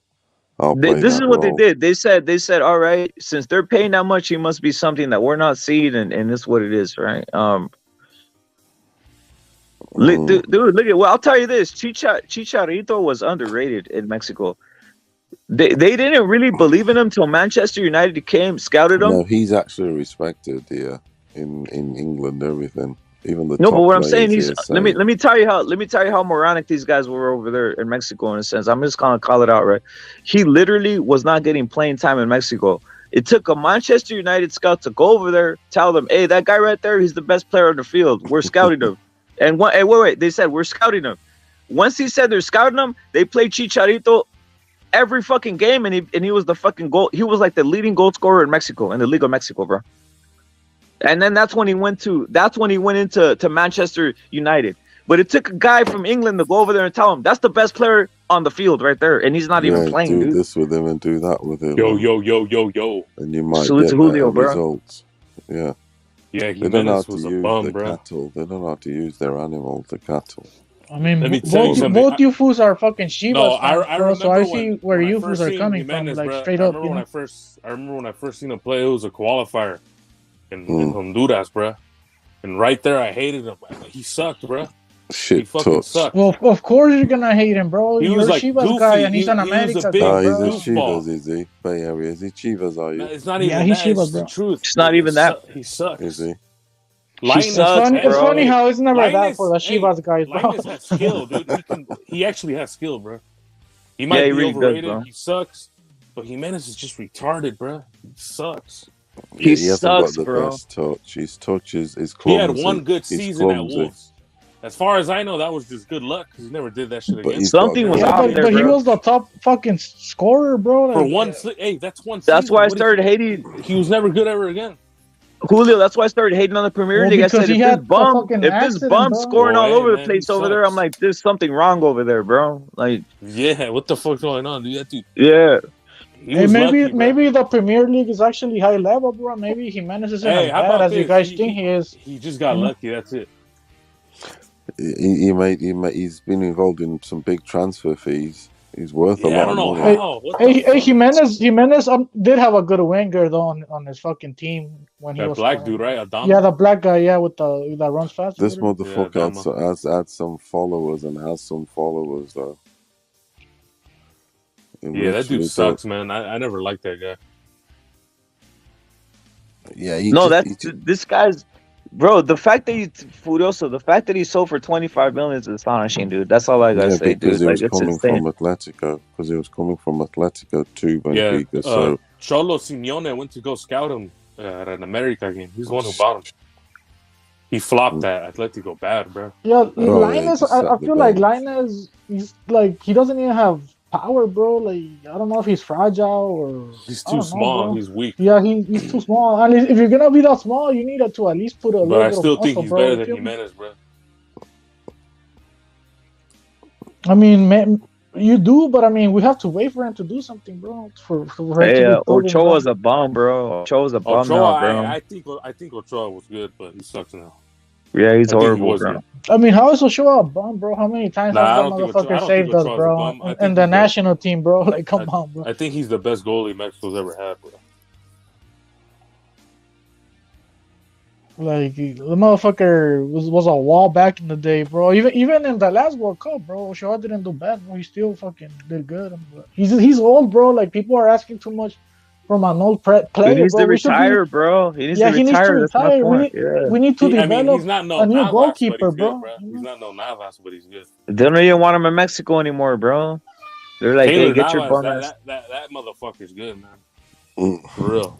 Like they also got fucking Talavera, there, right? Though That dude's Talavera. old as fuck. Dude. Yeah, There's exactly, no bro. new, bro. There's no new Acevedo, goalies, bro. it's Hey, there's Acevedo. no new goalies. There's no new goalies, bro. Like there's no like Hey, pipeline, bro. the guy they're pushing now is Acevedo, some Ochoa lookalike, bro. He has the hair and everything. And I know Talavera is old, bro, because we have him over there at Toluca, bro. He's old already. Yeah, bro. the new coach is done with He's an Ochoa. old That's the goalkeeper, rumor bro. that he's done, bro. He's out of there, bro. He should be done with them, bro. Hey, Bay Area, who's your Italian team? Who's my Italian team? Who do I root for? Yeah. Shit, probably if I had to pick one, it'd probably be like Inter Milan, bro. Inter Milan. The Really? Argentine. Yeah, because Yeah, Lautaro Leao, bro. Martinez, bro. Leao, bro. Nah, Leao's Leao's a AC Milan. fucking AC monster, Milan. bro. Hey, just because That's what I'm they saying. got Leao. Lautaro, huh? Just because they got Lautaro Martinez. Yo, Furioso put me on Leao, bro. I saw like, yo, Leao, and I was like, who's this? Then I was like, I saw the World Cup, bro. This dude just comes in there and just like this crip just starts scoring all over the place, Dude, bro. And they bench Portugal him. was fucking good, bro. I Dog, think they took a dive versus Morocco, bro. I still believe that, bro. They benched. They benched. Dude, how the fuck they do benched. you look? They Dog, destroyed Switzerland like 6-2, bro. bro. What was it? 6-1? Wait. They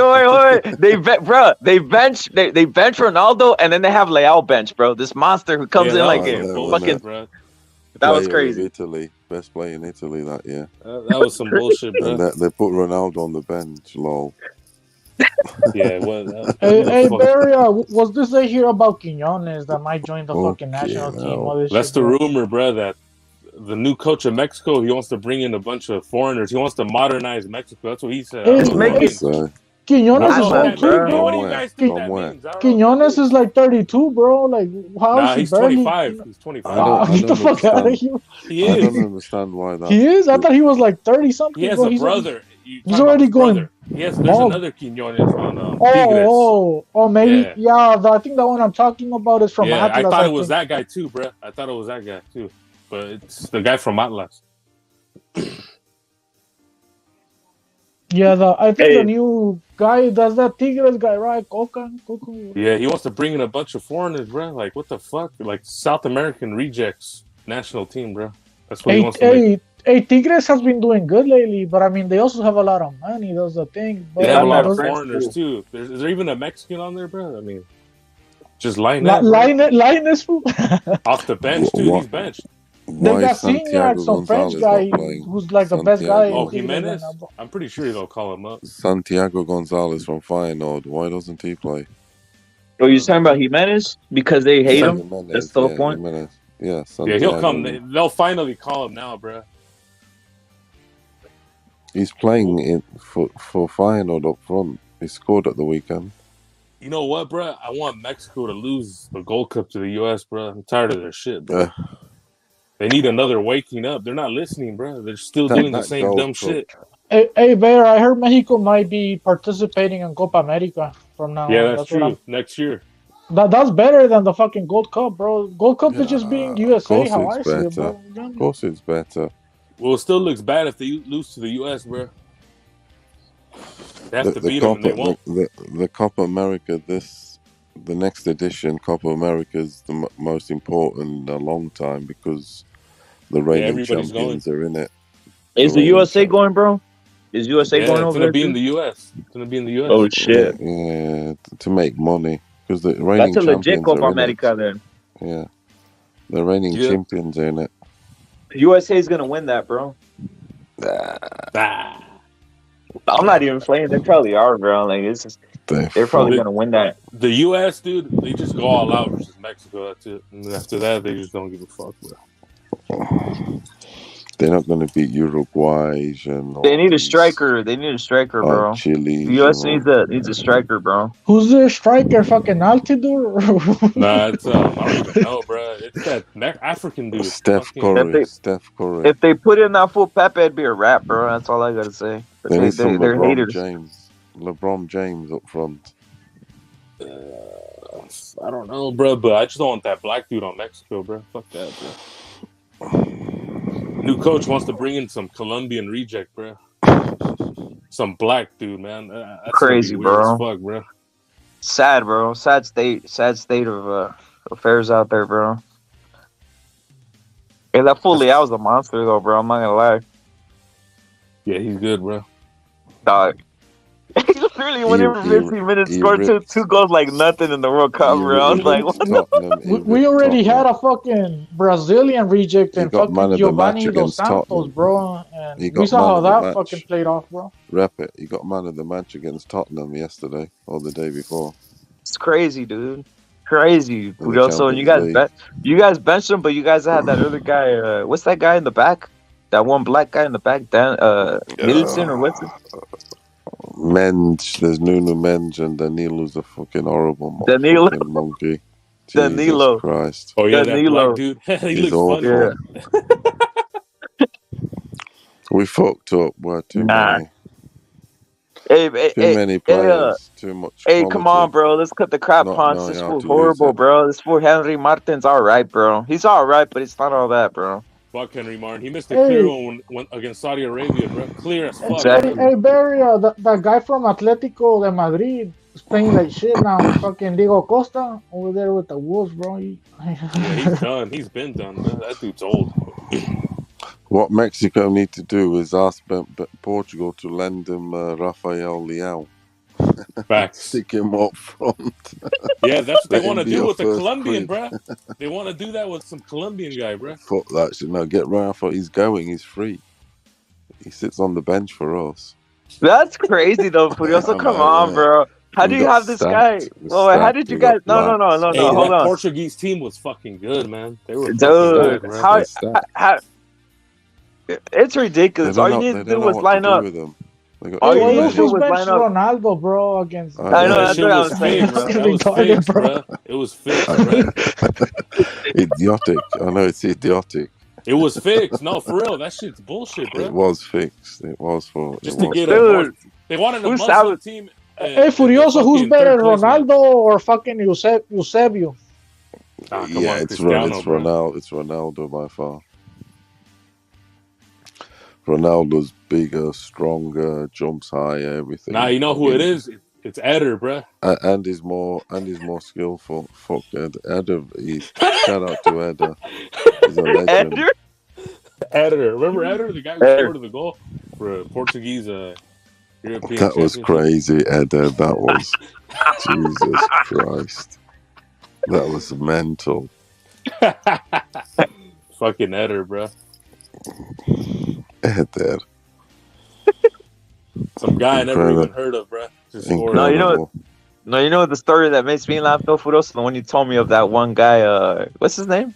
Deco, when they benched the Rui for Deco. Dude, it's crazy, bro. They're like, yo. They decked Rui Costa for Deco. Hey, I'd seen it no before. fucking I club. told you this was going to happen, essentially. Didn't I? No fucking club from Liga MX wants Giovanni Dos Santos anymore. Huh? Rep, I told you it was more or less going to happen because it happened with Costa already.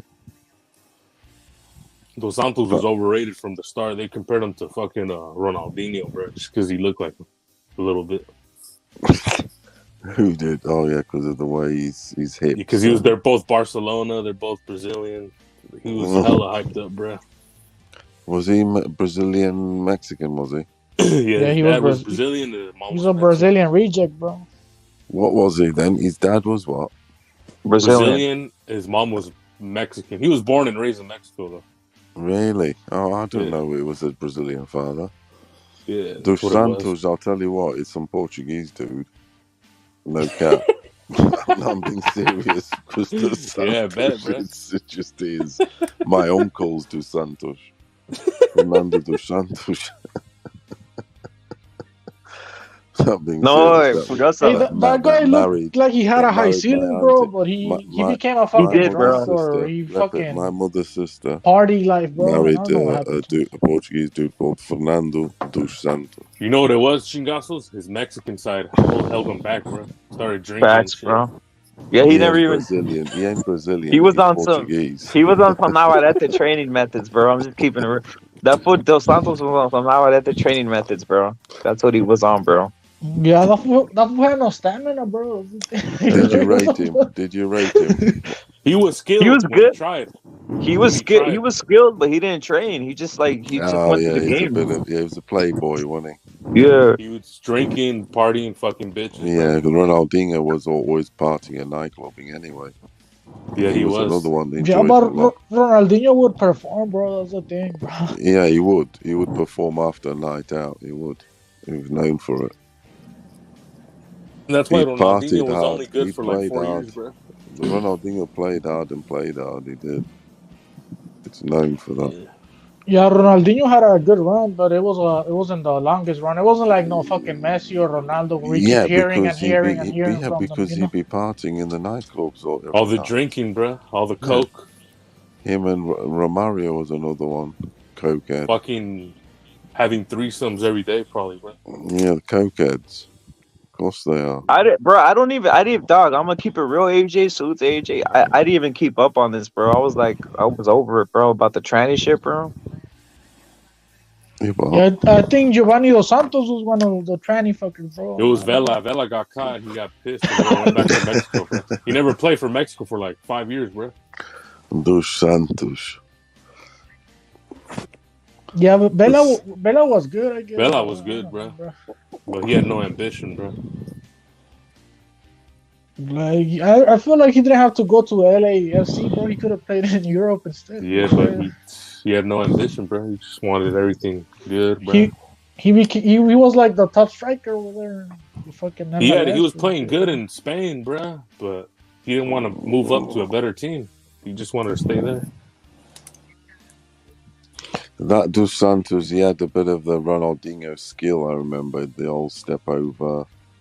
Yeah, he was skilled for sure, bro. Yeah, he had some tricks, didn't he?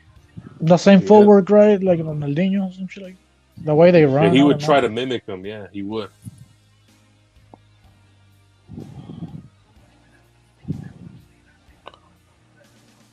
So the Copa America is going to be worth watching then. It'll be well organized with it being in America. Because when Yeah. it's out in fucking Paraguay or something like that, fucking It's all fuck. It's boring as I fuck, mean, bro. it is the organizations like this, and some of the stadiums you might see a few They're people shit there. stadiums, bro. Yeah, this, that, and the grass is a bit like the Amazon, and it's fucking the American at least will be, you'll be they'll use the big pristine. It'll be stadiums. pristine, won't it? Pristine.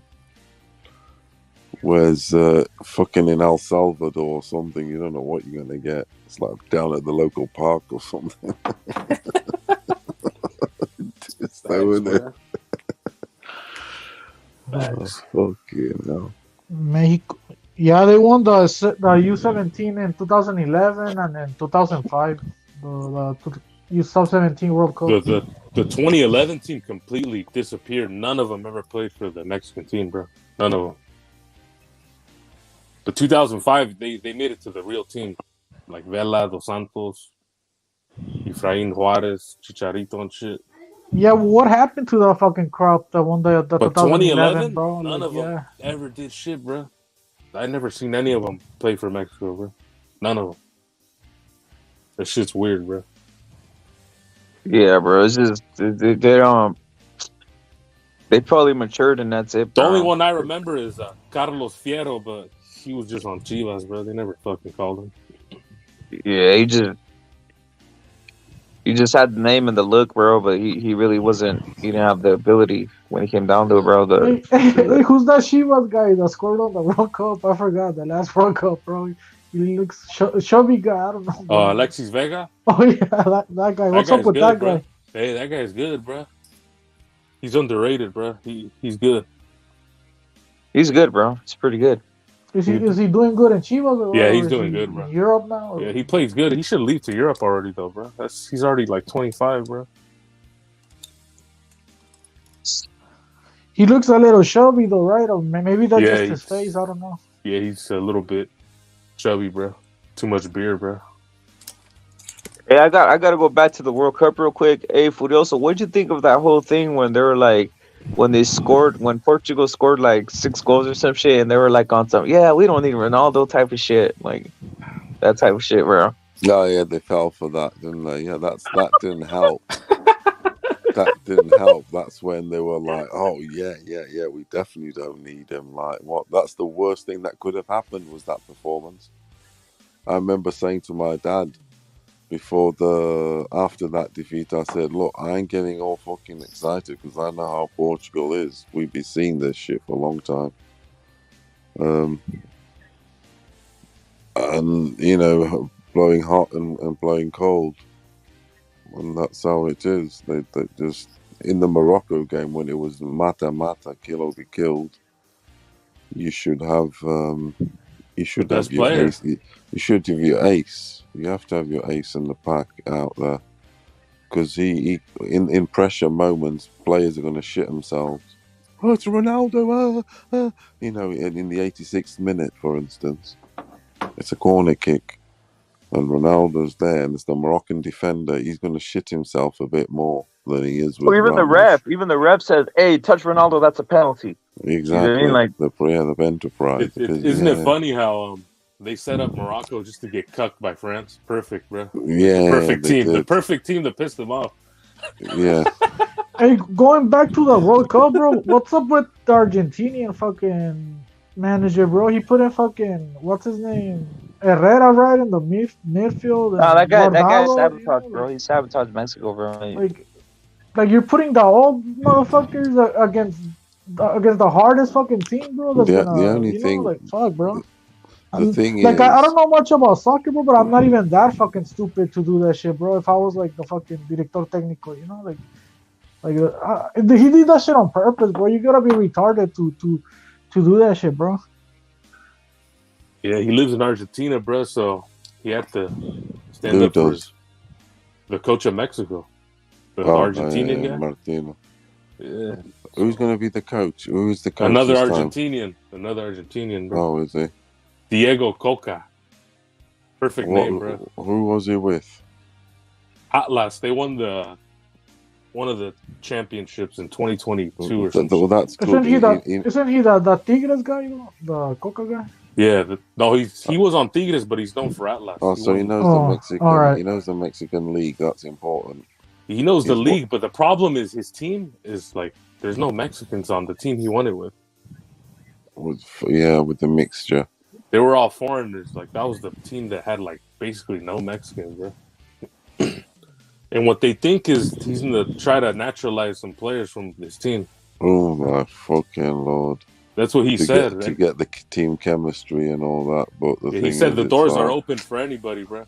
That's Mexican national. You know how Liga MX, like they have this law or this rule where only 8 players could be on the field being foreigners, you know. So that means 3 Mexicans at least have to be on the field at all time. I heard it's gonna be lowered to 7 foreigners. Yeah, 7 foreigners and. I think it's 7 per team. I don't think it's on the field though. It's on the field. I think it's 7 per team. No, it's on the field, bro. They could have on the field. They could have as many fucking foreigners as they want on their club, but on the field they could only have 8 at a time. But they're gonna lower it to 7. They should be like 5, bro. Like just to make it used to be 5. You know, but whatever, fucking malinchistas pendejos, you know. Yeah, they'd rather start a fucking 35-year-old fucking bum. Yo, from Ponch, Ecuador. come on. Wait, hold up. Ponch is almost going with this, right? Saying the top teams always have foreigners. Yeah, I mean, it's what it is, but it's like, come on, bro. Ponch, salute, bro. We don't need fucking Colombian rejects, dude. There's better Mexican players than that, bro. Colombians. Yeah, what that's? I don't want no fucking Colombians on Mexico, bro. What the fuck? They're not even. Valderrama. At least be Valderrama. Brazilian or Argentinian. I'm not fucking Colombian or fucking. Is it Valderrama, Higuita? Ecuadorian or some shit, bro. I don't want those motherfuckers on the team. Look at that Peruvian guy they tried putting on Chivas, bro, who was a Who the bomb, fuck bro. are Colombians for us to want them to be naturalized, bro? Hey, bro, look at that Mexican They have their Peruvian own they tried league putting too on Chivas, over there in bro. Colombia, bro. But I don't know. They don't pay much or something. They don't pay good, bro. Bucho says they're all traitors, and the Mexico needs a Mexican coach. Well, Bucho, I don't think there is any great Mexican coach out there, bro. Like, They could other have than got Herrera for a second time. Mexico or need to go Hugo. and get Mourinho or some fucking something You know like what? that. You know what? I heard the U.S. is trying to get Mourinho, bro, or Guardiola. Yeah, They're he in needs to go to Portugal. Or That's what he needs to I do. heard the U.S. is gonna get a big time coach. Like what that's the what I U.S. heard, needs, bro. though, what the They U.S. need needs is they need a players, striker, bro. USA. Period. I think their coaching is all right. I think they need a striker, bro. Yeah, their Someone players that- seem to have a lot of striker. balls, bro. Everybody needs Yeah. a striker. Isn't it, Rapid? Really, Shit, man, everybody needs a Mexico striker. needs a striker too, bro. Like, Everybody. Jimenez. He got a fucking accident, bro. Like, No, the other Jimenez. The other one would have. The young The one. other one would have done. The other one would have fucking done way, dude. The other one. They should have took that guy. They didn't take him. They took. Dude, that was the worst Jimenez thing I ever instead. seen, dude. The dude who wasn't even 100% and he sucks. And the thing is, every team took young players, at least 2-3 young players on each. Yeah, Dude, except Mexico's Mexico. only. I don't know who Yeah, they they're the think only they ones are, that took dude, for bombs, them bro. to do that shit, bro.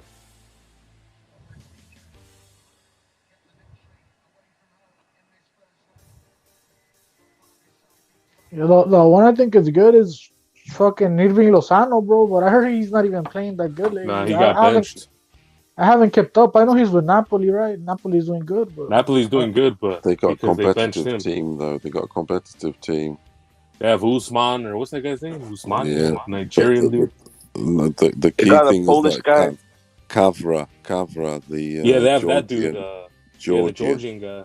Yeah, he's a good. beast. He is. that guy runs fast though. Fucking Lozano, that's what he has, bro. You You see know what, that? Chingazos? Lozano is going to fucking LA Galaxy or some shit, bro. That's where he belongs. Oh, Bay Area, you love your soccer, don't you? You keep up with Yeah, the European I got back shit, into don't it you? in the World Cup, bro. I You kind love of it, went yeah. out of it, but now I'm back into it. If you're on the Argentina wave, are you? Celeste. It looks like, hey, Argentina uses Argentinian players, bro. So I'm gonna support them instead. I don't want to see Yeah, no don't fucking. blame you. I don't want to see Somalians all over Mexico. That's not Mexico, bro. That's some other shit, bro. I mean, they didn't take Somalians to the last World Cup, though, bro. It was just But if Mexicans, the next World bro. Cup, bro, it's gonna be a bunch of fucking Colombians and fucking. Nah, I don't think it'll be What the that bad. fuck, bro? But yeah, I don't like that shit, bro. Where they're throwing that idea of neutralizing foreigners to bring into in the national team. Like, bro, like we're getting the rejects, bro. We're not getting the best. If a Colombian player comes to Mexico, there's not gonna be the best Colombian player, bro. The best Colombian player is He gonna wants be to play playing for for Colombia, Colombia. bro. Yeah. So it's just fucking stupid, bro. The whole idea, bro.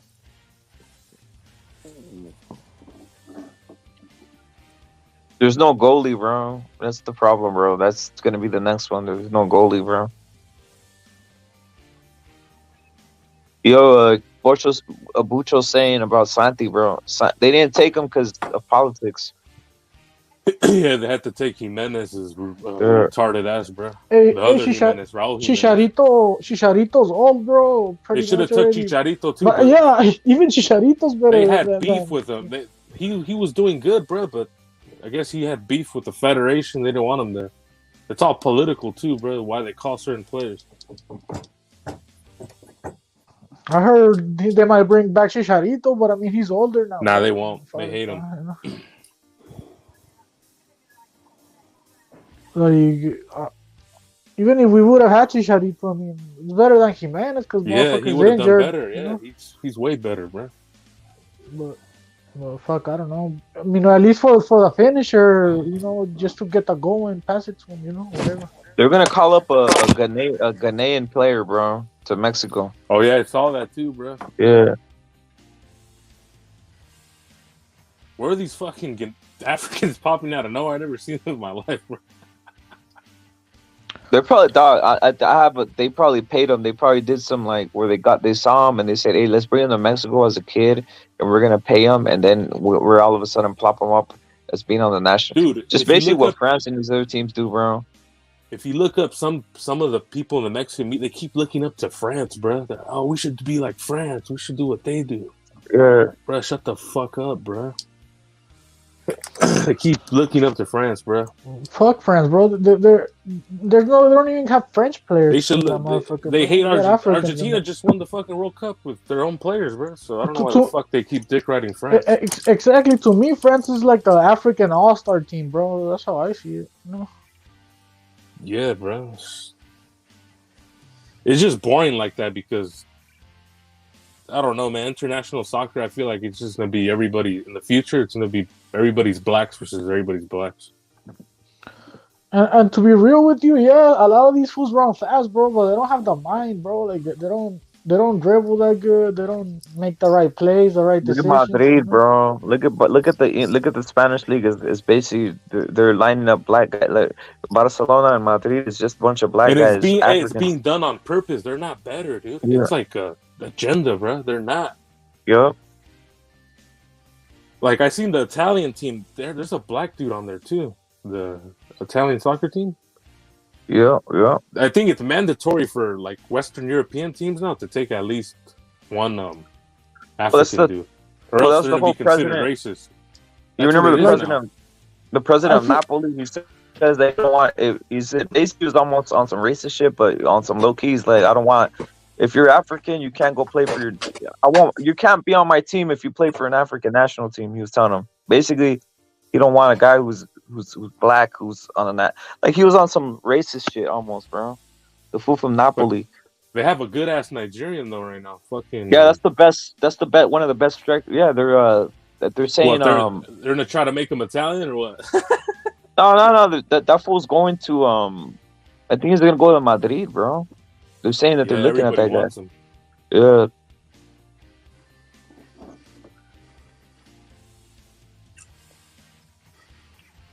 Basically, the world,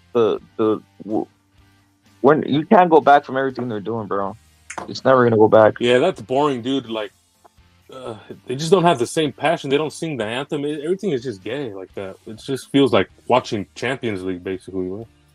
We used to see like each national team, and you could tell how the country looked, bro. So yeah, if you look at you know what I mean? If you look at the Mexican national team, like, hey, that's the way people look over there. If you look at the, Nigerians, obviously the French, I can't tell. Is that the way they all look?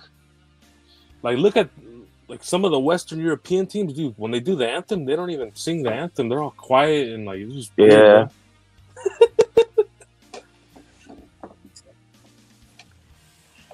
There's few pure teams, bro. Even Spain, bro. Spain had themselves some guy named like oh yeah, they took those three guys. two for, Yup.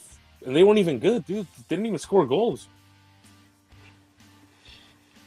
That African that the fucking Napoli has is actually good. That Yeah, he's on Nigeria. Koulibaly. Koulibaly, yeah, he was born and raised in France, but he chose to play for Senegal. Yeah, he's a center back. He's a defense. He's not a striker. But, He could have played. But he's a bad defense. He's a badass defense. Bay Area. Huh. Did Griezmann win the World Cup? Yeah, Griezmann won the World Cup. That means two Portuguese. 2018. That means two Portuguese players have won the World Cup in the last 20 years for France. He was a big part of it too. Robert Pires, as they say, but Robert Pires and Griezmann. The football roots were definitely from the Portuguese side. Griezmann's. His granddad. Hey, why they play for France though, Furioso? Like why? His granddad was the footballer in Portugal. Hey, Furioso, imagine how much history would have changed if Mbappe would have pulled out the World Cup, bro.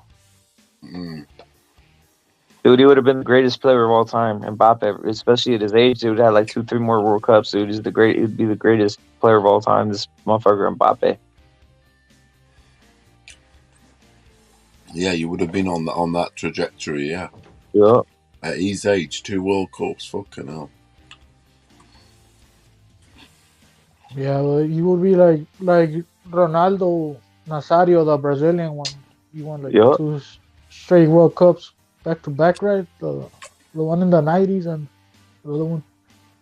The crazy thing about Mbappe, he didn't participate much on the first one though, but yeah, he took it. The crazy thing about him, he does have this, like, he's fast as hell, bro. It's weird. It's weird. I don't see like the best technique, but he's somehow like, he's not on some Ronaldo shit, you know, on some Ronaldo, both of Ronaldo. He's not on that. He's on just on some like runs. That's fast, what I've been bro. saying, Rep. That's what I've been saying too, bro. Like, yeah, he's a well-rounded player. Don't get me wrong, but the thing is, he runs fast, bro. That's his whole fucking thing. So yeah, so thing, he could outrun the fucking defense. You feel me? So when they fucking kick the ball to him, he'll be there before the defense. You get me? So yeah, he's a good striker, bro. But I just don't see him with the attributes as a Messi or a fucking Cristiano Ronaldo or even a Ronaldinho, bro, when it comes to dribbling. Like, no se mira especial el vato. He doesn't look special, bro. Like, in terms of technique, he does run fast, though. I'll give him that much, bro. And he is well-rounded. He's not a bad dribbler either, but, I mean, can't compare him to, like, a Ronaldinho, Ronaldo, or a Messi. You get me? Like, I looked at his game. His hero was Cristiano. Yeah, I know. But like I look at his games, Furioso, and I'm like, what's so special about this guy? Yeah, he runs fast. Yeah, he knows how to play, but like, is he really supposed to be on the cover of everything? He's fast and he's got very good close control. He has.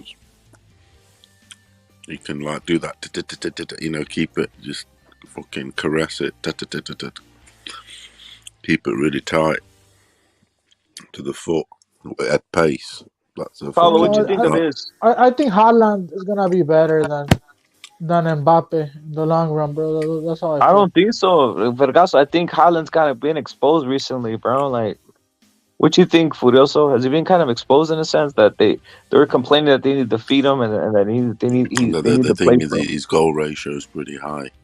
He scored like 30 goals already, bro, and like 20 he scored games, a good goal like against. That, bro. Like, he scored a good goal against. He scored one yesterday. He scored one yesterday, right? Pretty good. He was pretty good, yeah.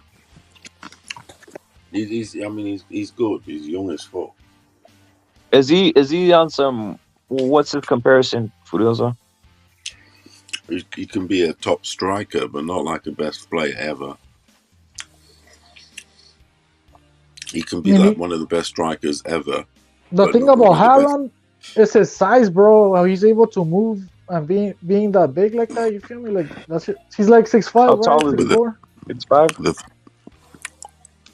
The thing about Haaland, he can be one of the best strikers ever, but he can't be one of the best players ever. He's a bit like up front, isn't he? He doesn't get the ball from halfway, dribble past 8 players, and then score a goal. He sort of does 1 or 2 things in the box or outside, but he's not going past the whole team, dribbling the whole team. Nah, he's Like not doing that. CR7 did. Cristiano could do it. Even George Weah, Messi. Messi, Maradona, like Cruyff, these guys. Well, he isn't dribbling past even 3 players, let alone half a team. You can't. Yeah, I haven't seen him glide past 2 players actually, or 1. he's like a power striker, bro. He has a lot of fucking power, bro. That's what I'm saying. So he can be one of Like, the best forwards ever. That's for sure. He can. His ratio is pretty high. Crazy. and he's tall, so he could make those headers. He's not Punch. All Hold that on, shit hold helps, on, bro. Punch. Like, Punch.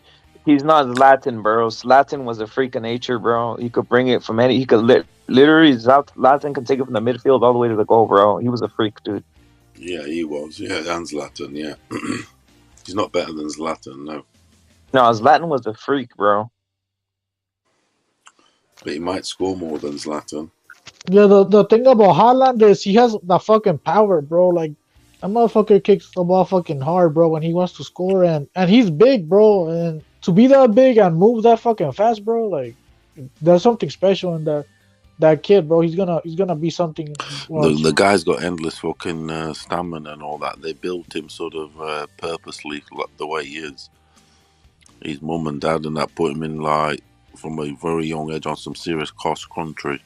He used to do a lot of cross country shit. Built him up like a motherfucker. He's got an incredible tank. He's fucking he's a unit, yeah. Power forward. But he's not very skillful. He's not skills like that. But he knows he's got a finish on him. That's the important thing, actually. He does have a good pace though for his size. Like, he does run fucking fast. You feel me? But yeah, he's not the best dribbler like a fucking Ronaldinho, But forward he's bloody good. He is. He's going to score in any team. You put Haaland up playing in Chivas or America, and he'll score every game. He'll destroy the fucking league, bro. He's too big. He's too tall, bro. Like, what the fuck? He'll score. He will score 1 every game. If we had fucking Signac doing good over there with Tigres, now imagine fucking Haaland, bro, who is younger, bro. See, Signac's already like in his 30s, 35 or some shit like that. I don't know. The French guy, French striker from fucking Tigres.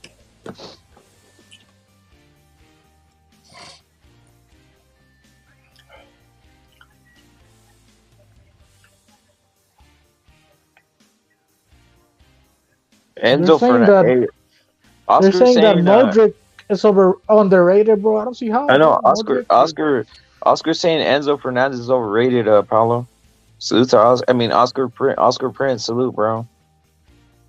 I think Benfica have made good money with him.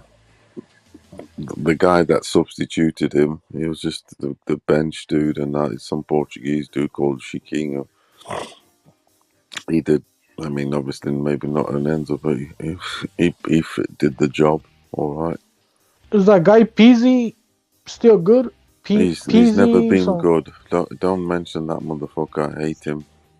I used to hear he was good, but I never really paid attention. Pussy. I just fucking listening. You feel me? That's what they were selling. Because he was the captain. Biggest pussy ever. I hate that guy. He was like a midfielder, right? Yeah, horrible thing. Pussy. Scored goals and all that. It's a horrible thing. Little bitch. Wasn't he a Benfica player? Yeah, he was. He played against Benfica last week. Funny enough, should you say that, for Braga. Yeah, I remember they were trying to sell that guy back in the day. Yeah, they PZ sell like it. He's 5 on years Braga. ago or some He's shit. on Braga. He's on Braga now. Pizzi signed last week. Playing against Benfica. Benfica. He got a red card off Benfica. Pizzi did. We were 1-0 up. Our player tackled Pizzi, mistackled him, got a red card, and we ended up losing the match on penalties in the cup, Portuguese Cup. So Pizzi had an influence, ended up fucking us over. Because he got one of our players to get a red card. This is 10 minutes in the match. We go 1-0 up. We get a red card in, like, say, 13 minutes.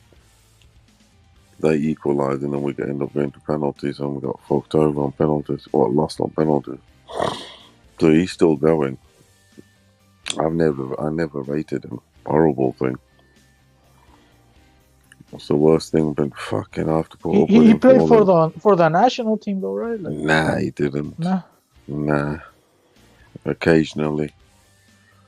He was the biggest hoe there is.